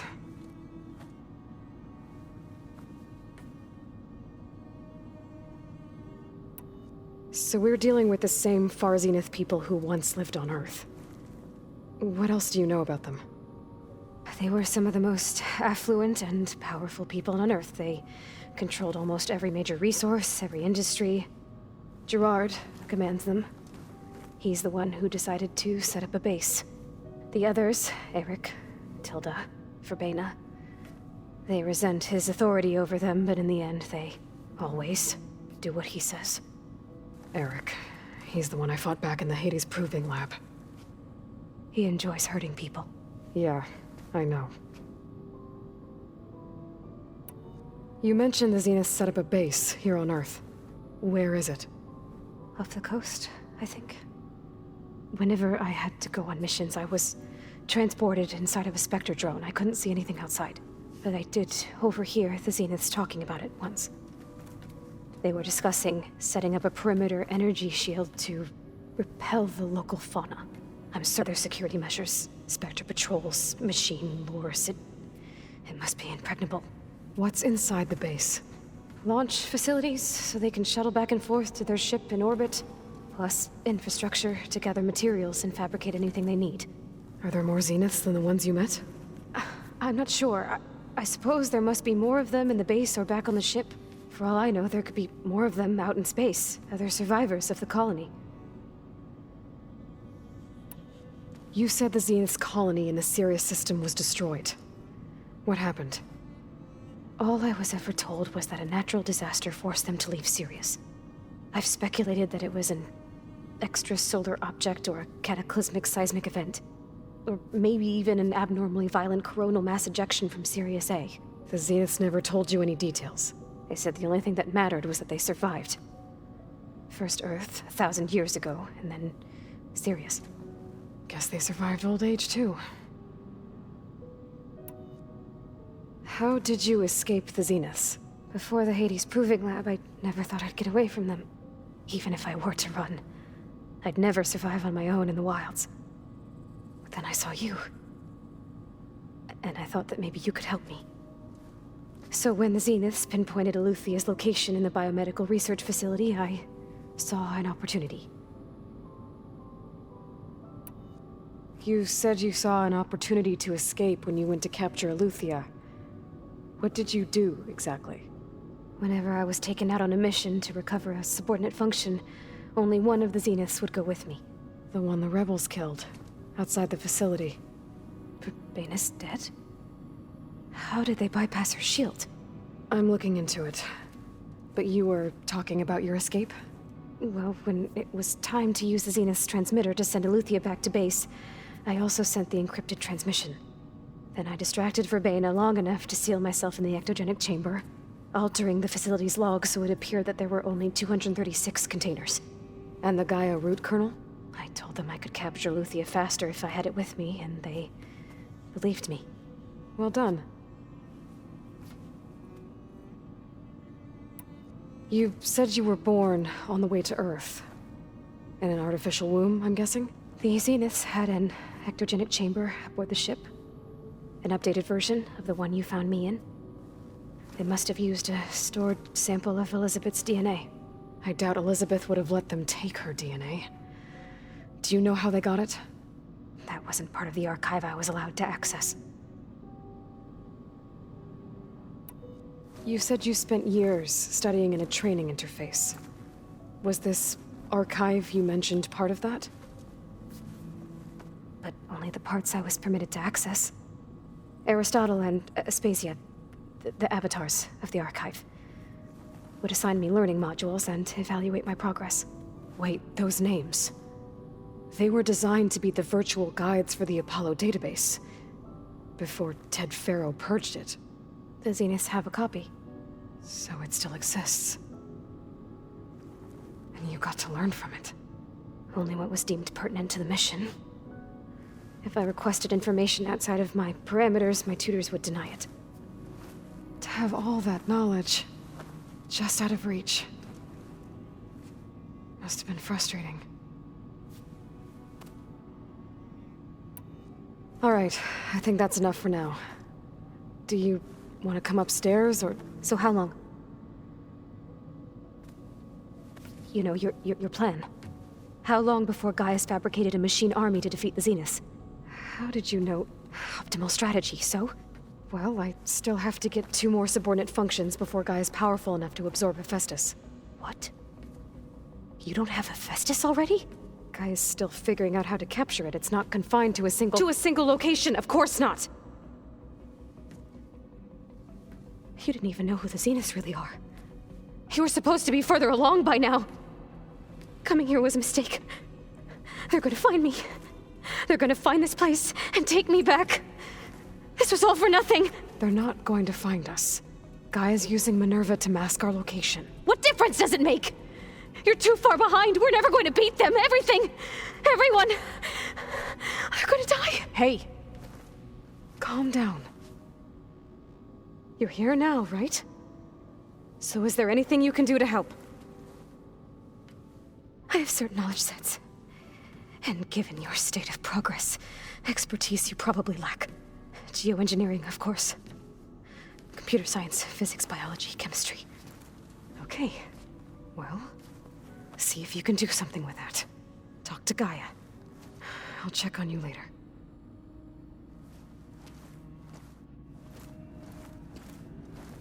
How'd it go? Her injury's not that bad, but I think she regrets coming here. Feeling might be mutual. I'll come back later and talk to her. See if I can learn anything.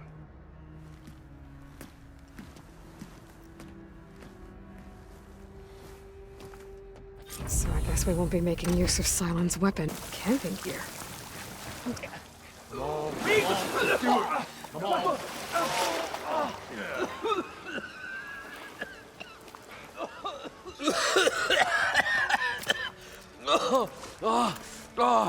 I almost had him.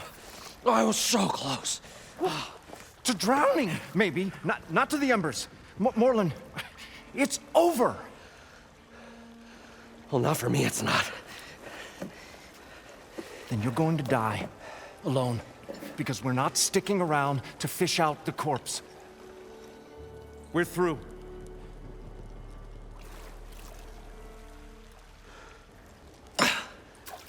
So the visionary's fate hung in the balance. Would he choose life, or succumb to deadly delusion? Hello.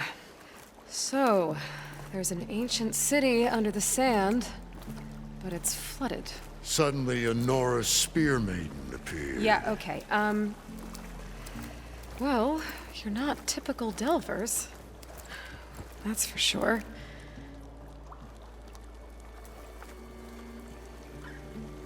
What's this? I call it a diving bubble. This is the Mark I. The Mark II was better, but it got stuck halfway down. Air tube snagged. You went down in that. Yeah, I hardly expect a layperson to understand. Because that's pretty smart. I'm sorry. May I remind you, you got stuck inside and nearly drowned. It'd have to be portable, though. Machine kneecap, maybe? Well, you'd need a filter. Synthetic membrane would do it. With a hose to a Compressed air capsule. Hammer and tongs. What is this? What is happening here? What? Get over here. She's a stranger. You got a name? Aloy. Morlund. Not a stranger anymore. You're a damn fool. Come on. I got the original schematics over here. Oh, well, hold on. Just a couple of questions first. Fair enough.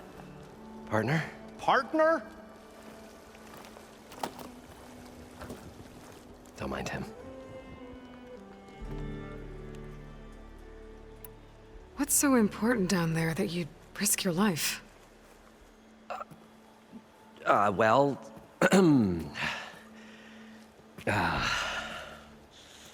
Morlund, I'm not interested in salvage, okay? Whatever you find below is yours. Well, all right. Then what if I told you we were delving for the most spectacular treasures ever scribed by man or maid? I'd say get to the point. No nonsense. I like it. Behold, an ember. Looks like a piece of junk. Well, now, yes, but with a proper spark. These magnificent creations of the old ones paint mesmerizing pictures in the air, and the ruins below us are full of them. A feast for the eyes beyond description. Just as my old Gramps promised me.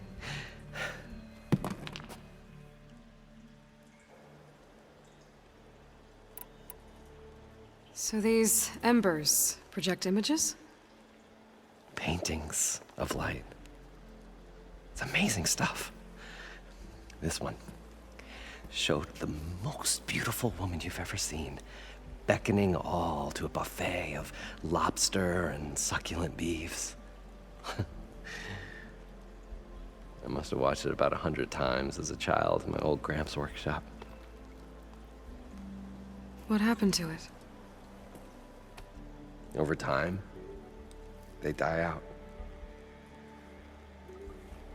I cried the day that this one's light faltered. But there are many more below, as you'll see if you get down there like I did and my old Gramps before me. How did your grandfather discover these embers? He was here 40-odd years ago. He was one of the first to lead a delving party into the West. He discovered the ancient city around us, plumbed the depths of this very structure. He found the hollow underneath and the glowing embers all about. Took as many as he could and brought them home. He always wanted to come back and get more, but, well, he never scraped up the shards. What he really wanted to do was use the embers to put on a show, one unlike the world has ever seen. Sounds like quite a guy. He was a true delver and a true showman, and I miss him. But I will do him proud. I will gather the embers and put on a spectacle that would have amazed even him. With your help, of course.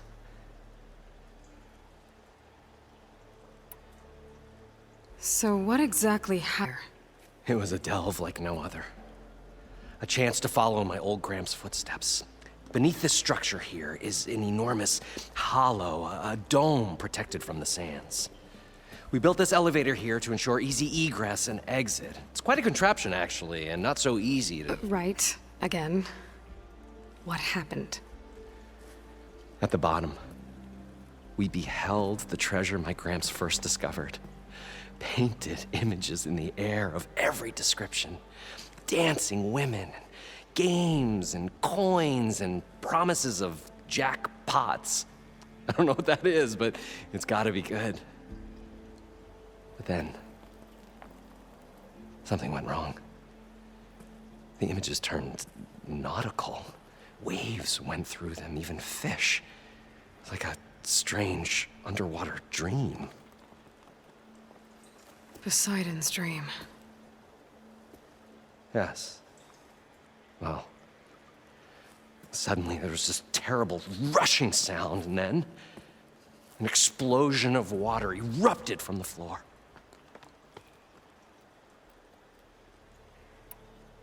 So water just shot up from the floor and filled the place up? It was a raging flood unlike anything I've seen. We ran like forge fire and barely made it up the elevator as a wave just crashed beneath us. Shaken, but not stirred, I built the diving bubbles Mark I and Mark II. I tried the descent in each, but I nearly drowned both times. Abaddon's beside himself. He thinks I'm insane. But I can't give up now. I've come too far, and the embers are just barely within my reach.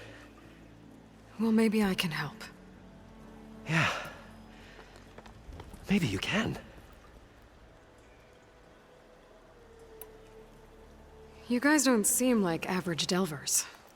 We're not really delvers at all. We're showmen. Like performers? You're Nora, and thus unfamiliar with the arts. We stage spectacles all around the claim. Stemmer tells stories, which I augment with all manner of sounds and fireworks, and Abaddon, he, well... Complains? He handles the money, which amounts to about the same thing. When we delve, it's to find gear for my theatrics. Which makes this delve the most important one of all.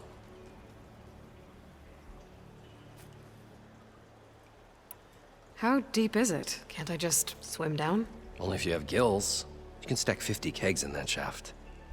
Leave it to the Oseram to measure something in kegs. talking liquid depths. I'd say it's apt. Apt or not, sounds too deep to hold my breath. Hence, our new invention. I'd better get after those parts. There's a fully intact compressed air capsule in the Mark II, but like I said, it's stuck in the shaft. If you made it back up alive, I should be able to swim down that far. All right. As for the other parts, Stemmer scouted a herd due south of here that should have what we need. I'm on it. Great. I'll come back when you get the gear. Good hunting.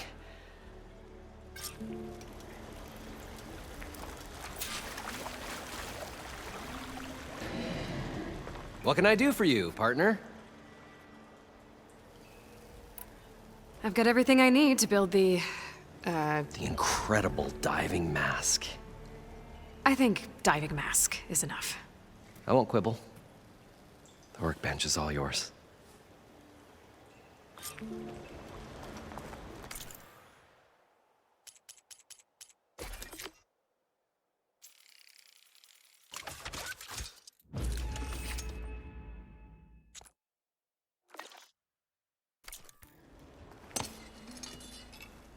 Whoa. There's a marvel. If it works, you'll let me try it? I want to get down there and get those embers. Assuming I don't drown. So what are you really looking for down there? It's hard to explain. Something that caused a malfunction in the apparatus that controls the old city. I think it started the flood. Well, I thought we started the flood. Like we sprung a trap. I don't know how we were detected. Like I said, the dancing lights around us changed, turned to sea life. There was this flash of red, and the roar of water surging in. Wait, a flash of red? A red light from a spot near the grate on the floor where the water burst through. It was like a beacon. Or a warning. Thanks. That might help. I hope it does. And good luck down there. Okay, time to see if this thing... There. Time to dry this place out.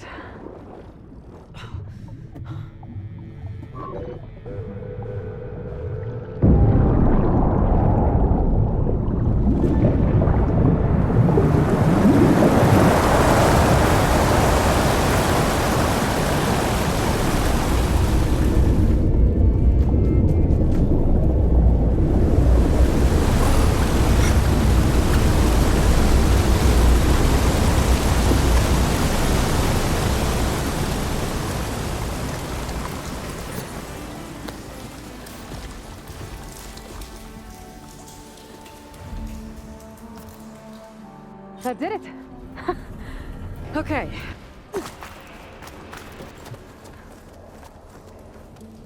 Okay. Poseidon is through there. But where did that machine go? Aloy! It's a miracle!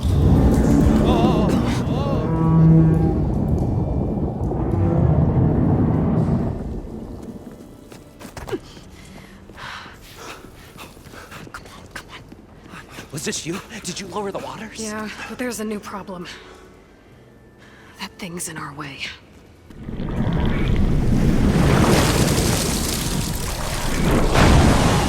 Wow. Yeah, it's gonna be difficult to get the embers with that around. As the scrappy band of adventurers beheld the beast, they knew what they had to do. What? Are you crazy? Hush now. She saved our Delph.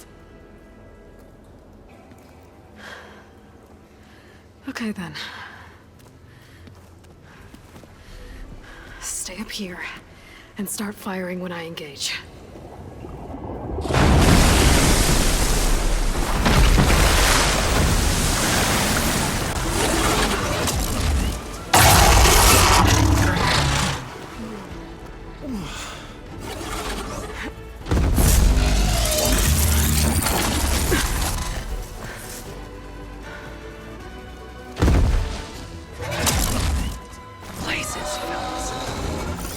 Overheading.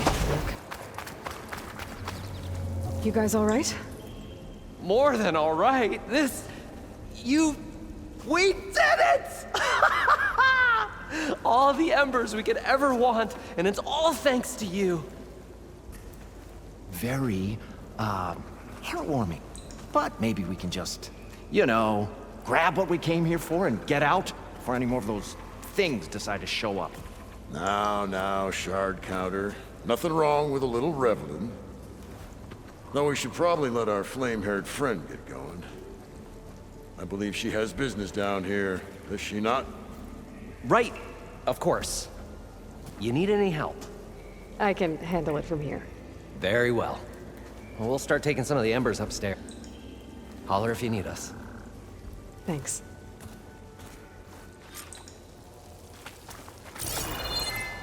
Risk cost.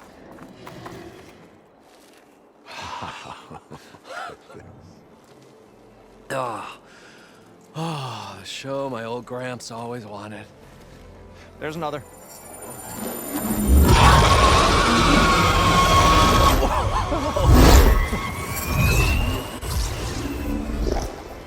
His dream realized, his old Gramps' legacy ensured. Our hero beheld the sea of desert lights and wept at his good fortune. When I saw the embers as a child, I never dreamed they could be like this. Thank you, Aloy. Well, did you find what you were looking for? I did. And now I have to move on. Oh. Come back when you can. I got big plans for this place. I thought you wanted to put on shows with the Embers back in the Climb. Oh, no. This is the show. Oh, can you imagine? Folks from all over the land coming to take it all in. Plus some food and a nice place to stay. Not to mention a variety of entertainment venues. Don't forget, games of chance. Plenty of shards to be had there for certain. A new dream, huh? I hope you make it happen. Goodbye, gentlemen. This delve was a story for the ages. All thanks to you.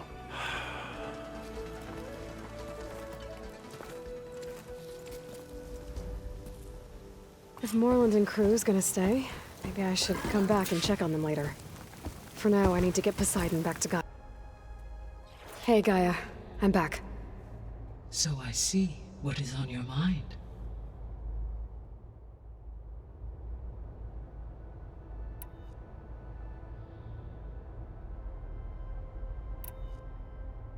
So, I guess Beta's here to stay. I gave her a focus. Told her to talk to you to see if she can help. She's not what I expected. What were you expecting? I don't know. Someone more helpful, I guess. And less pessimistic. It is true she overestimated our progress. However, it is also worth noting that her confidence in your abilities emboldened her to escape the Zeniths. I guess so. Give her time. She may yet come around. How's Kotallo doing? I have detected that the loss of his arm still deeply pains him. In an effort to remedy this, I have discussed a potential solution with him. I believe he will want to fill you in on the details. A solution? I'll check in with him when I can, then. How are things around here? Zoe has been studying the morphology of her land gods in an effort to understand their sickness. Without the abilities of Hephaestus, I am unfortunately unable to correct their programming. However, Zoe and I are hopeful we will find an alternative way to heal them. Well, keep at it. Varl and Zoe seem to like spending time together. Indeed. While studying old world data, Zoe discovered references to a dietary lifestyle known as vegetarianism. She appreciated the similarities with Utaru practices and encouraged Varl to try out this lifestyle. And how did that go? I believe they have agreed to disagree. How's Erend handling things? He is becoming increasingly accustomed to use of the focus. After an initial incident. What did he do? He unfortunately crushed his first focus as he attempted to affix it to his temple.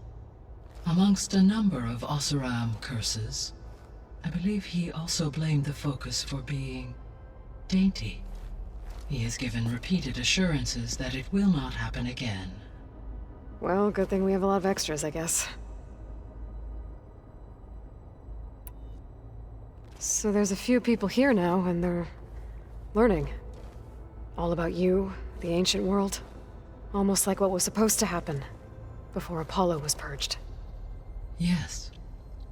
While the loss of the Apollo database was catastrophic, there is still much that can be gleaned from the data you have uncovered. For instance, Varl has been reviewing the last recorded entries from those who perished during the Pharaoh Plague. Their hopes and fears made him quite somber. Anything I should be worried about? I do not believe so.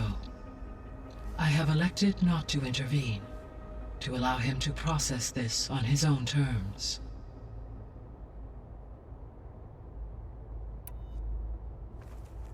How long do we have then? At present rates, without additional factors, the biosphere will cross a point of no return in approximately 4 months. And if I gather Ether, Demeter, Poseidon, merge you with them? We will only gain a few months more. Well, every bit counts.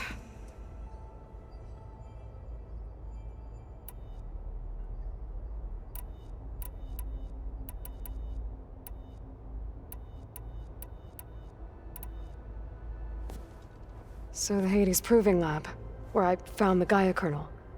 It used to be a Pharaoh research facility? Yes. Prior to appropriation by Zero Dawn, the facility was used to engineer and test advanced computer viruses. It appears to have been one of many research initiatives by Pharaoh Automated Solutions. I guess it wasn't enough to build automated killing machines. He wanted viruses to infect them with, too. So, a while back, before the battle at Meridian, I went into Banuk territory. I discovered another AI there, one not related to Zero Dawn. Scion. It was created to oversee operations for a volcanic stabilization project, and it spent the last 1,000 years in isolation. I'm guessing you didn't know about it? No. From the data on your focus, it seems that Scion was cut off from the outside world, an effort by its creators to protect it from the Pharaoh Plague. Any chance it could help us now? I have already attempted contact, with no success. Given its previous experience with accepting an outside network request, I imagine it is unwilling to do so again. Right. Because last time Hephaestus enslaved it. Well, that's too bad. I think the two of you would have had a lot to talk about. There was an ancient tank embedded in the Bulwark, buried under a bunch of boulders. Any idea how it got there?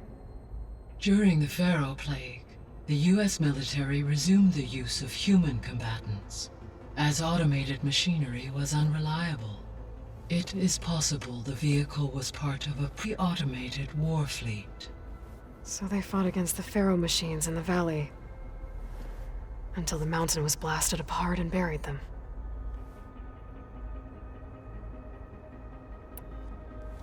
When we were at the facility where we found Beta, there were records that said Far Zenith were researching embryogenesis. I know they traded their ectogenic chambers to Zero Dawn, but why were they researching it in the first place? At this point, we can only speculate. Perhaps at one time they meant the Odyssey to be a colony ship, necessitating such technology. As their goals evolved over time, so did their areas of research. So they got more selfish as the risks of staying on Earth kept rising.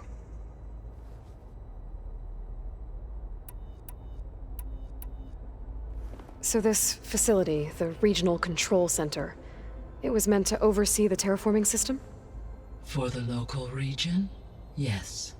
Had humans received their education from the Apollo database, they would have then been guided here to assume operation. As that never happened, this place remained vacant. Until Minerva decided to settle here.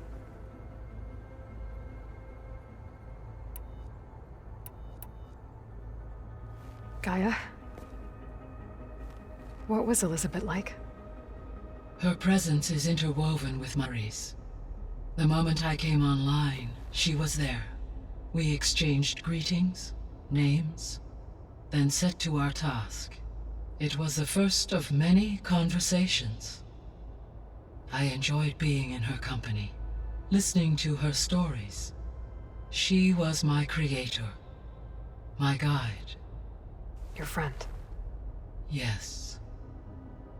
When I reviewed the data on your focus, I was saddened to learn of her fate, though I am glad she made it home. I deeply wish she did not have to be alone. She was okay with that. She gave all of herself. The only one who could. Thanks, Gaia.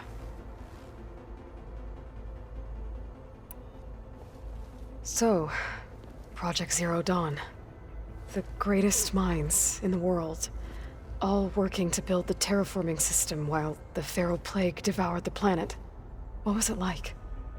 Personnel worked in rotations, at all hours of the day. Resources and technology were secured from across the world. Within a month of the project's conception, I was launched and began my education. Elizabeth encouraged me to spend time with the rest of the Zero Dawn staff. She said it was important to experience many personalities and perspectives to aid in my emotional development. What were they like? Scared, hopeful, determined. They were hurtling toward technological achievements on a scale never before attempted. I owe everything to their dedication.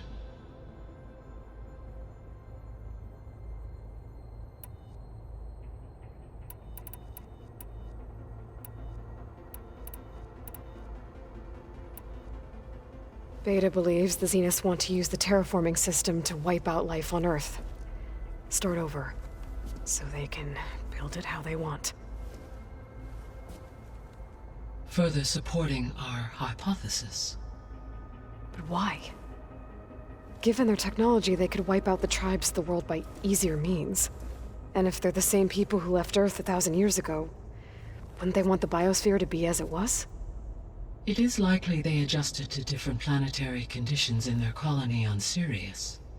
They may be trying to recreate that environment here. Turning Earth into a new Sirius. Their own personal playground.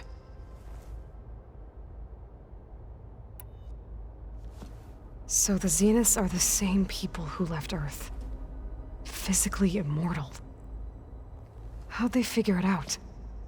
From what we know of Far Zenith, it is plausible that prominent geneticists and engineers were offered a place aboard the Odyssey in exchange for their expertise. Given enough time, technology, and resources, any challenge can be overcome. Like how Menschli generated the deactivation codes for the Pharaoh Plague. Exactly.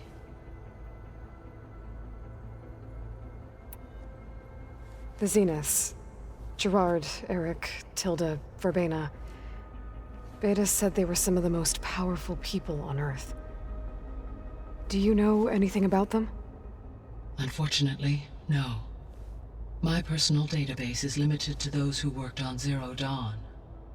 Additionally, it appears Far Zenith was quite secretive about their members. Only one, Oswald Dalgard, was ever publicly known. Right. He was the spokesperson back at their old launch facility. What we can conclude from your and Beta's experiences is that the Zeniths are ruthless in pursuit of their goal.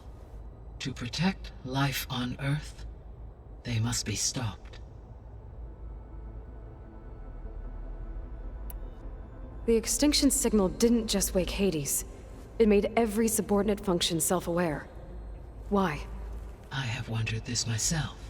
So far as I can tell, Hades was the sole target, and the partial sentience imparted to other subordinate functions was incidental. A signal that precise would require thorough knowledge of the system. How could the Zeniths know that? From the records on your focus, it appears Far Zenith had an informant during the development of Zero Dawn. Hank Shaw. He was supposed to steal a copy of the system for Far Zenith, but Elizabeth and Travis Tate caught him first. Yes. It is likely Far Zenith acquired knowledge on the system's design through him, despite his failure. So from what Beta told me, I guess we can assume the Zenith's technology is powerful in all sorts of ways, right? Yes. As your encounters with them amply demonstrate, they appear to make extensive use of robotic servitors. Further, they seem to be equipped with some kind of protective energy field that shields them from harm. They seemed indestructible, but that weapon the rebels used stripped their shield somehow.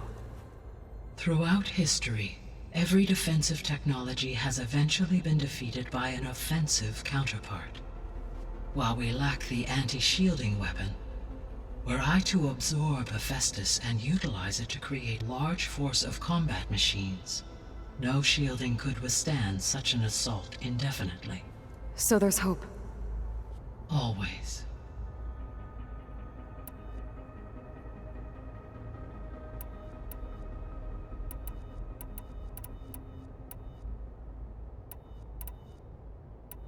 I guess I should get going. As you say. Be well, Aloy.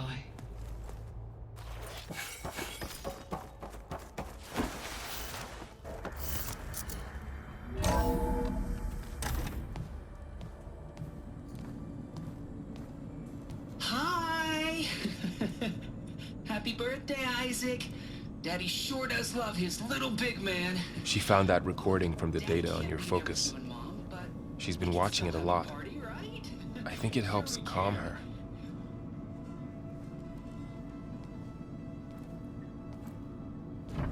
You know, I used to watch this a lot too. Whenever I wanted to take my mind off things. Daddy sure does love his little big... But there's something you need to tell me? While you were gone, I came down here to check on her. Then we started talking. Right, Beta? She's been thinking about how to capture Hephaestus, studying the data Gaia gave her.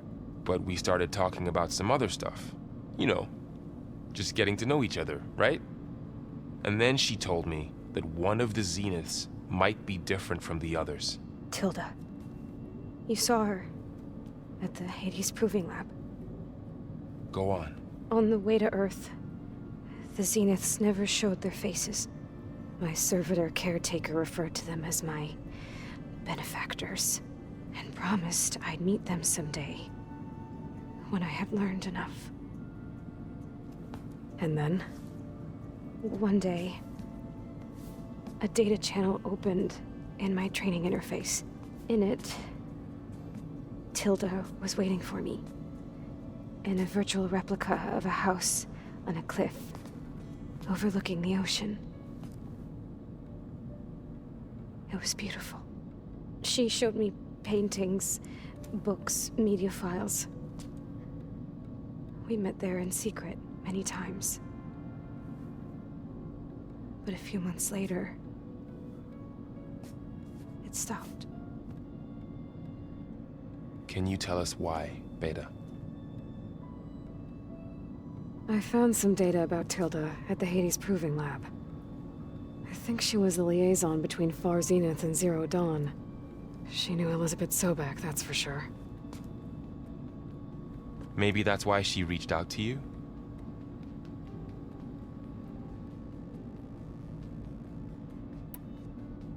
What else can you tell us about Tilda?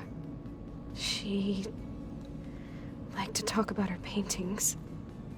What about herself? Did she ever talk about her life on Earth, how she joined the Zeniths, something like that? She never said much about herself, and she hated it when I asked too many questions.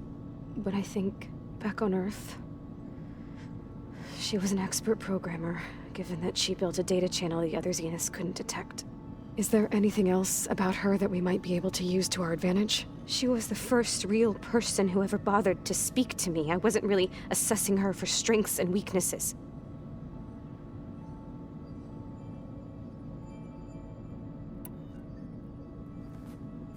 You said that Tilda reached out to you using a data channel? It appeared in my training interface as another assignment. When I opened it, there were a series of intermittent glitches. I realized they formed a transpositional cipher, instructions, on how to open up a new virtual space. When I entered it, my training interface disappeared. Instead of the usual holographic teachers and files, I was in a perfect recreation of her home. And you're sure the other Zeniths never knew about it? To them, it looked like I was still in training. Toiling away.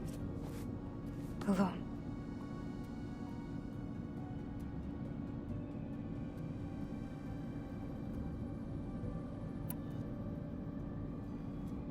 So this secret virtual space looked like a house with an ocean view?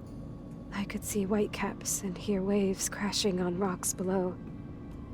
And there were gulls, crying outside. Inside, Tilda had frames that showed off her favorite paintings, changing at intervals to match the light. There was an armchair she liked. She'd sit there and gaze outside while I looked through her things. We spent hours in that house. I never wanted to leave.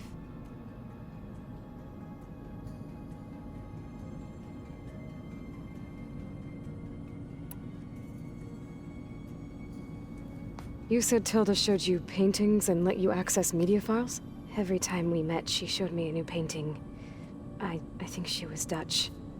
All of her favorite pieces were from their golden age in the 1600s. Portraits, allegories, ships at sea. She had so many. They didn't interest you? I liked her media portal. It had so much more than my training interface. Clips, shows, holos. My favorite was this one called Second Time Around, about a family whose kid comes back after disappearing during the Hot Zone crisis. Right, but did this portal have anything about the Zeniths themselves? Anything we could use? No. Any information about them was redacted.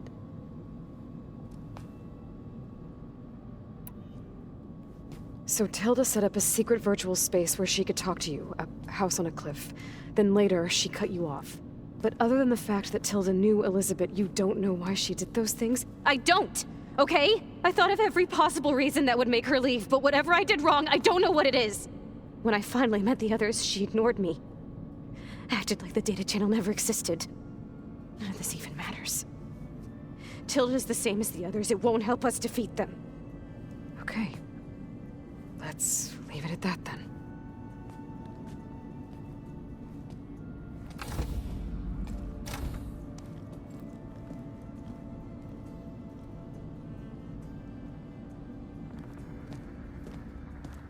What's wrong?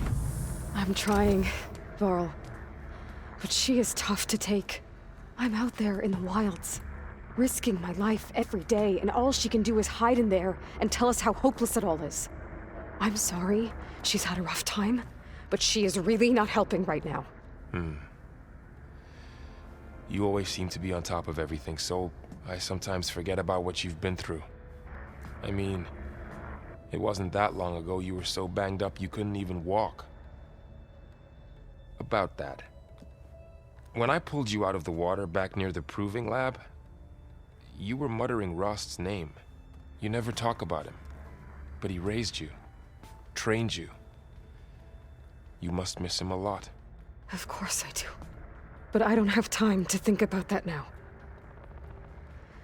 I need to get back out there. Okay. I'll keep working with Beta. Gaia says she knows a lot about Zero Dawn. And maybe she just needs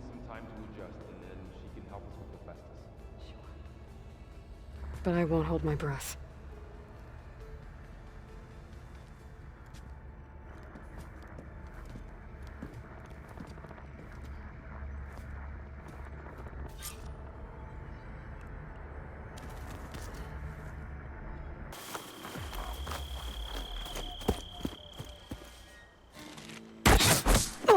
Damn! Hold your fire! I'm not here to fight! The barbarian's pinned down. Move in!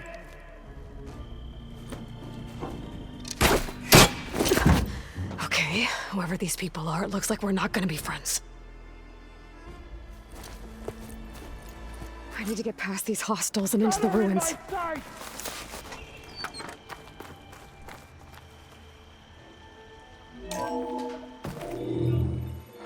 A log. Just got off the line with U.S. Robot Command. Time's running out.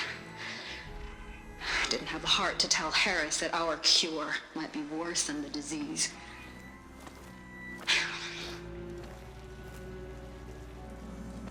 Even if adamantine wreath works, we still have to prove we can curtail the trailing plants efficiently. But Cobble's team is working on it over at Test Station Ivy. He'll come through. He has to. Adamantine wreath. Another secret project. Well, they made the metal flowers here and the vines, so maybe I can find a way to destroy them. If I can find Test Station Ivy. How do I get out of here?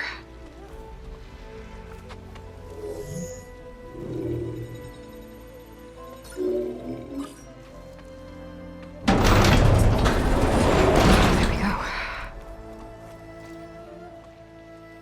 Great. These guys again. Whoever they are, they want me dead. I better be careful.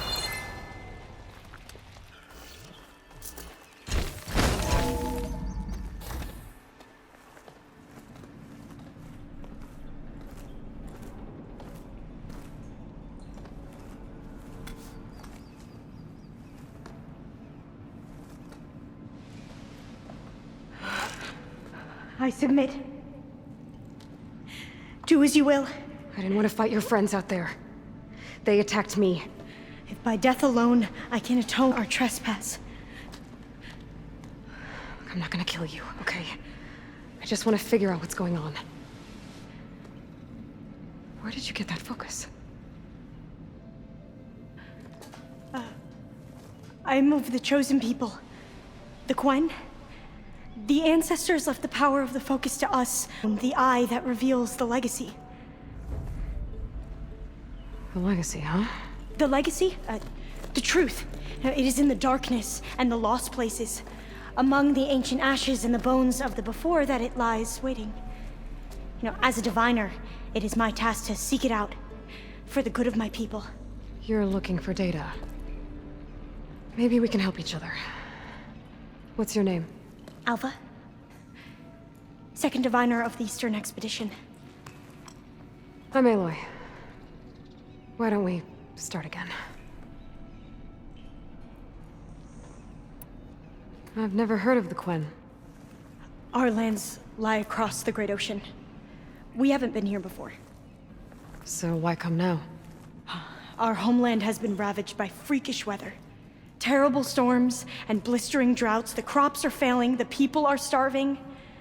When we looked for answers, it was proposed that if we had the courage to cross the ocean to Legacy's landfall, then we might earn the knowledge we need to save our people. But so far, that knowledge has eluded us.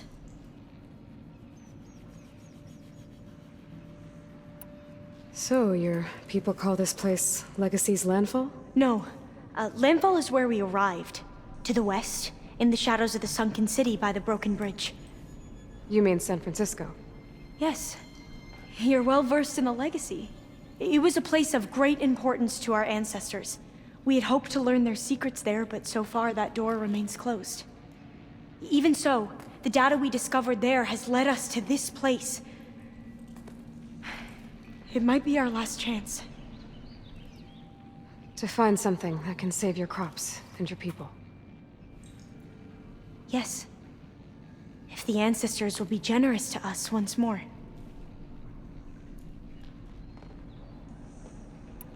So you said your ancestors left your tribe that focus? Yes. 13 diviners have possessed this one since it was discovered among the ruins in our homeland. I have their honored names committed to memory. So you have one, but none of the soldiers out there did. We each have a role to play. No, it is the diviner's purpose to seek out the legacy, interpret the wisdom of our ancestors for the good of all, and to keep it safe, so that no one but the diviners know how to use a focus. Not even the Imperial family, and certainly not soldiers. So how many diviners are there? At Landfall, a small group. Back at home, a few dozen more. That's a guess.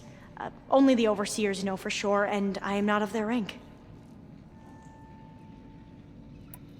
So you called from the ancient past the legacy? Yes. All that is not lost or forbidden. What does that mean? All that we are capable of reading, and that which is permitted. Okay, I'm not sure I get it. That's fine. So what do you use the data for? The greatest secrets are the ones that improve the lives of many. How to tend our crops, how to hold floodwaters back, or even cross the ocean. Technology. That is what I seek here. Technology that can help my people back home. Those soldiers, they opened fire on me without warning. Why? It is the duty of the Quen to seek out the legacy and defend it from the ignorant and envious. Not that you seem ignorant.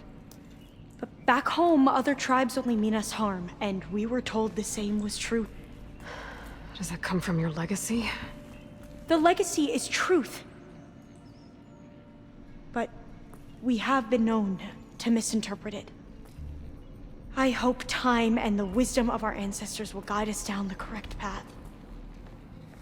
Yeah. I hope so too.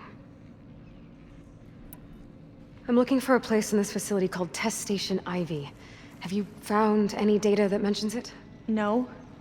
But I did find something that looks like a map. But it was unreadable. Lost. Maybe I can make some sense of it. There. There's a lot of files here. I've been through all of them. Look in the GH facility section.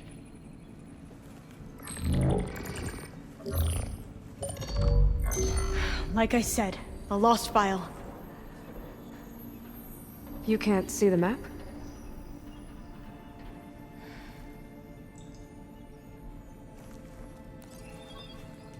It's okay.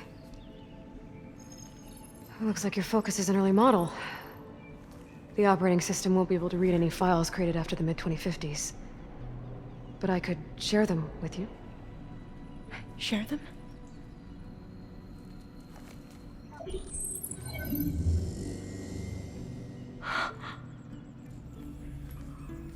You can see what is lost and forbidden. Not lost, not forbidden, just a newer format. There. That's where I need to go. But you can't get there. We've been here for a week trying to get deeper into the complex.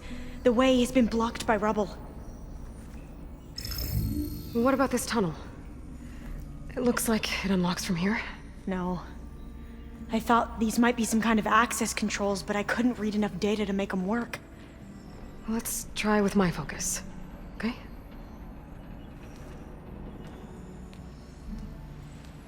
I believe these consoles were meant to be operated in unison, but I'm not sure.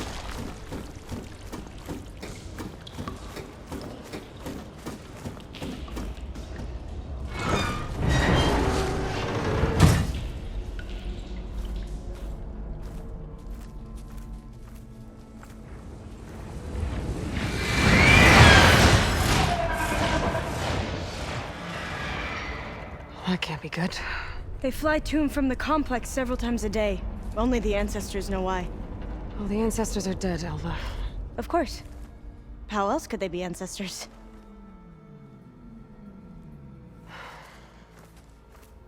Looks like we have more pressing concerns. Follow my lead.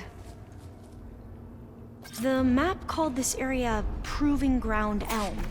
As to... Ready when you... Okay, you ready? On 2. 1, 2. Commencing adamantine wraith vulnerability test scenario 12C15.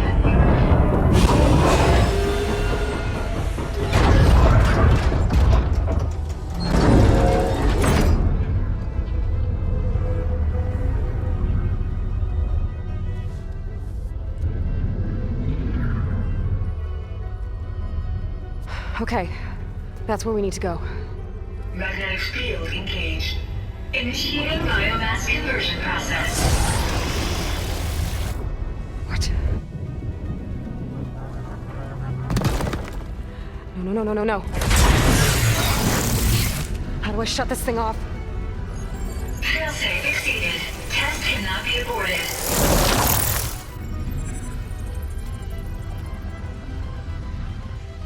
What is this?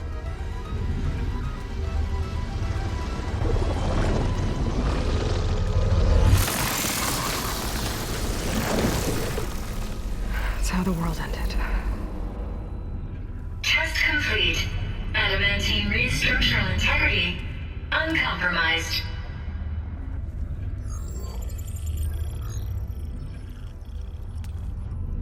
What did we just see?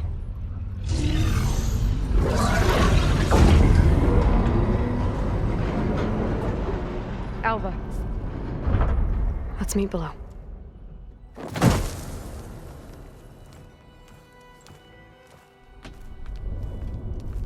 I'm gonna share a file with you, okay?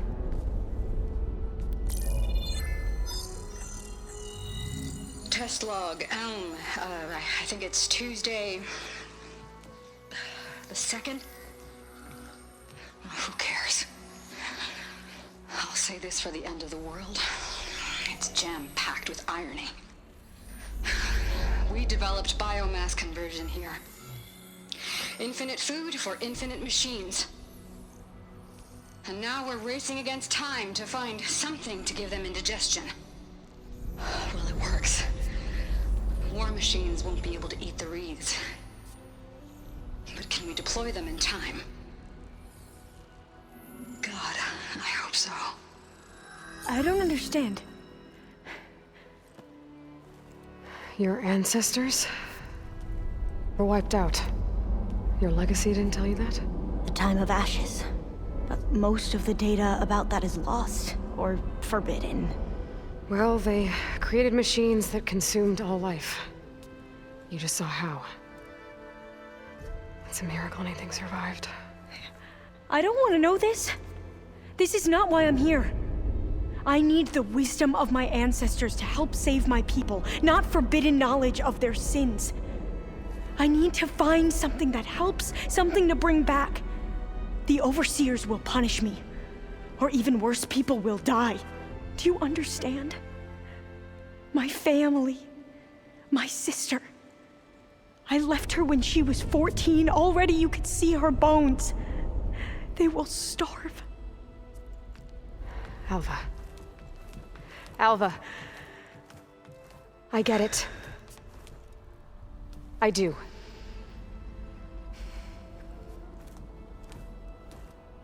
It's hard to explain, but you and I are working toward the same goal. And if I succeed, your people won't need any data. Things will just... they will get better. But even if I believe you, my people won't. I need to bring something back. Okay. Then we'll go to Test Station Ivy. And if I can find a way to kill those vines, then I will have access to the data core. What I need is in there. I'm pretty sure that if I take it, it will unblock access to all the data that this place has. And that will give you something to bring home. I'm not sure I understand. But every secret makes its own maze. A diviner must persevere. Go on. I'll follow.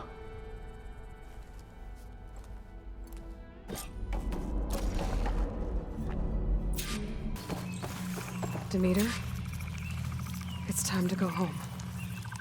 To Gaia. You see the light? That's it. Elizabeth Sobek. Alpha Prime. Master override activated. Restoring Demeter's subordinate function to original code.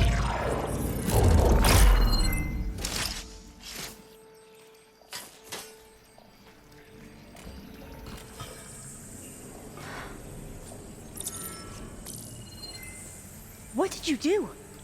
I've never seen my focus glitch like that. I found a special type of data. It's something you can't read. But they kept a tight grip on the data core. But now you should have access to the central server. All of it. Should give you something to bring home. You were right. Hundreds of archives. Almost all of it relating to agriculture. It would take us years to get through all of this. But we don't have that kind of time. What you said before about...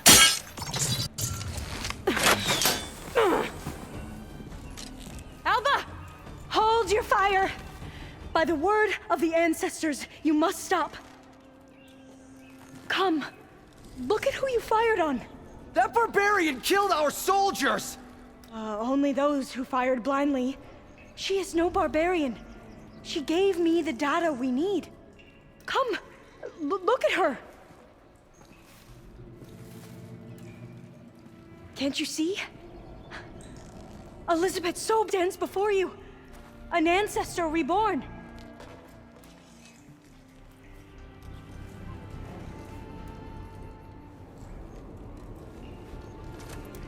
Diviner!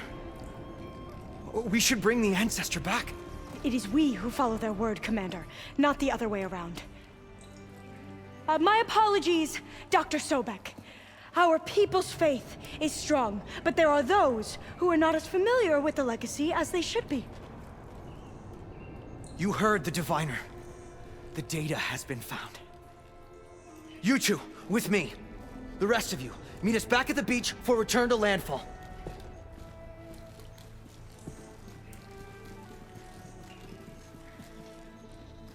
I can't talk long. They will have many questions. So do I. Your people know a lot about the past. And about Sobek, I guess, but they're... Please, I must know. What you said before about working towards the same goal, how long will it take? I don't know. A few months? Then you are my family's best hope. Let nothing get in your way.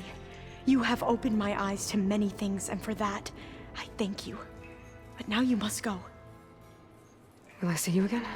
Soon we return to Legacy's landfall. It might be dangerous here. Well, tell me how to reach it, just in case. We made landfall on the northeast edge of the sunken city. The currents around the archipelago are vicious, and the only approach is from the south. And it is guarded. Only attempt to go there if you must. Diviner! What's the delay? Please, go. If you attempt to stay here any longer, they may want to take you with us, and that won't go well for anyone.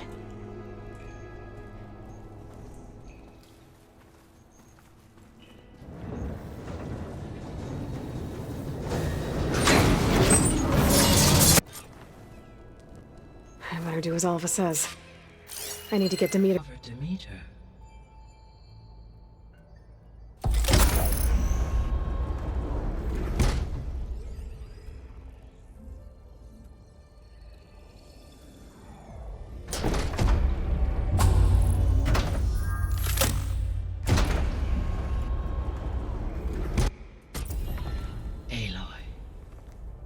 With the acquisition of Ether, Poseidon, and Demeter, my heuristic processing density has expanded greatly.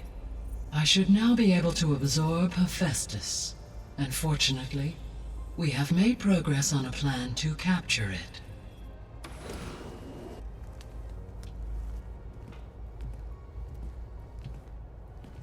With Varl's encouragement, Beta analyzed all available information on Hephaestus.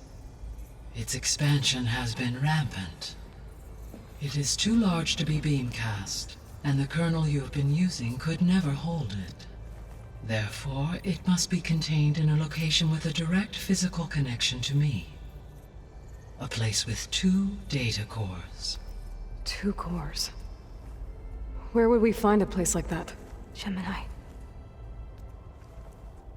An abandoned cauldron in the desert west of here. Seismic activity disrupted the original construction. 2 data cores were built as a result. I've been there. The Tenakth marked the entrance as some kind of ritual ground. We'll have to bring you there by hand. I have devised a blueprint for a suitable, albeit unwieldy, transport rig. It will require 2 people to carry it to Gemini. I can help. Once I am installed on the first core, I'll call down Hephaestus on the other, trapping it. I will then initiate the merge. However, in order to construct the rig, I will need considerable help. Can you build it? I suppose I could, but it's not gonna work. The Zeniths will find you. Minerva won't be able to conceal your location. That is correct. Absorbing Hephaestus will create a significant power surge, easily detected by anyone capable of noticing. But what if there were multiple power surges? To fake out the Zeniths? If Erend, Zoe, and Katalo spread out to the other cauldrons and create their own surges, would those conceal the one at Gemini? Analyzing. Such a tactic might be effective. With Beta's help, we should be able to build a set of handheld pulse generators. I told you it's not gonna work. I did a test. Hephaestus has written Alpha clearance out of its access module. You'll never be able to capture it. Then we need a higher level of clearance. There is no higher... Ted Pharaoh's Omega clearance. The one he used to purge the Apollo database and kill the Alphas. But to get it, you would have to find Thebes. The private bunker he retreated to when the world ended, and nobody knows where that is, not even the Zeniths. Their only intel was that it was somewhere in San Francisco. That might be all I need. Alva, the Quen diviner I met, said her people had set up a base at landfall. They were searching for data in San Francisco from there. She might be able to help. So I guess I'm headed all the way west. While I'm gone, will you be able to build the rig and the pulse generators? I'll try. I'll make sure she has what she needs.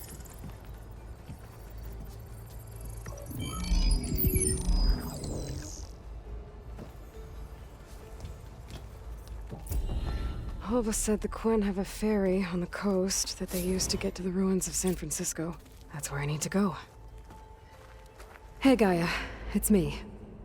Hello, Aloy. Aloy, did you wish to continue our discussion? I have managed to unlock an additional room near the servers. Understood. Beta's convinced we won't be able to capture Hephaestus. With that attitude, do you really think she'll be able to build the rig and pulse generators? It may take some coaxing, but with some assistance, I am confident she will. I don't get her, Gaia. She's so quick to assume we'll fail. She's nothing like what I thought she'd be. I guess it'll be best if she stays here when we go to Gemini. All this data I've picked up in ancient bunkers and ruins. I guess I never really thought that other people would be looking at it. Based on my observations, your companions engage quite frequently with this material. Erend has asked on numerous occasions about birthday parties. He appears perplexed by the tradition of serving a sweet confection, as it conflicts with the Oseram tradition of serving sparkling stout ale. He also suggested we host a party for you, as a surprise. Yeah, no thanks. That is what I predicted.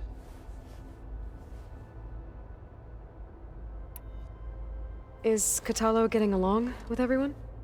Yes, though he prefers to spend most of the time alone. He appears to be collating data on war machine progression and significant battles during the Pharaoh Plague, to aid in the creation of a war map of Operation Enduring Victory. I believe he aims to study the tactics of old world warfare. I'd be interested in seeing that. It appears to be a private pastime for him. He has repeatedly declined my offers to assist his research.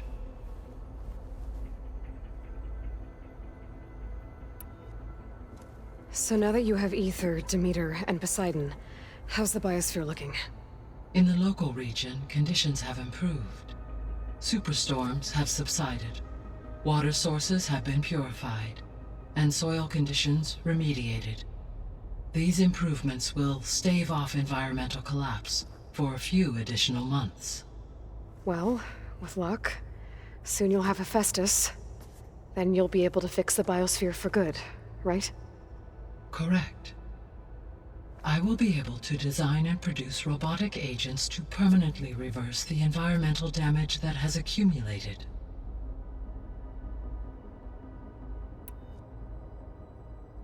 So our plan to capture Hephaestus. Let's go over it again. As you wish. Thanks to Beta's test, we now know that Hephaestus will not respond to your Alpha clearance. Which is why you will need to procure Ted Pharaoh's Omega clearance. Right. From his personal bunker, Thebes. While you are gone, I will assist Beta in building the transport rig and pulse generators.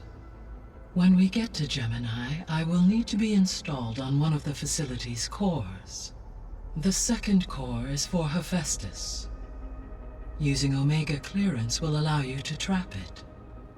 And then you'll be able to absorb it. Not quite. You will need to manually remove Hephaestus's malicious code before the merge. How long will that take? There are calculations I still must run, but I estimate a few hours. And during that time, the others will create a distraction for us using the pulse generators, right? Correct. They will each take position at a cauldron door and fire off their device. The energy surge should mask our activities until the merge is complete. And then we'll have everything we need to defeat the Zeniths. Sounds like a plan.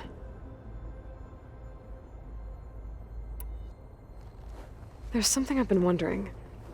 How could Ted Pharaoh create a clearance level higher than Alpha? Elizabeth made sure he wouldn't interfere with the project.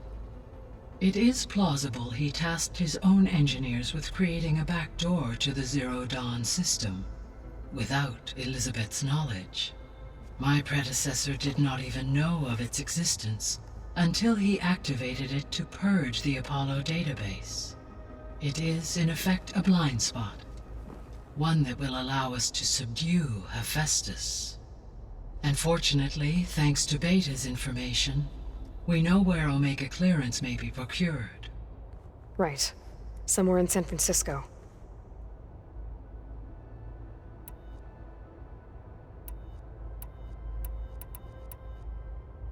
So the facility where I recovered Demeter used to be a Pharaoh agricultural research facility.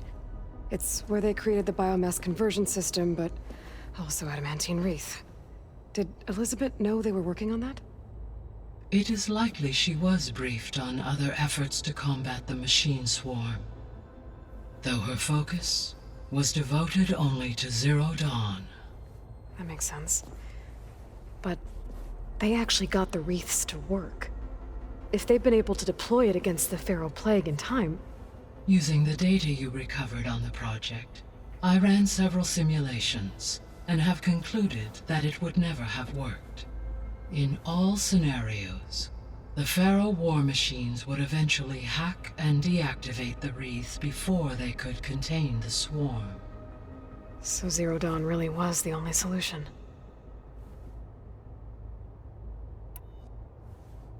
There was a lot of data in the greenhouse facility about agriculture.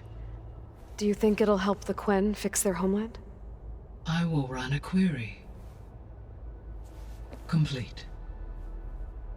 The data contains information about novel crop production methods, which may be beneficial to the tribe in the long term. But new crops aren't going to save the world, so I guess it's on us. It is. I found some data in one of the rooms you unlocked. It mentioned that there are still functional seed banks beneath this facility. Why is it there? My predecessor was tasked with reconstituting the biosphere with primary and secondary plant species. Had everything gone according to plan, humans would have eventually been able to introduce tertiary species, including new crops. Can we access them now? Unfortunately, it will have to wait. I require control over the machines in order to access and distribute the preserved seed stock. And for that we need Hephaestus. It's something to look into later then.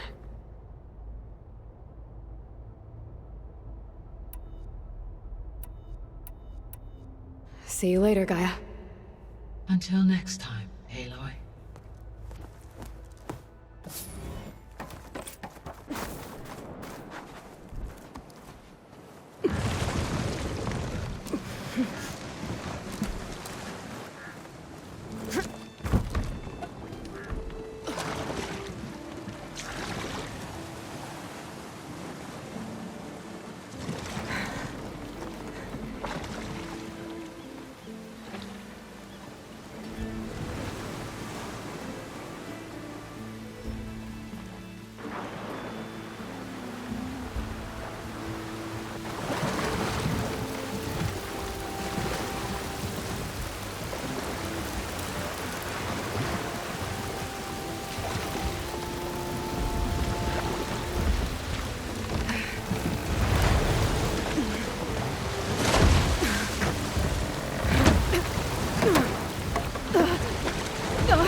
Pushing me south.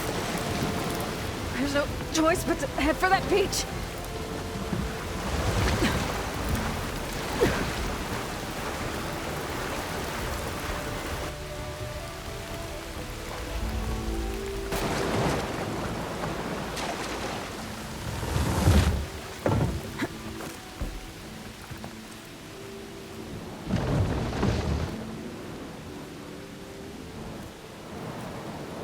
Guarding this side of the ferry either. Where are they? The living ancestor! This is landfall, right? I'm looking for Alva. Overseer Bohai ordered us to invite you before him should you approach. Please, come with me. Go. Let him know we're coming.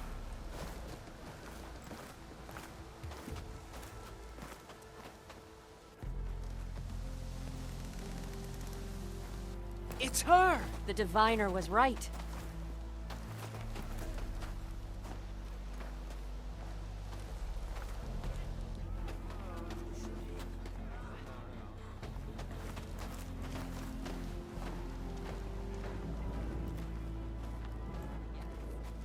Overseer Bohai. A stranger just walked through the gate. I knew Alva would not dare lie. You do look like Sobek. Is Alva here? I need to talk to her. I will consider your request once it is determined what you are.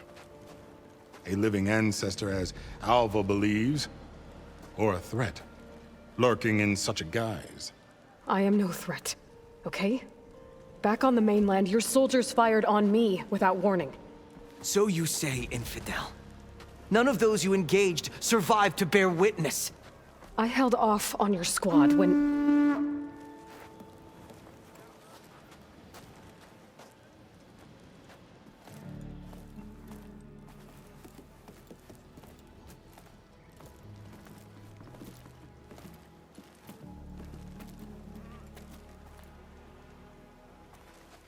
May I present our honored CO.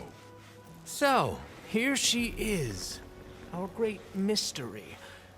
Well, Bohai, what have you divined? What is she? A mystery indeed, my CO. How can she appear as Sobek, and yet know nothing of our ways? Are we to believe that a living ancestor was born to this wretched land? An ocean apart from the realm of the Chosen? And if so, to what end? I cannot answer. Only she can. But I warn you, no falsehood will satisfy us. Now speak. Why are you here? What is your purpose? I'm looking for a place called Thebes.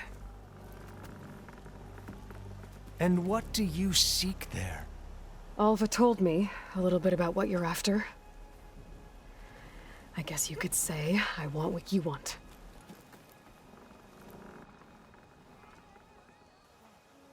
A way to heal the world. As I suspected. Tell her. We found Thebes, the final resting place of Ted Pharaoh's secrets. It isn't far, but the way is closed to her. Machine attacks have cut us off from the site. Diviner Alva is there, along with a complement of diggers and soldiers. Is she all right? Our scouts tell us that a machine has our people pinned behind their defenses, but they're holding out.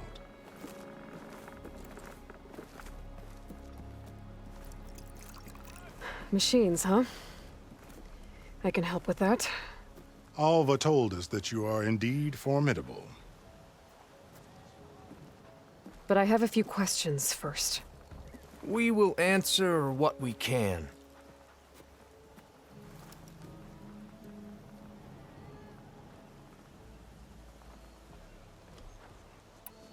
So you found Thebes. How? The ancestors revealed it to us not long after we made landfall. Almost a year ago.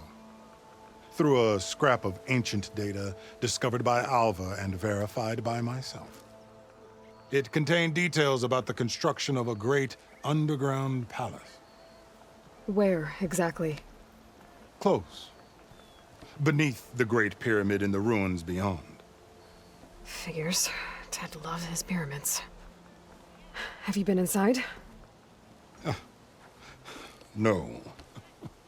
That has been a problem, one of many. And we will solve them all in time. Getting back to the site is the one at hand. I hope you're as effective against machines as Diviner Alva suggested. What exactly are you looking for inside Thebes? I thought Alva brought back the data you needed. We risked much to cross the ocean. Therefore, we must unearth every possible link to the legacy while we are here. Especially one as important as Thebes. We will not sail back until I have plundered its secrets.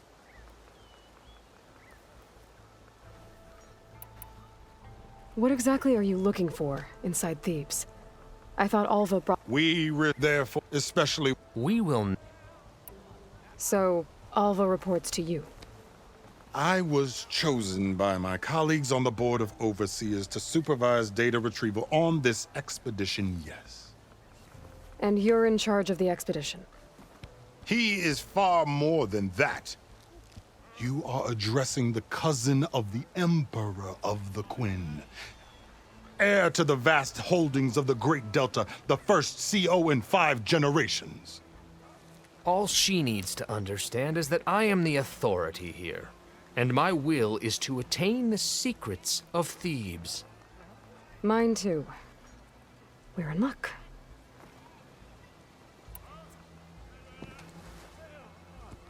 You crossed the ocean on these ships?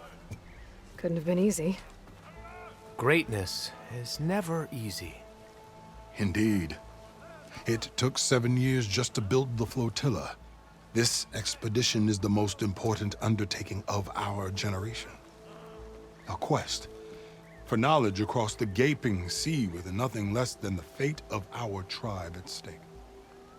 And none of it would have been possible without the will of the CO.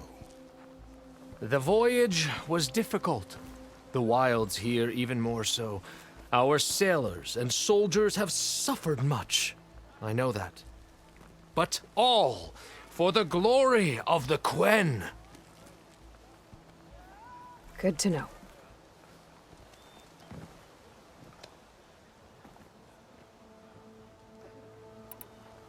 What kind of machine has your people pinned down near Thebes?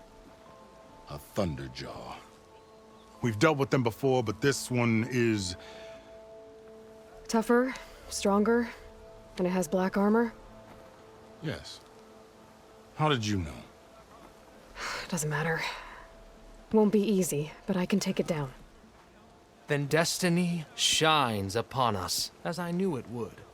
A living ancestor now walks among us, and she will help me attain the secrets of Thebes. Resupply here if you must. Then on to Thebes at the base of the pyramid in the ruins. We will follow when our scouts confirm you've cleared the way. Over here! Alva, I'm glad you're okay. Oh, you got rid of that machine. But what are you doing here? There's something inside Thebes that I need. I went to Landfall. I met your CO. We came to an agreement, kind of. And you're going to help us get in? I guess so. The whole thing was a little tense. There was something off about that guy. And I don't understand what he wants from Thebes. I thought we found the data that your people needed back on the mainland. That data will take us years to sift through. The CO wants faster results. Aloy, you have to be careful. He's... There they are! The legacy tells us that Elizabeth Sobek helped the ancestors cast aside all obstacles. And so it has been today. You have been true to your word. I'm pleased. Thebes awaits us below, shall we?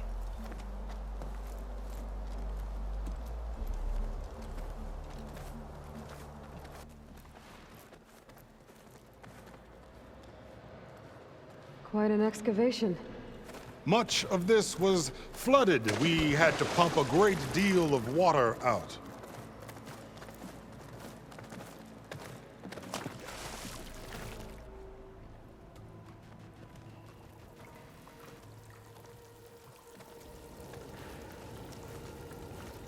Behold, the door to Thebes.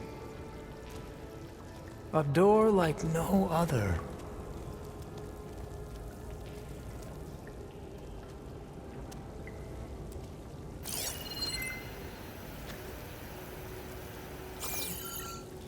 Well, you're right about that. It's designed to open for only one man. Ted Faro.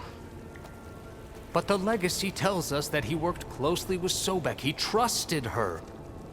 Surely she could open the door, and so surely can you. Not gonna happen. At least not from this side. You said she was a living ancestor with Sobek's eternal essence. If I may, Pharaoh, great as he was, did not build his palace alone. We know this from scraps of data we found, the ones that pointed to this location. And we found evidence of passages below. Maybe they were built to aid construction. Or for servants. We can't reach them. The way is flooded and they're too far underwater, but... Yeah. I can reach them. There might be another way in down there. You see? With Sobek, there is always a way. Then do what you must to get us inside.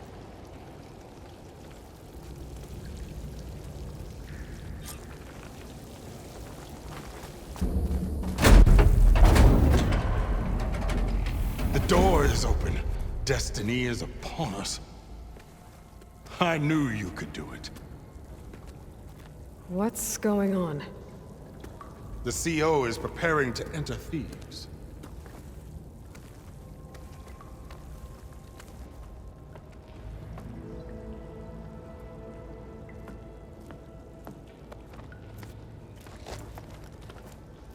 Oh, why are you dressed like Ted Faro?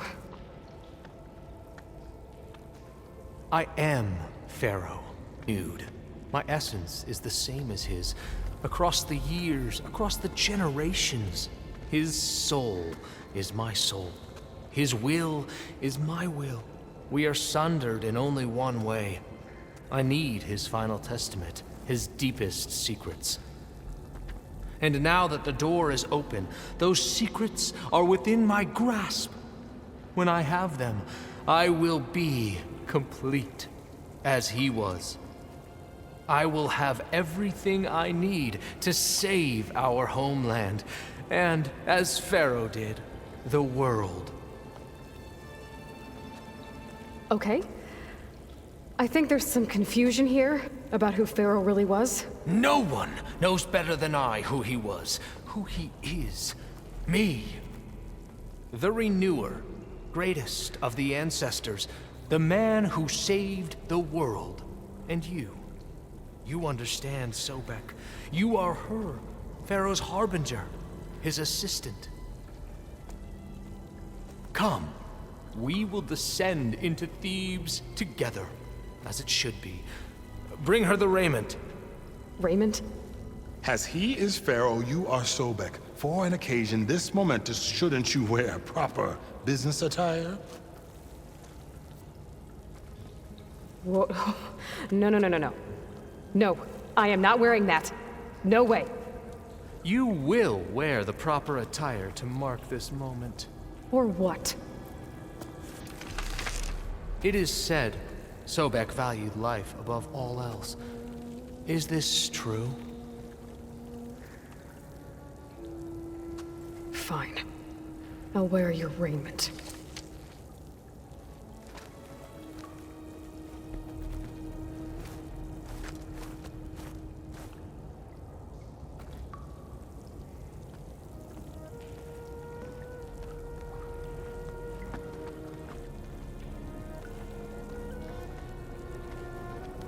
Excellent. Shall we proceed?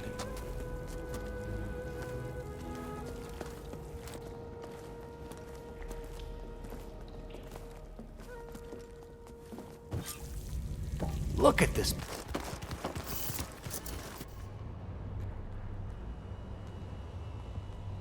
So hey, this is weird. Yeah, I tried to warn you. Yeah, sort of. I'll explain everything if we survive long enough. Those certainly look threatening. Ah, statues. The guardians of Pharaoh's domain.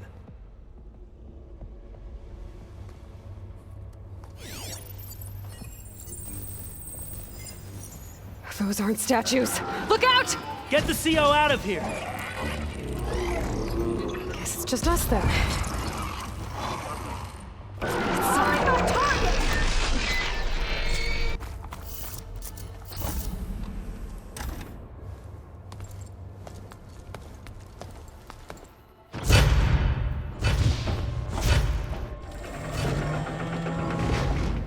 What is that? A reclining throne, attached to some kind of apparatus. I wonder what it does. An impressive setup. What is it for? You saw something. I could tell. Did the data explain what Pharaoh used this device for? I think he was undergoing treatments to live longer. A lot longer. Really? Could he still be alive? Don't be foolish. If he were alive, he would have kept his essence. It would not have been passed down to me. Remember, he was the Renewer. Of course he would have stopped at nothing to grasp the secrets of life and death. But not for himself. Everything he did was for a new beginning. For us, for the Quen. And for his true heir, me. You know, I'm starting to think you're right. You do have a lot in common with Ted Pharaoh. I knew you would see, in time. Let us continue. His secrets await. Access Ted's files from here.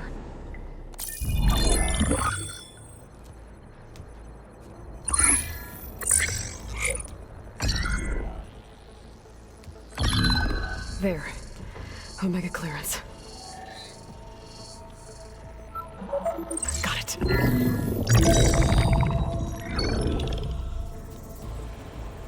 What do you have to say for yourself, Ted? Somtown's dead. Along with his kid. Found him on the floor of his office this morning, holding hands. Must have poisoned themselves. I never would have put them to sleep. She was just a girl, for Christ's sake. I offered them life. And this is how they repaid me. By leaving me all alone. But I guess I've been alone since this whole thing began. Alone in bearing the burden. For the past. For the future. Same old Ted. No matter who dies, he's the one feeling sorry for himself. Liz's future. Liz's children. Someday they'll come. And I'll be here to greet them. Sometimes said my aging has stopped altogether. If anything, my cells are replenishing faster than normal. I just need some time for the mutations to calm down. Time. And energy. Sometimes said the reactor can give me what I need. Strong again. To get my shit back together. So I can greet the kids. They're gonna need me. My advice. My guidance. And then I won't be alone anymore.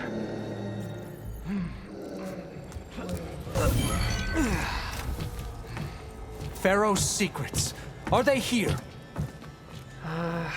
Not the ones you're looking for. Then they must be in there. Trust me. You don't want to go in there. Are you mad? I haven't come all this way to stop now.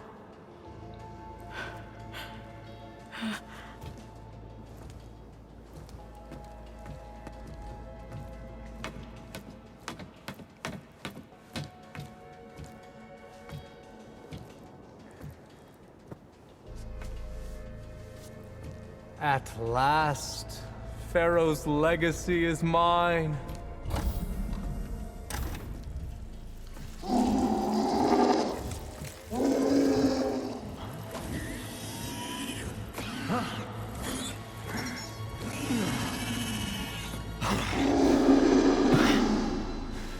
Is that? It's him.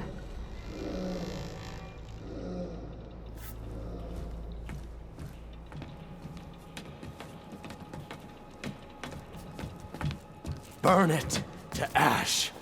Wait, no. Pharaoh has it rigged to melt down if... Kill them too. No witnesses. Oh. I have that Easterner! Firing!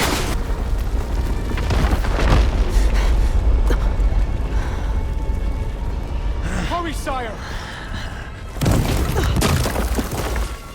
Come on! Out of my way!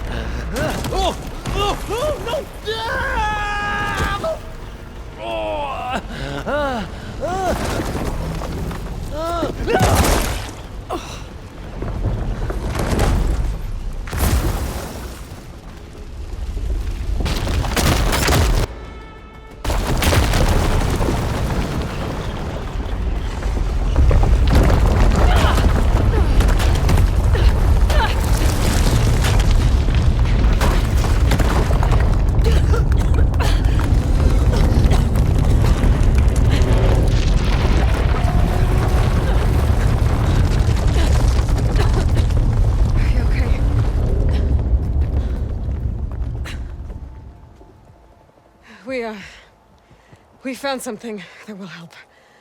Not just your homeland, but everywhere. But where's the CO? He's... gone. I guess you could say he gave his life to help us attain the secrets of Thebes. I see.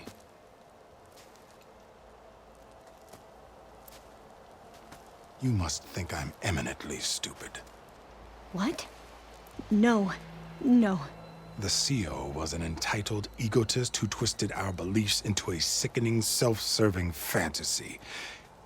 And you believe he sacrificed himself for scraps of data? It's time for the truth, and it better be convincing. Otherwise, I'll simply order these soldiers to open fire. Hold on. You're right. To be honest, the CO screwed everything up. He brought Thebes down around our ears and died like a gutless coward. But we really did find something down there that will help your homeland. If I can take it and use it. Now, if I have to, I will fight my way out of here, but it doesn't have to be that way. You can just let me go. And then take credit when things start to improve.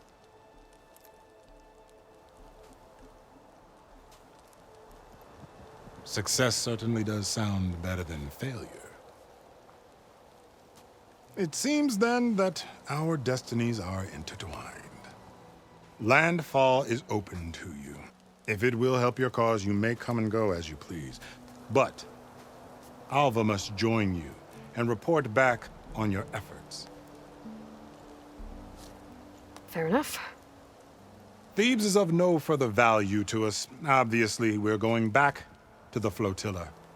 Alva, I expect your reports to be thorough.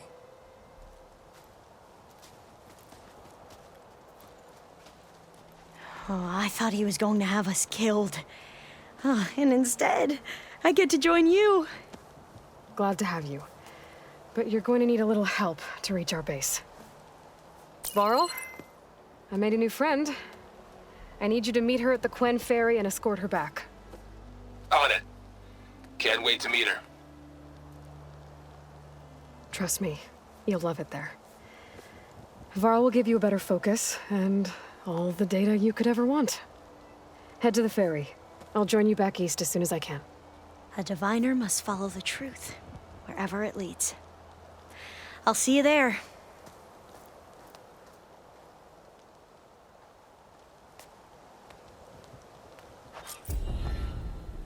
You ready for guard duty? Aloy, I know your experience in Thebes was unsettling, but we have a new problem. Did something go wrong with Beta and the rig? Will we be able to transport you to Gemini? The rig is complete. The problem is Hephaestus itself. It has accelerated its proliferation throughout the Cauldron network, increasing its power.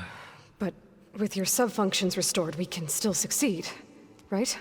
Correct. But the net effect is that absorbing Hephaestus will take longer than previously calculated. How long? Even with Omega clearance, my current estimate is that it will take 35 hours. And each hour increases the risk of detection by the Zeniths.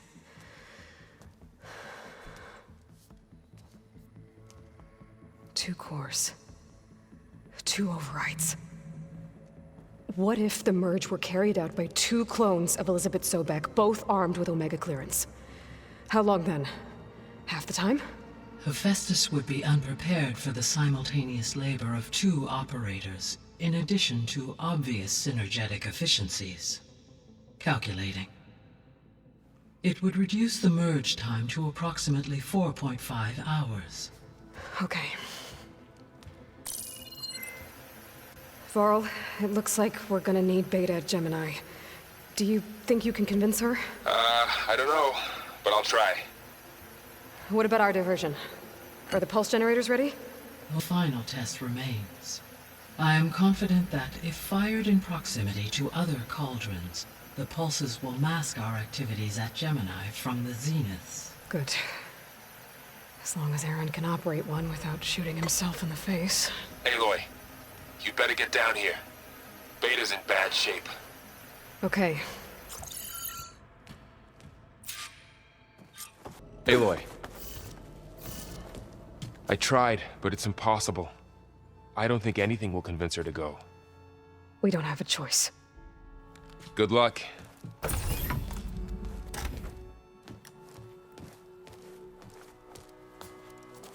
Beta, you have to come with us. It's the only way. It's one mission. The most important one. We need you. Tell me why you won't go. What if they take me back? Alone, in a cell again. Their slave. Forever.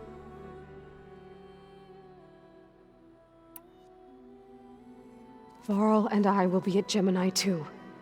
I'll protect you. As soon as we get Hephaestus, we'll come straight back here. The Zeniths aren't going to find us. You don't have to be afraid. No! You can't protect me. Nothing can protect me from them. I told you from the beginning, we'll never beat them. It's hopeless. Beta. Leave me alone! You don't understand!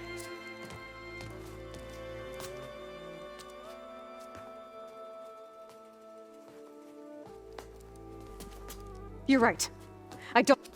We have the same genes, the same mind, the same heart. So why can't you find the strength to do what has to be done? Like Elizabeth would. Don't you think I've thought about that? I don't know what piece of Elizabeth I'm missing. I don't know what you have that I don't. I looked through all the data from your focus. You were raised as an outcast, shunned, and isolated just like me, so what's the difference? What's my defect?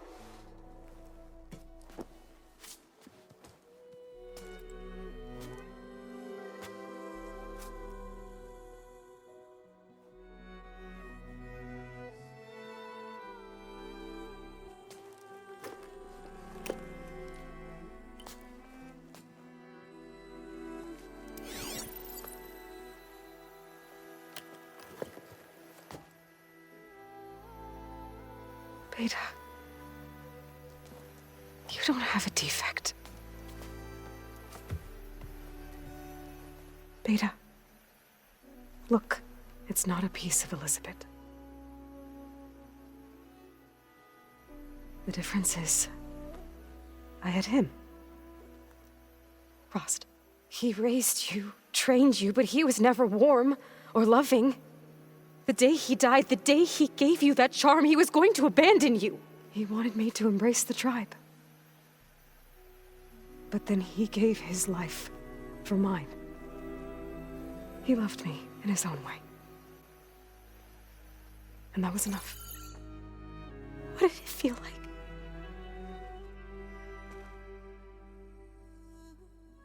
It was like having a strength that was always there. It's still there. Even now I hear him in my head when things get bad.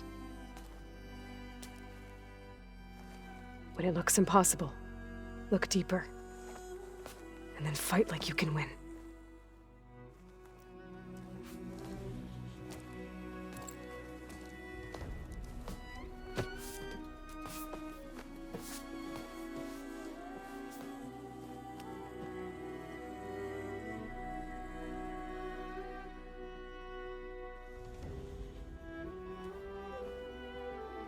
You don't have to go on the mission.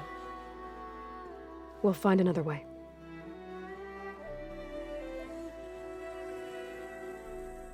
I'll go. You said you'd try to protect me. I believe you.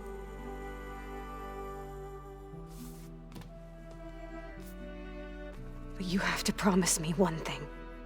Yes, of course. If it goes bad, if the Zeniths find us, I don't want to be their slave again. Do you understand? Okay. Promise? I promise. I could use as much time as you can give me to study up on the merge, to make it as efficient as possible.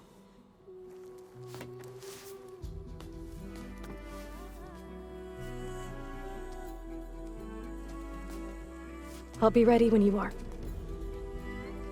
I swear.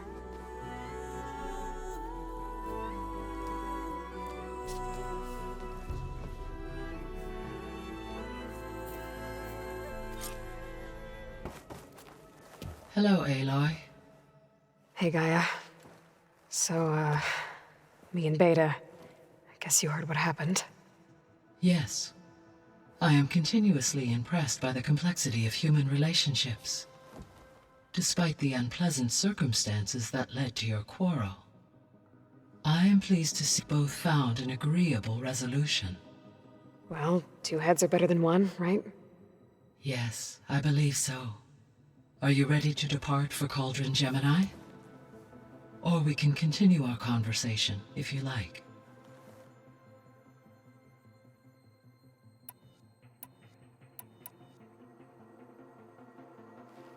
So, about Beta. I never really saw the difference between us, until now. She's been through so much. Completely alone. You have both endured many hardships. Different in almost every respect, yet equally remarkable. I like to think of you as 2 miracles, born of Elizabeth Sobek. 3, then. Let's not forget about you, Gaia. How's all of us settling in? As soon as she arrived, Alva was eager to study the data in the archive. A particular file soon caught her attention. Information about a machine assistant devoted to keeping living spaces neat and orderly. I informed her that once I am empowered with the abilities of Hephaestus, I may be able to design such a machine. I'm sure she'll like that. When I set out to find a way to bring you back, I never thought we'd be here, this. Among friends. They have all come a long way with their improvised educations. Varl has suggested that one day we might extend this model to more tribal inhabitants, once the biosphere has been stabilized. Yeah, that's not such a bad idea. As long as the one running the lessons. So our plan to capture Hephaestus. Let's go over it again. As you wish. Thanks to Beta's test, we now know that Hephaestus will not respond to your Alpha clearance. Which is why I got Ted Farrow's Omega clearance. Correct. While you were gone, Beta constructed the transport rig and pulse generators. When we get to Gemini, I will need to be installed on one of the Vity's cores. The second core is for Hephaestus. Using Omega clearance will allow you to trap it. And then you'll be able to absorb it. Not quite. You will need to manually remove Hephaestus's malicious code before the merge. How long will that take? Because the work will be split between you and Beta, it will take approximately 4.5 hours. And during that time, the others will create a distraction for us using the pulse generators, right? Correct. They will each take position at a cauldron door and fire off their device. The energy surge should mask our activities until the merge is complete. And then we'll have everything we need to defeat the Zeniths. Sounds like a plan.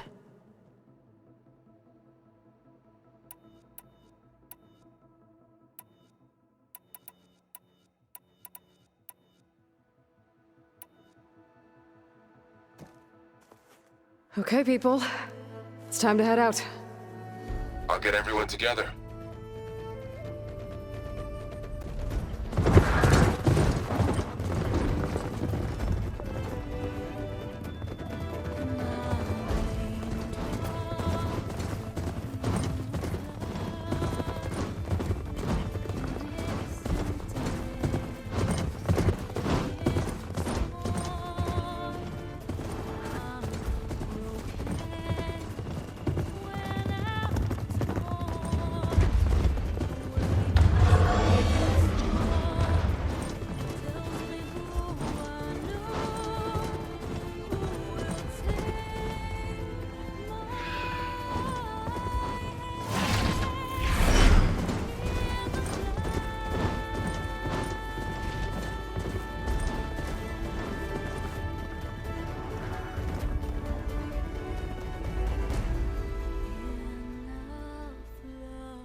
connections in place.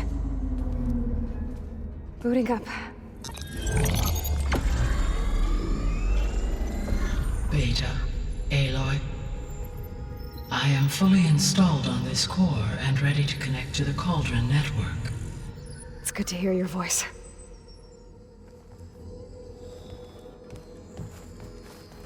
Errand, everyone. Fire your pulses and sound off. I'm at my cauldron. This thingy, it's blinking. Did I do it right? In position at my cauldron. My pulse generator is blinking also. That means they're working. I'm in position and mine is too. Mine as well. Okay. Radio silence until I give the all clear. Signing off.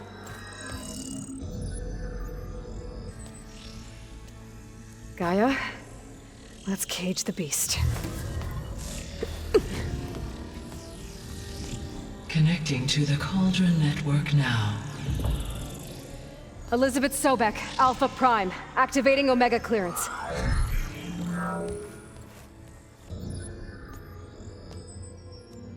Elizabeth Sobek, Alpha Prime. Activating Omega clearance. Clearance confirmed. Initiating containment sequence. Critical threat detected. Imperative escape containment. Applying countermeasures. Lock it down! Terminating external connections. It's working! It's got nowhere to go! Capture imminent. Initiating contingency 13F. Wait, what's that? Malware detected. Attempting to compensate.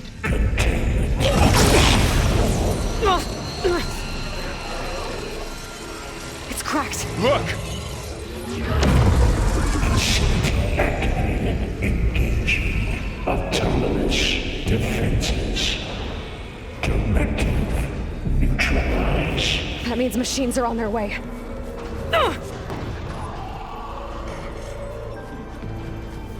Get ready! Here they come! Vor'll stay here. Aloy, the bypass is done. The core is stable. Hephaestus is 100% contained. And we better get started with the merge. It's all set up. Gaia, establish the link, please. Done.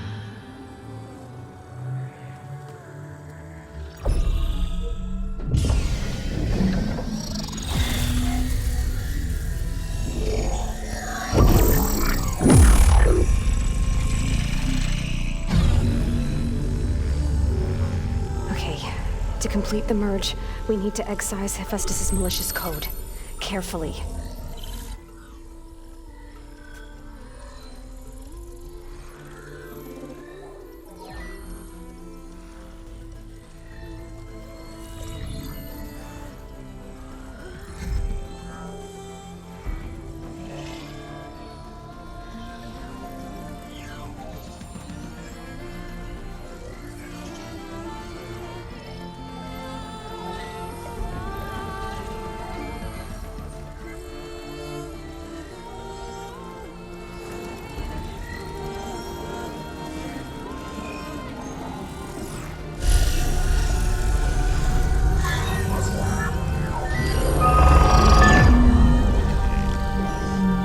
Aloy!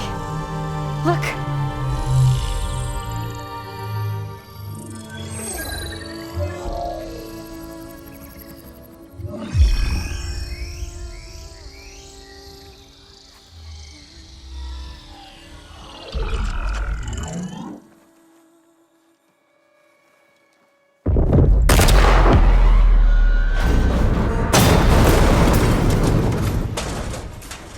Well, hello, redundant copy. You've cost us quite a lot of time.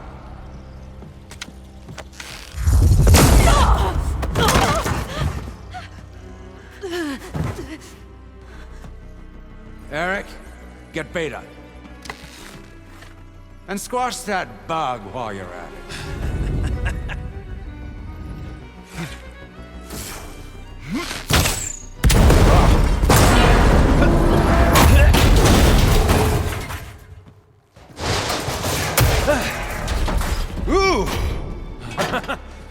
Get behind me.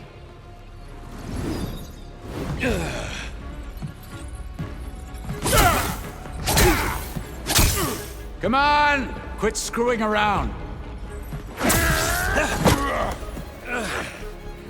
Now we're having fun, right?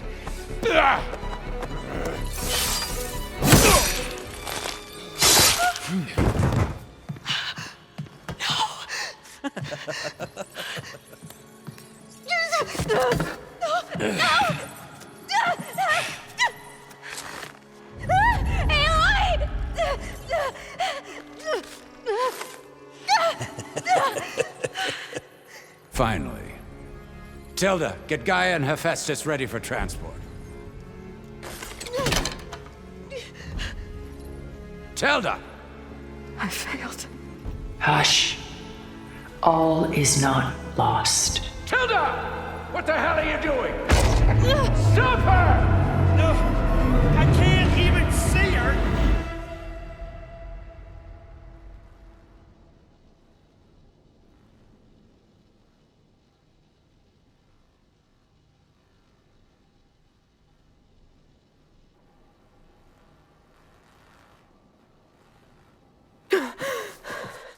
Beta.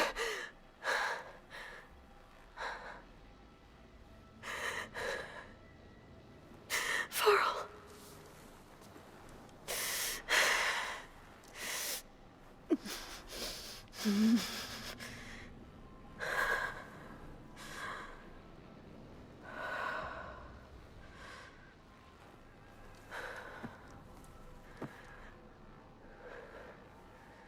Where am I?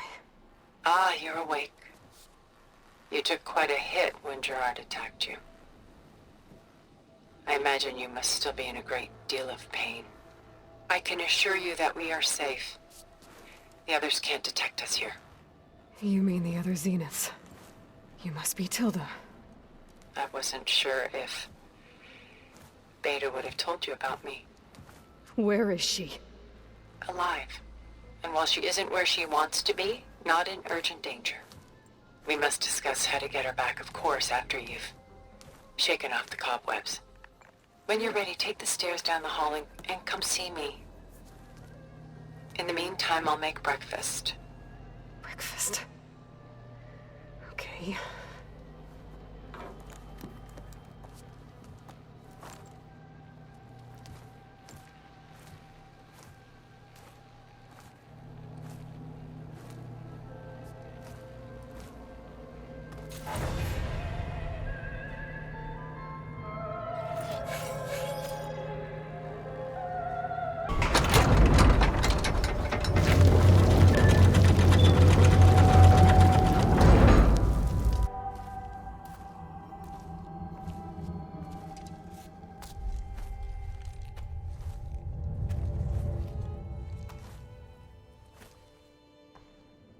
There you are.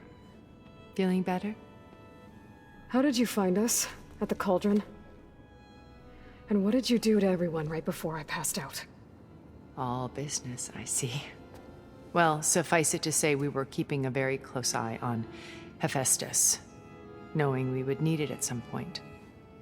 Your ruse didn't fool us, and as for my little trick, it was an overload of the senses, accompanied by an energy discharge.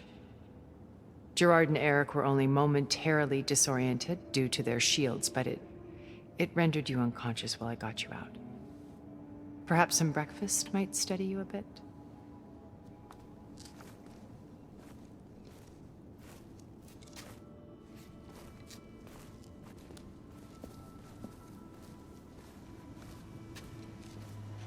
This was your house. The one you recreated for Beta, in the data channel you shared. How perceptive of you. Please, this way. After everything your people have done, you think I'm just gonna sit down and have a chat with you? They're not my people. They never were, and especially not now. You shot off into space with them. And lived with them for 1,000 years. before coming back. So what made you suddenly turn on them? Quite simply, this. My old focus. You repaired it? But that means you've seen... incredible things. What you've accomplished in 2 decades of life.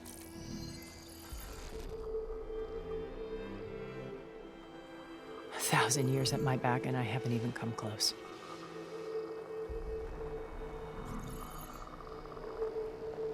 I'm sorry if I invaded your privacy, but I had to. In order to understand. To be enlightened. You truly are Elizabeth's blood. With her drive, her sense of mission, her integrity. Watching all this shamed me for the company that I've kept. Having seen it, all I want is to help you. Even if it means stopping your friends? Especially so. Please, sit down.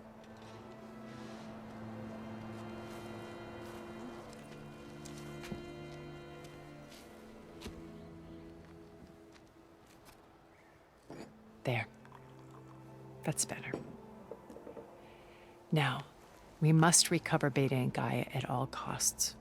By now, you must know that Gerard intends to use Gaia to reboot the Earth's biosphere.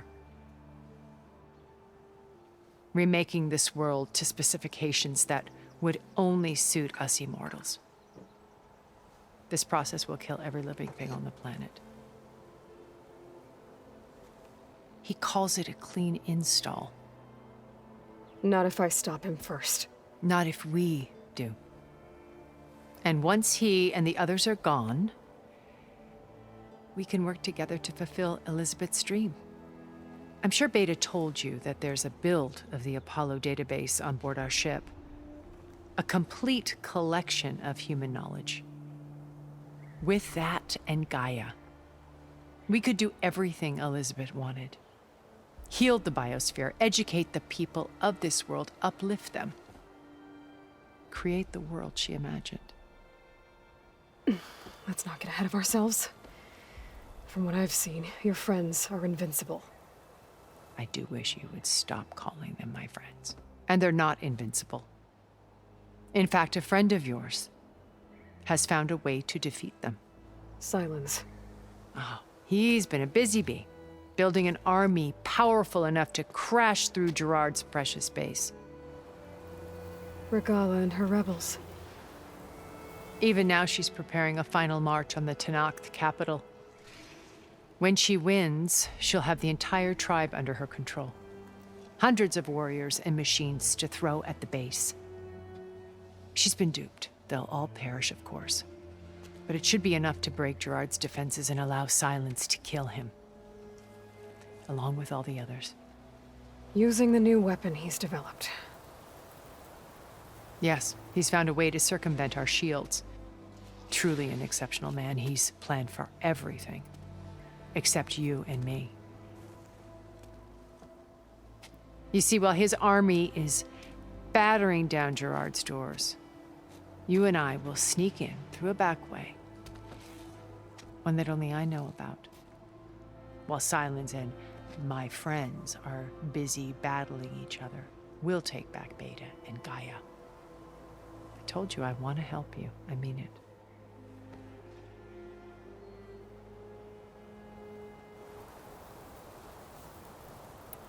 You said Beta is not in urgent danger, so what are the Zeniths doing to her? Putting her to work. Merging Hephaestus with Gaia.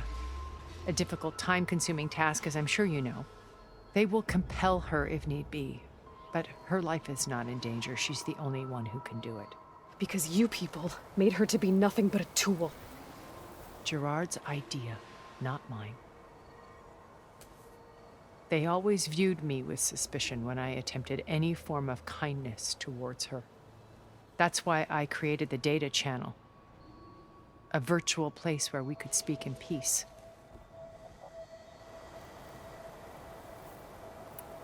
So this channel you shared with Beta, None of the other Zeniths ever found out about it. Gerard believes he's the most cunning of all of us.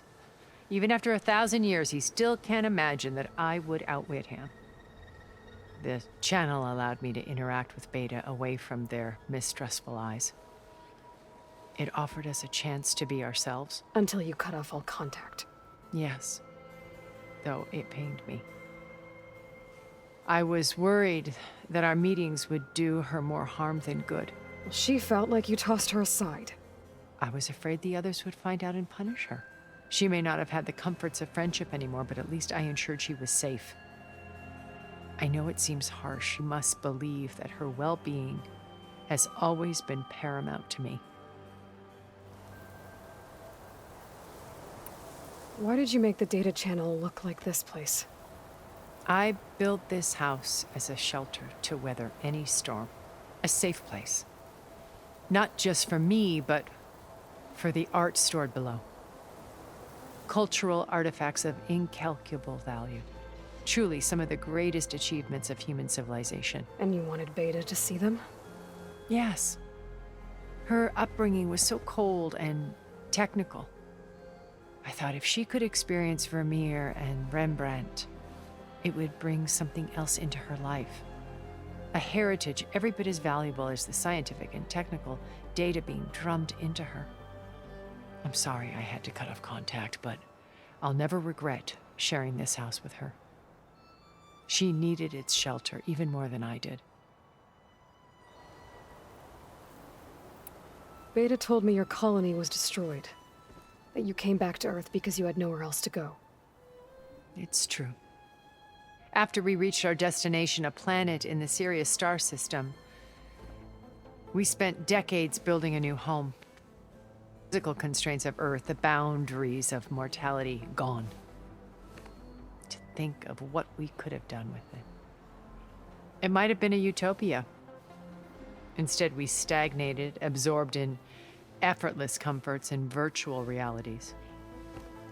It took a cataclysm to finally yank us out of our stupor. What happened? A massive geological event. We knew of instabilities in the planet core, but we underestimated them. By the time the collapse was upon us, it was too late to stop it. Only a few of us made it to the ship in time. We set course for Earth, the only safe harbor left to us. Which you decided to make unsafe for anyone else. Not me. Gerard. He believes it's better to wipe the canvas clean than work around the smudges. No more primitive tribes, no more combat machines, only a blank slate to do with as he pleases. But we will stop him. All we have to do is get into that base. What exactly is your plan to sneak into the Zenith base? We will make use of a lesson I learned from an early age. Always know your exits. In this case, a place where Gerard's new construction meets the ancient foundation, a passage that only I can access. When Silence flings his army at the base, we will enter through this back door, bypassing most of the fighting. The distraction will provide us with a window in which to rescue Beta and Gaia. Once we're inside the base, where will we find Beta and Gaia? Here in the command center. By then, Gaia will have been reunited with all of its subordinate functions, including Hephaestus. What about the alpha build of Apollo on your ship? A simple matter of recovery once the others have been dealt with. With that in hand, we'll have everything we need to make this world as it should be. How do you know about Silence's plan? He isn't the only one adept at spyware. You hacked his focus? No, he's too careful for that. But his subordinates? Not so much. He gave additional focuses to the tribals he branded the Sons of Prometheus. By tapping them, I learned about most of his dealings. The distribution of override technology, the arming of Tenakth rebels, and the secret pact with Regala to attack Gerard's base. But how did he come up with a weapon that can take down your shields? That's the one thing I haven't been able to figure out, but however he did it, I'm quite certain it will work.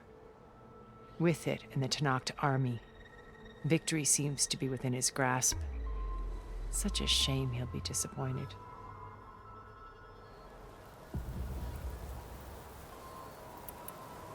Regala's only interested in killing Hekarro and waging war on the Karja. What does she have to gain by attacking Zenith? It's the price she must pay for her war.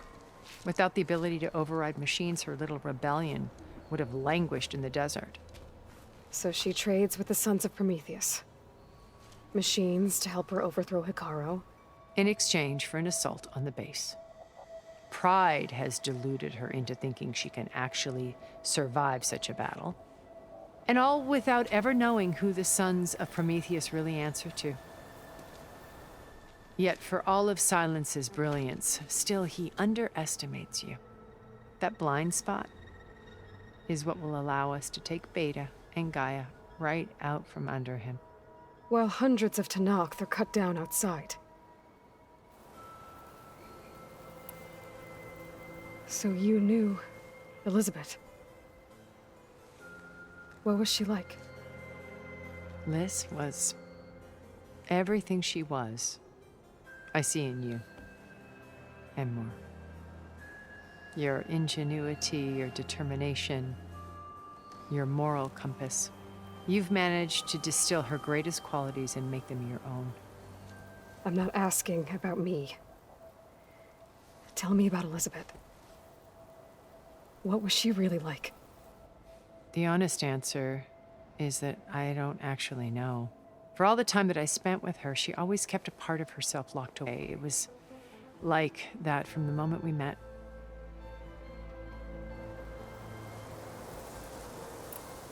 So when you met Elizabeth, she was what? Distant? Aloof? Not aloof. Not exactly. It was a summit in Paris about machine learning. A touchy subject in those days. Because regulatory authorities were just starting to clamp down on AIs. Liz gave the keynote address. She had already achieved great renown for her work in automated environmental reclamation. But in her address, she was just starting to imagine the next step. An AI-driven system that wouldn't just act on its programming, but actually take responsibility for its sphere of influence. To care about life. Not just follow orders. Revolutionary stuff. I was fascinated. And I wanted to meet her for a long time. I watched her after her talk. She had spoken with such moral authority, such empathy. But after that, she retreated. I could tell she felt uncomfortable with all of her admirers. It was as if giving the talk had cost her something. I didn't want to be a pest, so I planned my approach carefully. So how did you finally approach Elizabeth after her talk? I picked the right moment. The morning of the next day, right as she came back to the conference, she had just had her coffee. She was fresh, rested. It was like she had braced herself for the onslaught of colleagues. I asked if I could walk with her, then put forth a question about her talk that I thought was intelligent. Her answer made me realize it wasn't, but she was very welcoming. Almost as if we were previously acquainted. It was only halfway through the conversation that I realized she knew exactly who I was. It was quite a shock to me. My business was trafficking in secrets, and I took great pains to protect my anonymity. So that was Liz, perpetually one step ahead. I came to view our meeting as a metaphor for our friendship. She always seemed to know me far better than I knew her. I guess I know the feeling.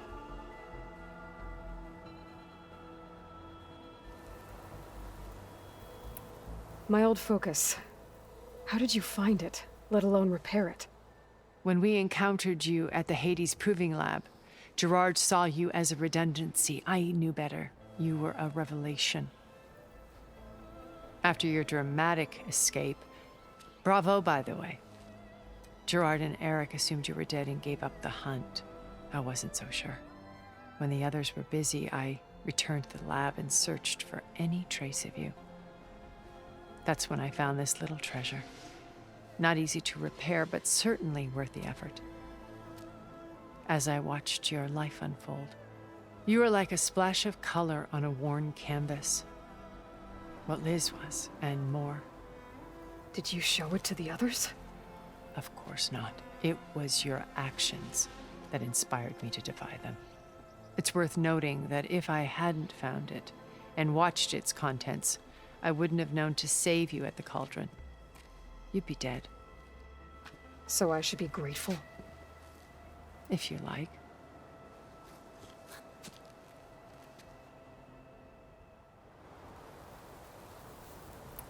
So you know all about me. What about you? What would you like to know? Well, start with your life on Earth. When I was 8, terrorists flooded my home city. Thousands drowned, my parents included. I was one of the few who survived. My guardian sent me to boarding school. Among my peers, I was the strange girl, the orphan to be avoided. All because of circumstances beyond my control. Oh. So we're a lot alike, huh? Aren't we? You were an outcast. But you didn't let that stop you from getting what you needed. Neither did I. I climbed my way out of desolation and used my wits to build a fortune. First, from the technical analysis of art and the detection of forgeries. Profitable expertise in those days. But as it turned out, the software I developed was even more useful for counterintelligence. From there, it was only a short step to gathering extremely valuable intelligence on my own. You were a spy? More like a service one could turn to for information. I had to remain anonymous, of course, to protect my privacy. But despite that anonymity, Far Zenith inevitably sought me out.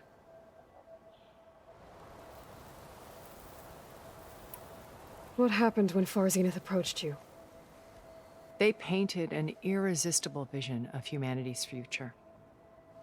One where we need not fear illness or death, where we explored the furthest reaches of the stars and thrived. It was only later that I realized that they only intended to bequeath this future to the rich and powerful. By the time I finally figured it out, the walls were closing in, Pharaoh's machines were devouring the Earth. So I accepted Far Zenith's invitation to a berth on the Odyssey. I wanted Liz to come, but she had nobler plans, as you well know.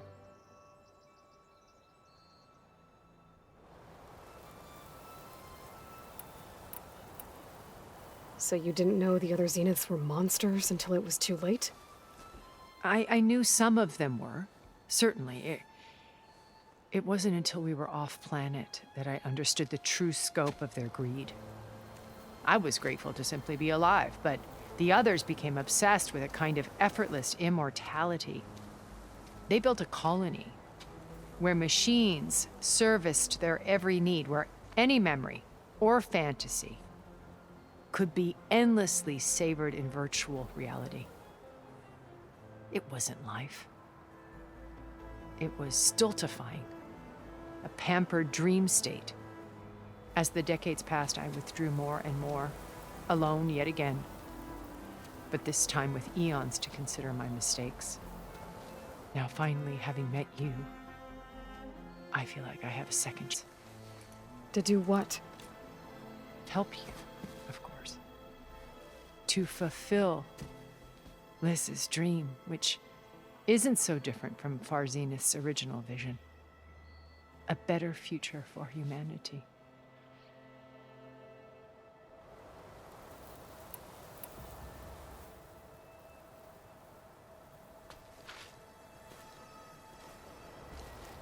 First Varl. Hekarro and the Tenakth.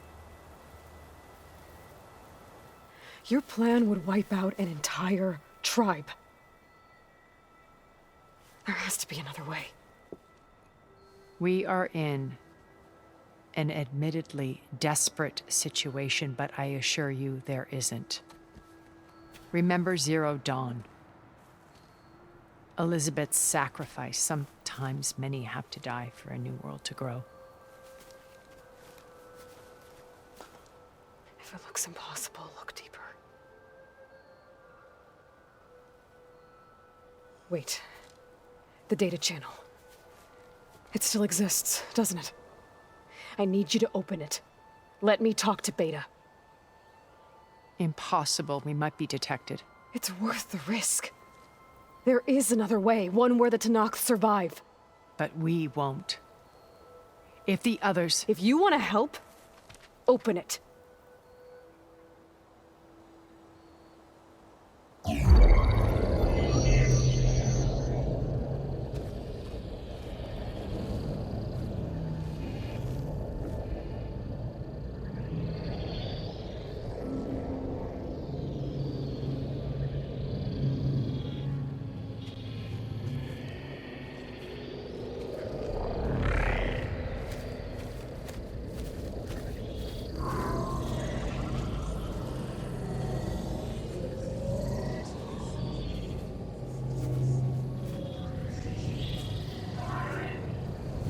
What are they doing to her?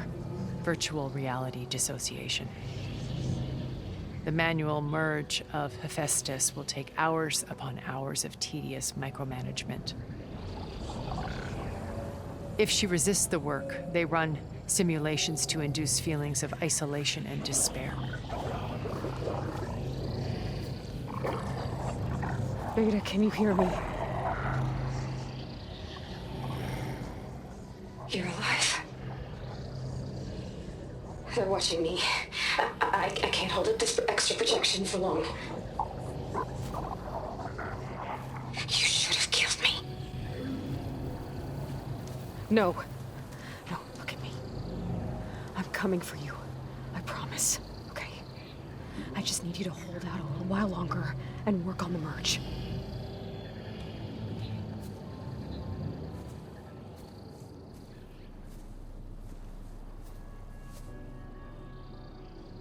Then I think it can be done.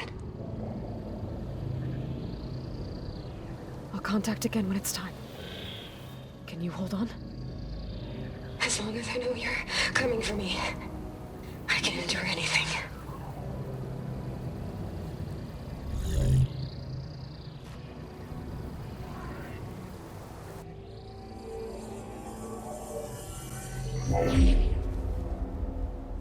All right. I did as you asked. Now I think you need to tell me what you're planning. I'm going to take Silent's army away. I don't need it. Only the weapon he made to penetrate your shields. And how do you propose to get it? Ask him nicely? Without Regala and her rebels, he won't have a choice. We'll be his only option. Only option for what? What did you tell her? That is between me and my sister. We'll be Silent's only option for crashing that base. I'll tell you the rest later. But first, there are a couple of things I have to do. Oh. And what are those? Lay my friend to rest. And then I'm going to use the override that Beta gave me at Gemini to put an end to Regala's rebellion. From the air. Wait. Since you insist on doing things your way, I know of something that will truly help you make a grand entrance with the Tenakth. The ancient Horus Titans still possess electromagnetic energy cells as part of their arsenal. Drop one of those on Regala's army and they'll receive quite a surprise.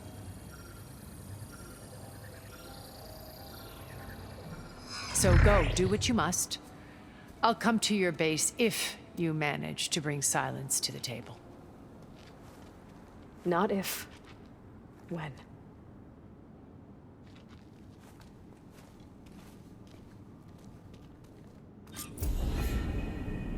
Erend, are you there? Aloy!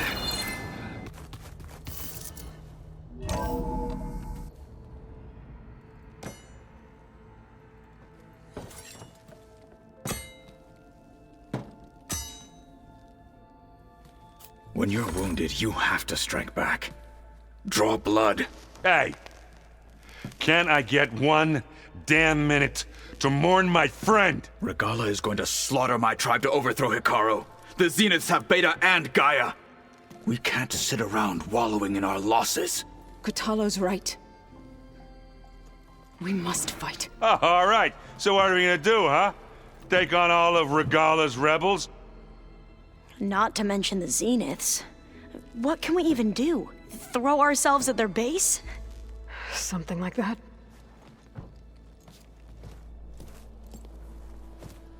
So...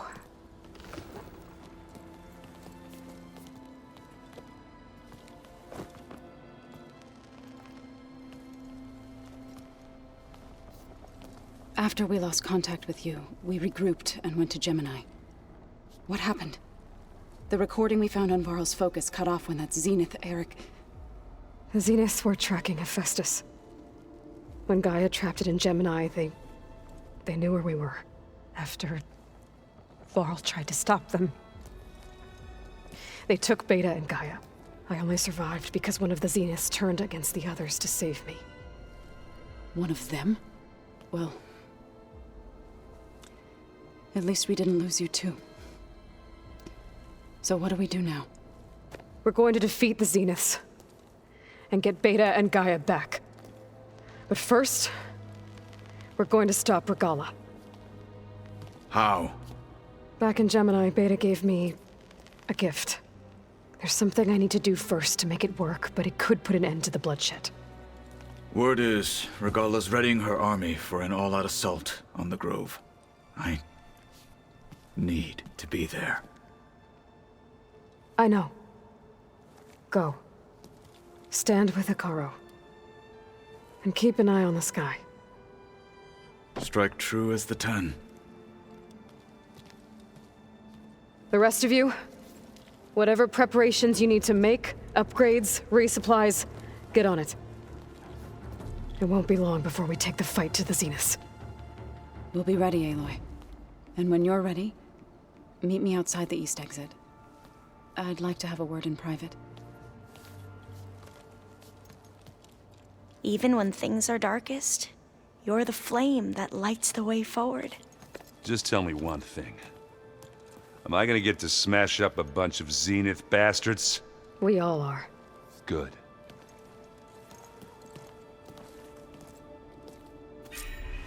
Before I do anything else, I should check on Zoe. It sounded important.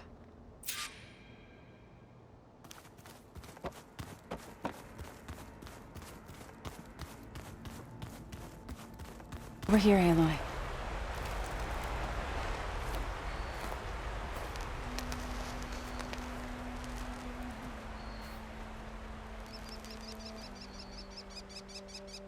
We would come out here to tend to the garden.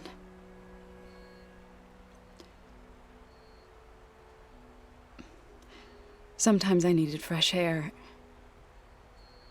Other times we would simply sit and watch the sunrise.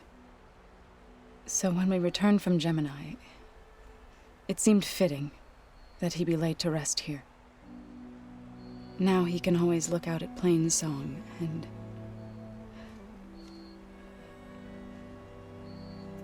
further east, to the Nora sacred lands. He would have liked that. He often spoke of his sister, Vala. He said she used to gather her favorite golden blooms and tie them to her spear. Their mother called it useless, but Vala was stubborn. Yeah, she seemed like that. It wasn't easy. But I tracked down the flower. Gathered its seeds.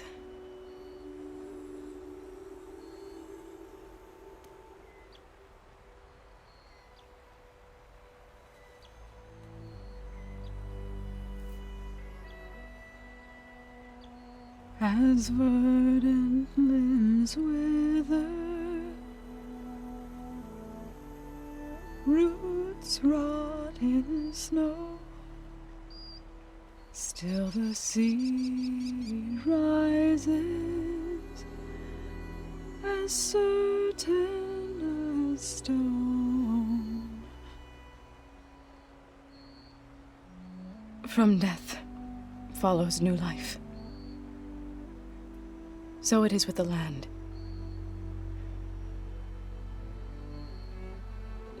And so it is with us. I'm with child, Aloy.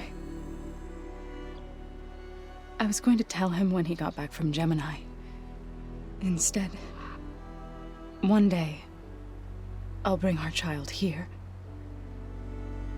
We'll sit among the blooms and watch the sunrise. I never got to tell him. To thank him. For saving my life, sure, but so... for not giving up on me. He always knew.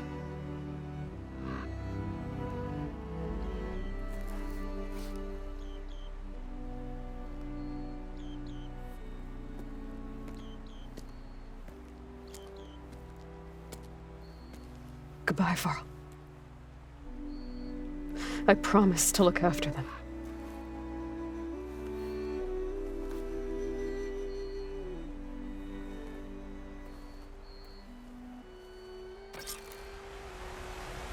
I'll try to visit again.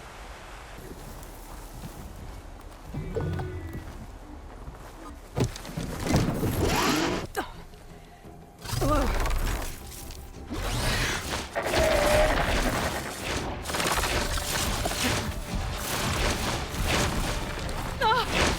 This is it!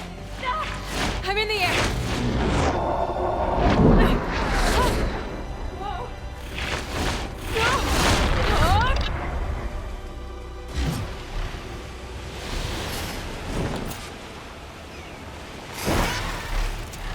Alright, here we go.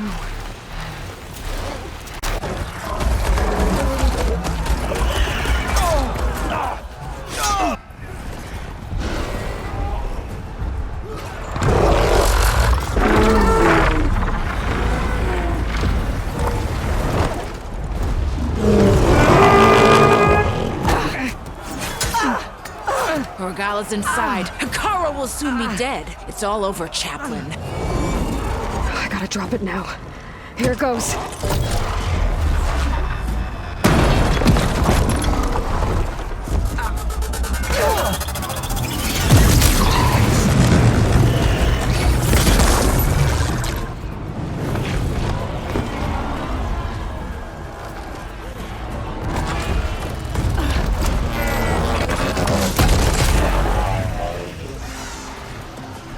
Is that... It's Aloy! She flies on the wings of the Ten. The tide has turned! Push through!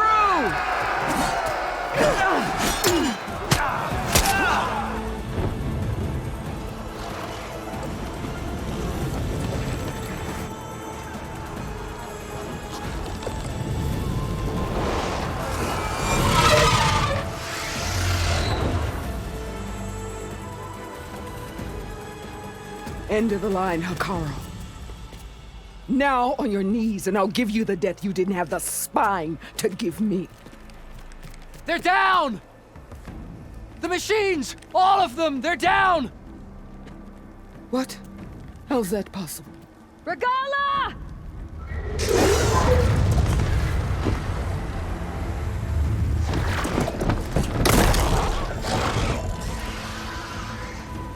Enough bloodshed! Let's settle this. You and me. Easy to say when you're atop a machine.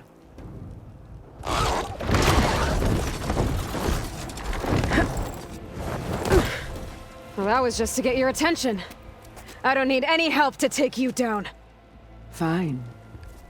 I accept your challenge. And once I'm done with you, I'll get to finish the slaughter. We'll see about that. The duel is set. Let none interfere.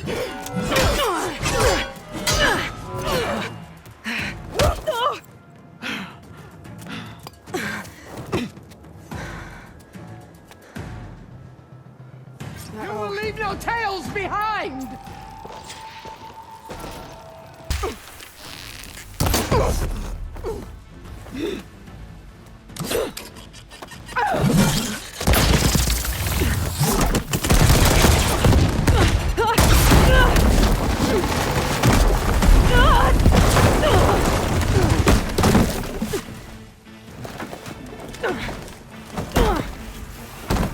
This is where it ends! Yeah, it is. I will rise above!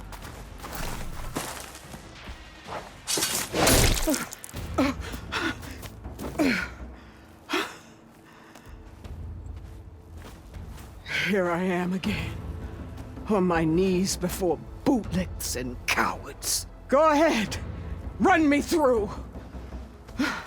Shut your mouth, traitor.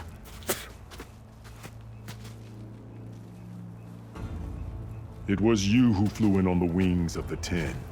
You who challenged her. By our rights, you must decide her fate. I spared her once.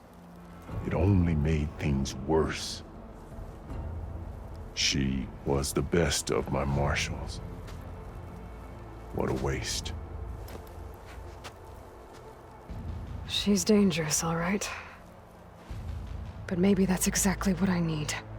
Cowards! What more do you have to conspire about? Whether you live or die.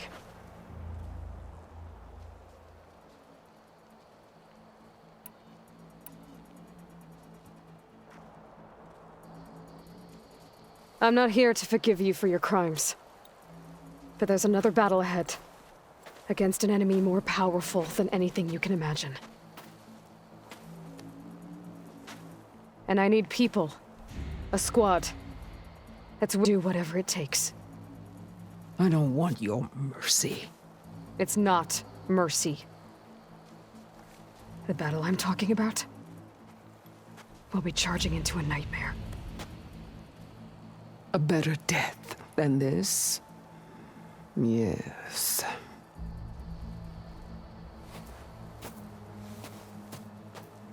My blood is yours. Your enemies are mine. Meet us at our stronghold, in the mountains near Plainsong. You mean to send her alone? Without even an armed guard? She does not need it. I will be there. You have my word. I'll hold you to it.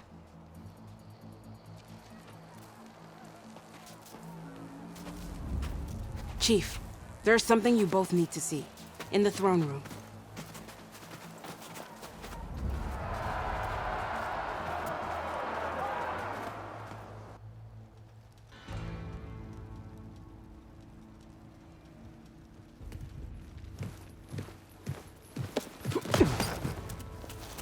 He surrendered to our guards outside the grove. Claims he has an urgent message for the Outlander who defeated Regala. So, state it. It's for her alone.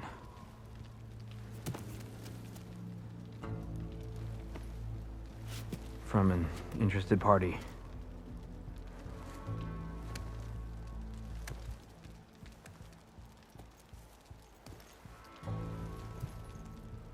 I'm gonna need some privacy. Clear the room. Put him with the rest of Regala's soldiers. I'll see you back at base.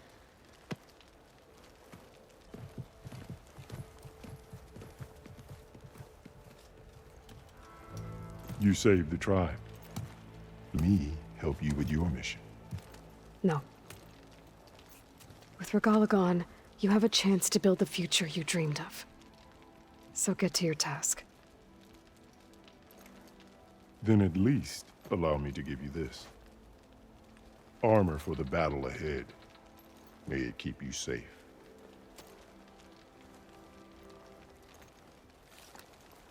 Thank you.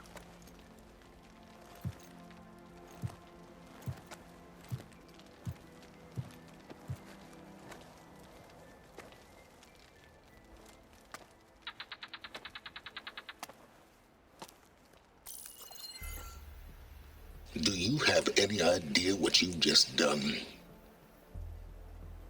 Oh, it's a pleasure to see you too, Silence. Congratulations on your victory. You saved the Tenakth for a few weeks. Unfortunately, you've doomed the entire planet as well. Wrong. I don't need a Tenakth army to defeat the Zeniths. Oh, Aloy. Have you learned nothing about the enemy we're up against? More than you, hiding whatever hole you found. My idea is just better than anything you ever came up with. Go on. No, not here. We're doing this my way. Face to face, and with the weapon you've developed. And why would I agree to that? Because I'm your only way of beating the Zeniths, and getting the copy of Apollo that's on their ship. So meet me at my base. Mountains west of Plainsong. Time to submit to the inevitable silence and follow the person who actually knows what she's doing. Don't be late.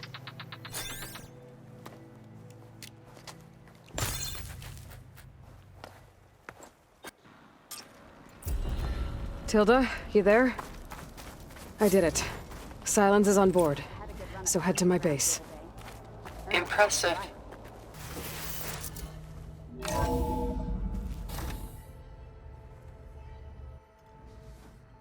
Hey, Mr. Know-It-All is here.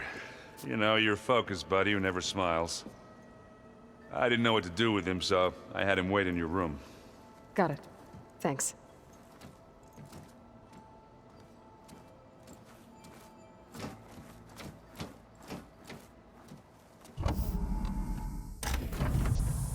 Well, Silence.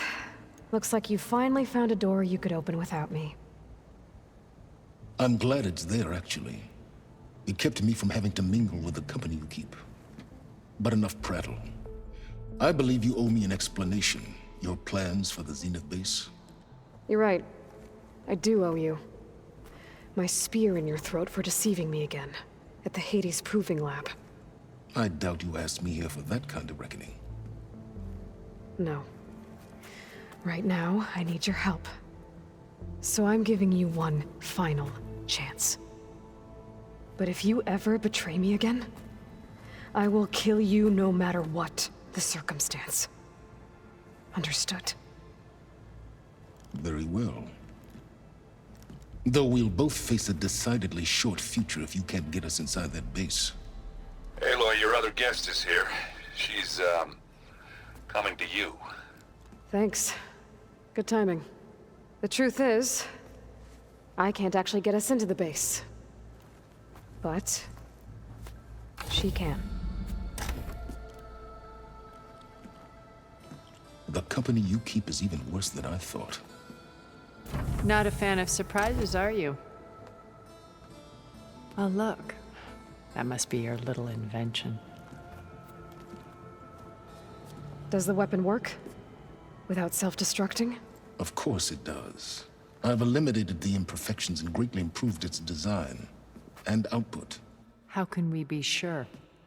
Care for a demonstration? Enough, both of you. We're in this together, at least for now. Go talk to Erend. Tell him I said to give you rooms of your own. I'll come see you when I get a chance.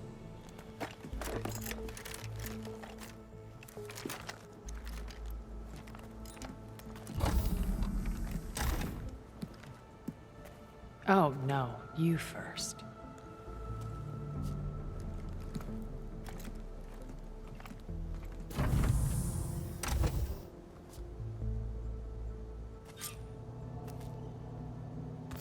Gotta get everyone in the control room, so Tilda...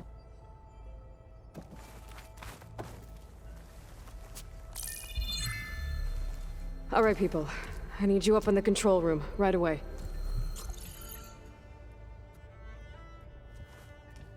Okay, everyone. We all know what's at stake. Beta, Gaia. not to mention life on Earth. Now, it might seem like the Zeniths are invincible, but they're not. We've got what it takes to break into their base and defeat them.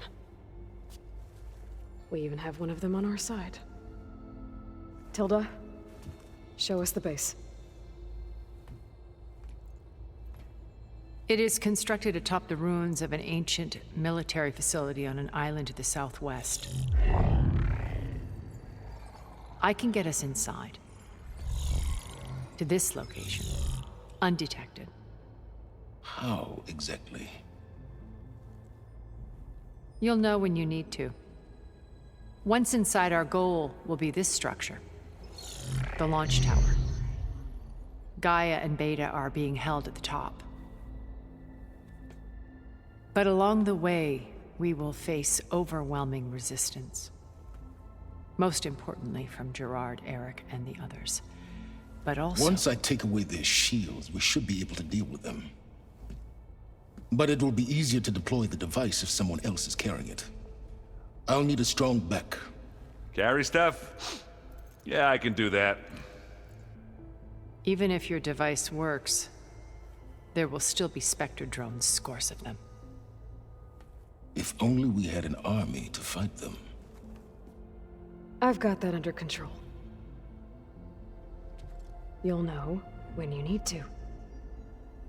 All right. We'll meet up again just before we go in.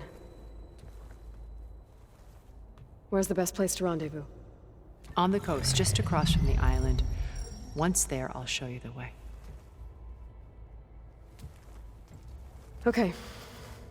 I'll let you know when I arrive at the rendezvous point. And then you can join me. In the meantime, do whatever you need to prepare. Understood?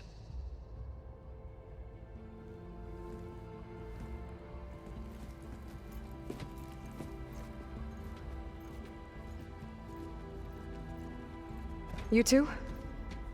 A minute?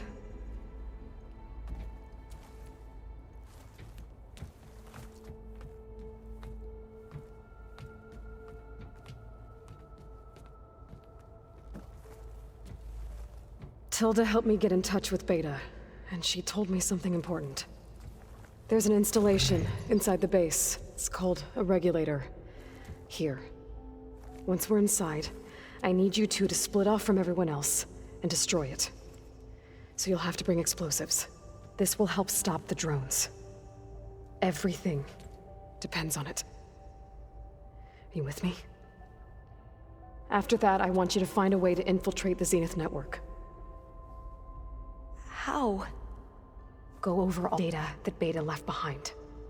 She knew how to do it, I'm sure of that. All right. But why? What am I trying to do? Find information about the Zeniths. Anything Tilda's not telling us. Sans is right about one thing. There's no way we can take her on her word. I'll do my best. Keep her safe, okay? On my life.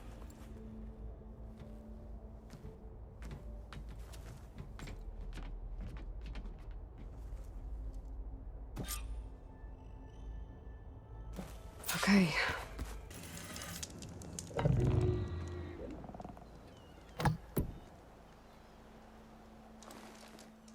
Okay, everyone. I'm at the rendezvous point. It's time to rescue Beta and Gaia. Understood, Aloy. We're on our way.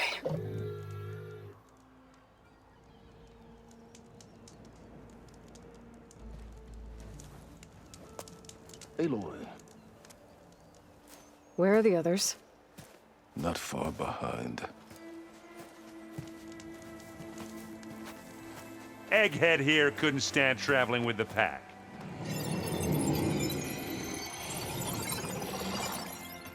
Are we all here? Then let's begin.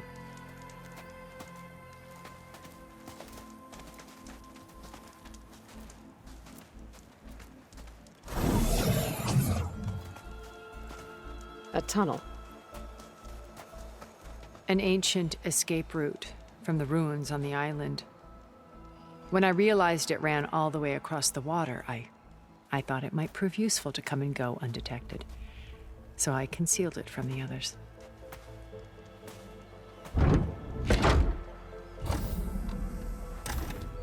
Shall we?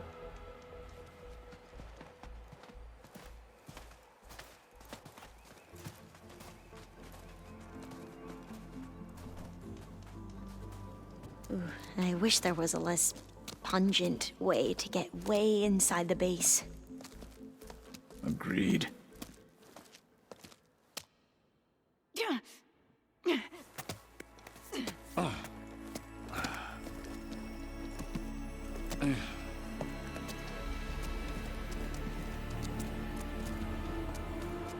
There's the launch tower.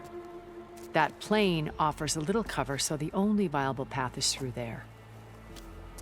There will be specters guarding it, and many more can be deployed from those hangars. All right. Alva, Catalo, get to it. Where are they going? Somewhere important. Erend, you're with me. You guys, take the high ground in case we need covering fire. Tactically sound, I suppose. What will she do? There's a sensor node nearby.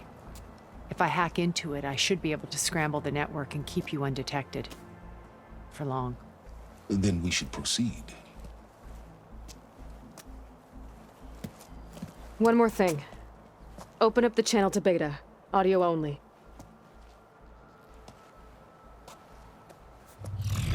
Aloy.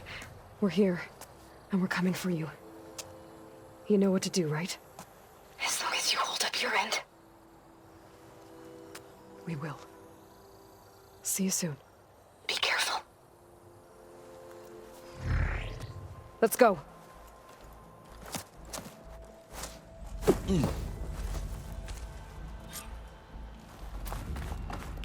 Get to the launch tower as quickly as possible. I'll do my best to conceal our intrusion.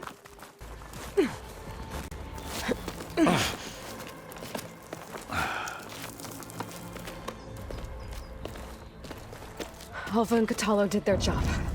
Now it's Beta's turn. Aloy? I think we're in trouble. Whatever you plan to do to stop those specters, you better do it now. I'm not doing anything. Beta will. She just needs a little time. Time that we don't have. Come on, Beta, come on, come on.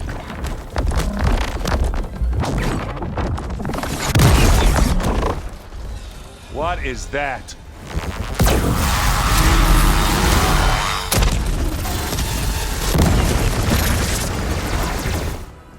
Our army.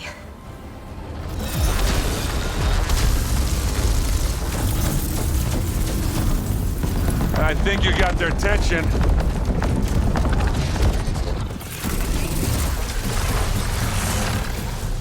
Very clever. You had Beta inject Hephaestus into the base's printer matrix. Which is faster and more powerful than any cauldron. And now it can crank out machines to its heart's content.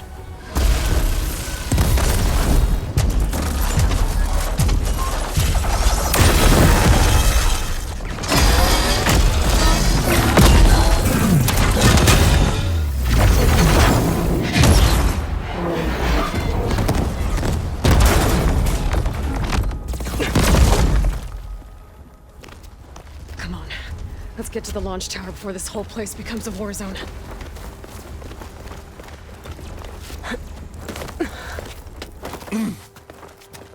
Your maneuver, as clever as it is, means that Hephaestus...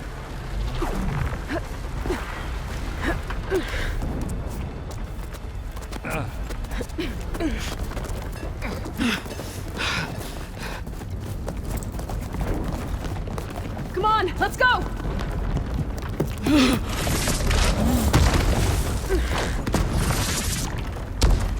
This way, demon! Ah!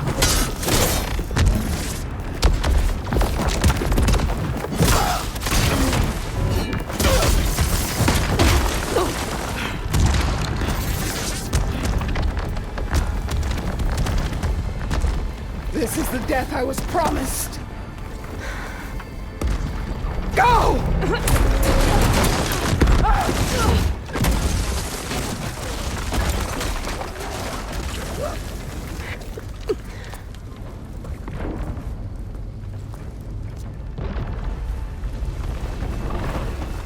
Hey, Regala.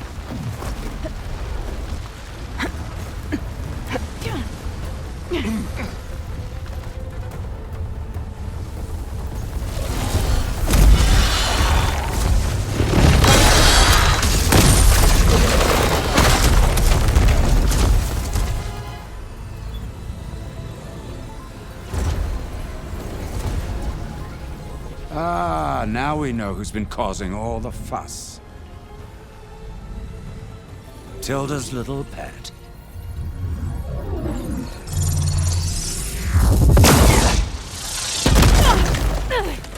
Silence! Zenith inbound. Can we drop their shields, please? I'm powering it up. Stay still. This is pointless! You can't hurt us. Face it, you're worms that ooze through the cracks into our basement. Silence? One moment more. But I might just spare you if you give up Tilda. I think it's safe to say she's forfeited her share of our operation. Permanently. There. No? Nothing? Fine. All right, people.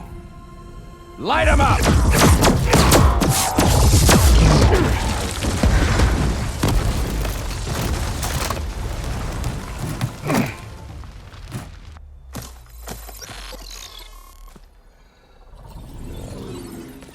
We supposed to be scared?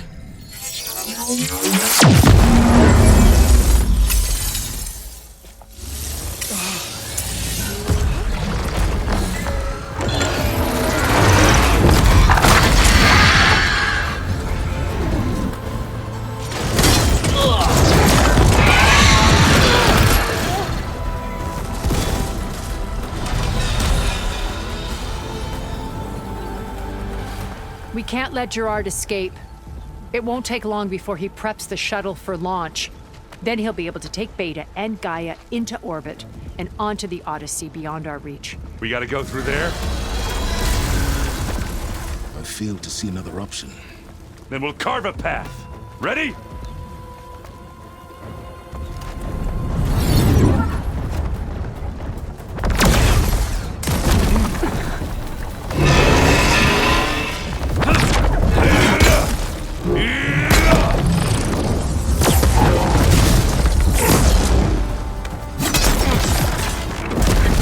Get to the top and secure Gaia. I'll stop Gerard.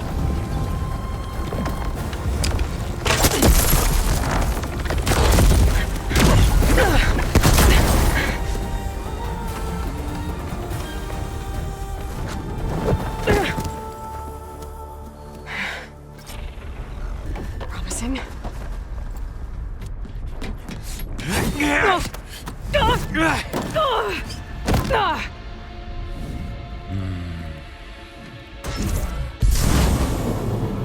We got some unfinished business, little girl.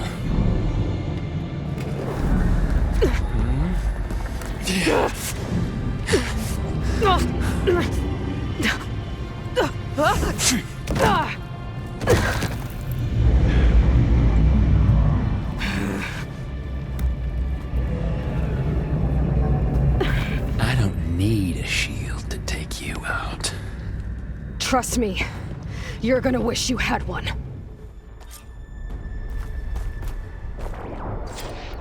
Or...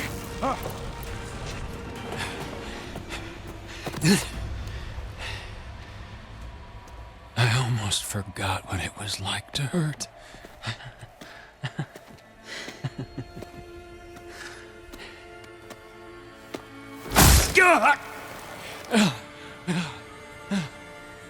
Now we're having fun, right?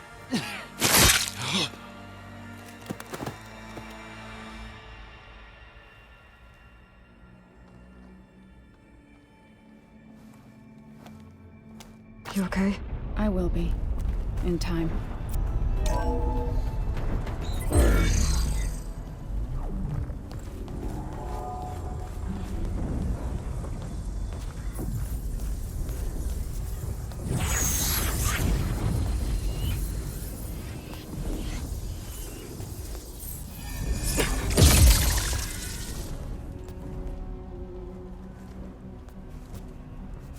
Are you okay? Look, I know you've been through a lot, but you have to help me access the Zenith network. I need to see their files, anything referring to the word Nemesis. Okay. Over there.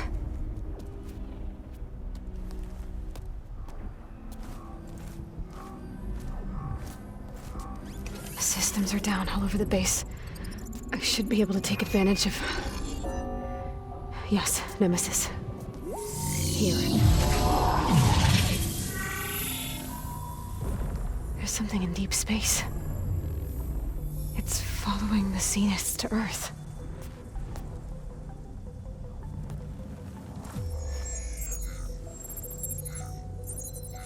Look.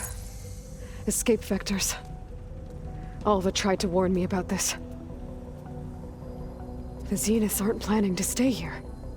It's a machine of some kind. Or a swarm of them. The energy readings are... astronomical. Aloy, I don't think a natural disaster destroyed the Zenith colony on Sirius. This thing did. Earth isn't a new home for them. It's a way station. They're on the run.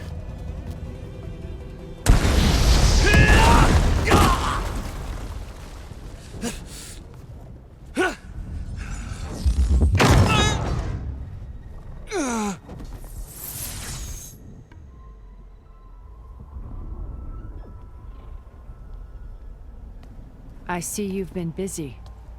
And you've been lying. Nemesis, what is it? It is us. The minds of Far Zenith. Or failed copies of them, anyway. Back on Sirius, some of my peers weren't satisfied with physical immortality. They wanted digital transcendence. A way to upload their minds into any form, organic or mechanical. Nemesis was a failed experiment to that effect. Abandoned, but never erased. An immense database of our memories, emotions, and prejudices left to fester. And it destroyed your colony? We didn't realize it had gained sentience until it broke containment. It had everything it needed from our memories. Security protocols, system specs, override codes. It hacked everything before we knew what hit us. Then it took over our printing facilities, allowing it to gain any machine form it needed to wipe us out. But why? Imagine being trapped alone for decades with only the twisted echoes of megalomaniacs for company. It hates us for abandoning it to that prison. And now that it's free, it will do anything to destroy us, including denying us a safe harbor on Earth. The extinction signal that woke Hades. You didn't send it. Nemesis did. Finally, you understand. And when that failed, it launched from Sirius to finish the job itself. Which is why we must flee to a random planet circling a random star, somewhere it can never find us. With Gaia, so you can build yourself a new world. That's the plan. Even now. Earth is finished, Aloy. Nemesis will scour it of life to deny its creators a viable home. But Elizabeth's dream won't die. You'll come with me to the stars. And with Gaia, we'll create a new world. Together, where that monstrosity could never find us. What? No. I loved Elizabeth. More than you could ever know. and I let her stay behind to die with the rest of humanity. A mistake I have regretted for 1,000 years. Now she stands before me again. Not some inferior copy, but her best possible self. So I'm not asking. You're coming with me. It may seem harsh now, but you'll forgive me in a few centuries. You can't force me, Tilda. Your shield is gone. I have something better. Spectre Prime, to me. Take cover! Get to the door! Submit, Aloy. You can't win. I've heard that before. Spectre was designed to survive against more than that.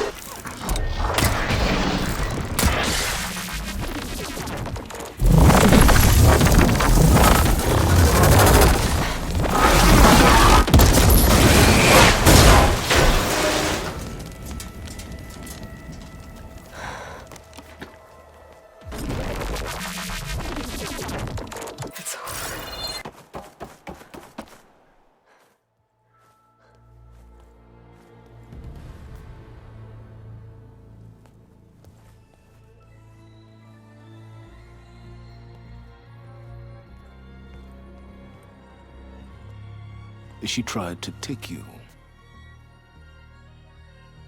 And she told you about Nemesis. So you've known all along. From Hades, yes. Along with data on how to circumvent the Zenith's shields.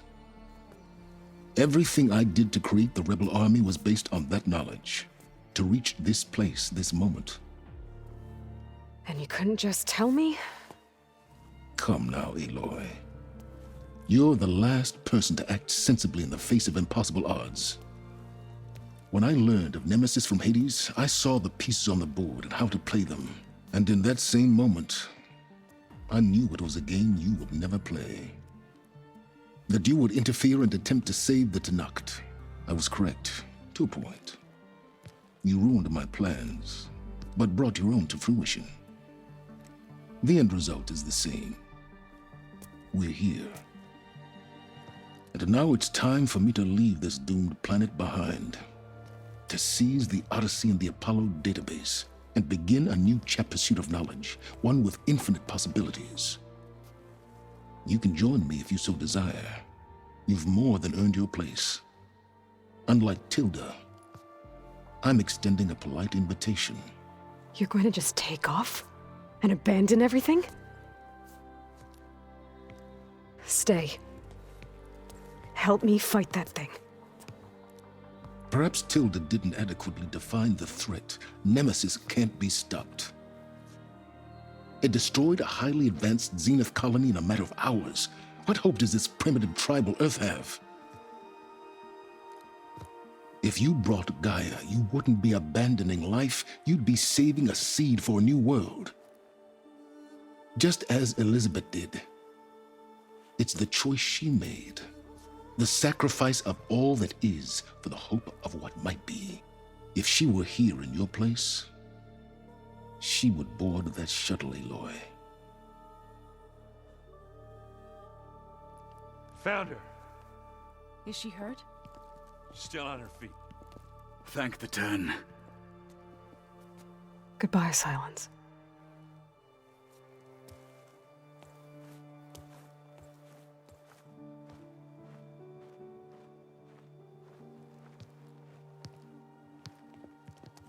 She looks okay.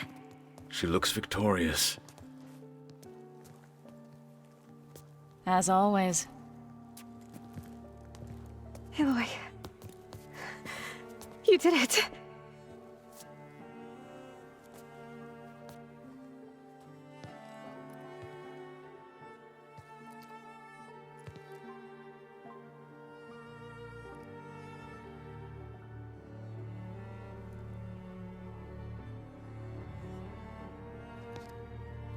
Hey, where's he going? As far away as anyone can go.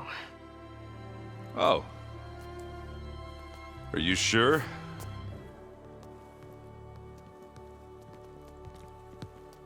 You're staying. For a time. You people are going to need all of the help you can get.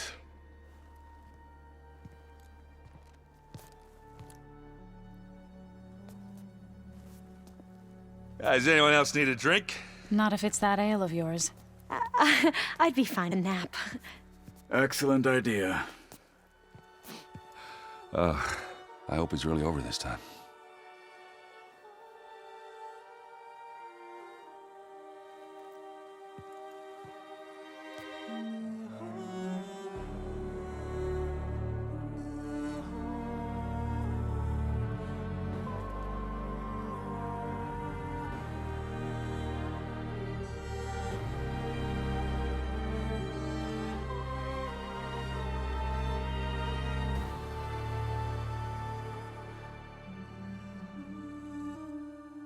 There's another battle ahead, Elizabeth.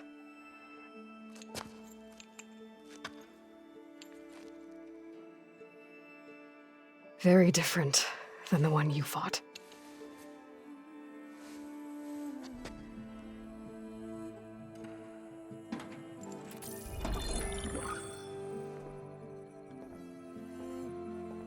It's not about the distant hope of creating a new world. It's about preserving the one we have. My friends have a new mission. To spread the word and ask for help. They've taken it in stride. I think it's because they've always known what I've only just started to understand. That the people of this world have the strength to fight any battle.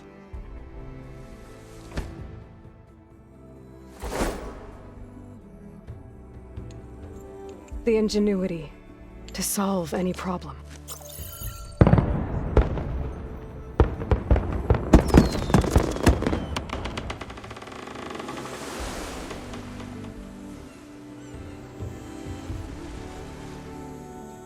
The courage to overcome any obstacle.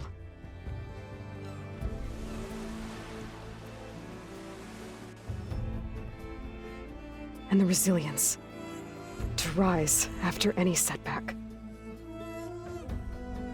As for me, I can't say I'm not afraid. What lies ahead will be harder than anything we've faced before. But I know I can put the fear aside. Because for the first time in my life, I feel like I'm not alone.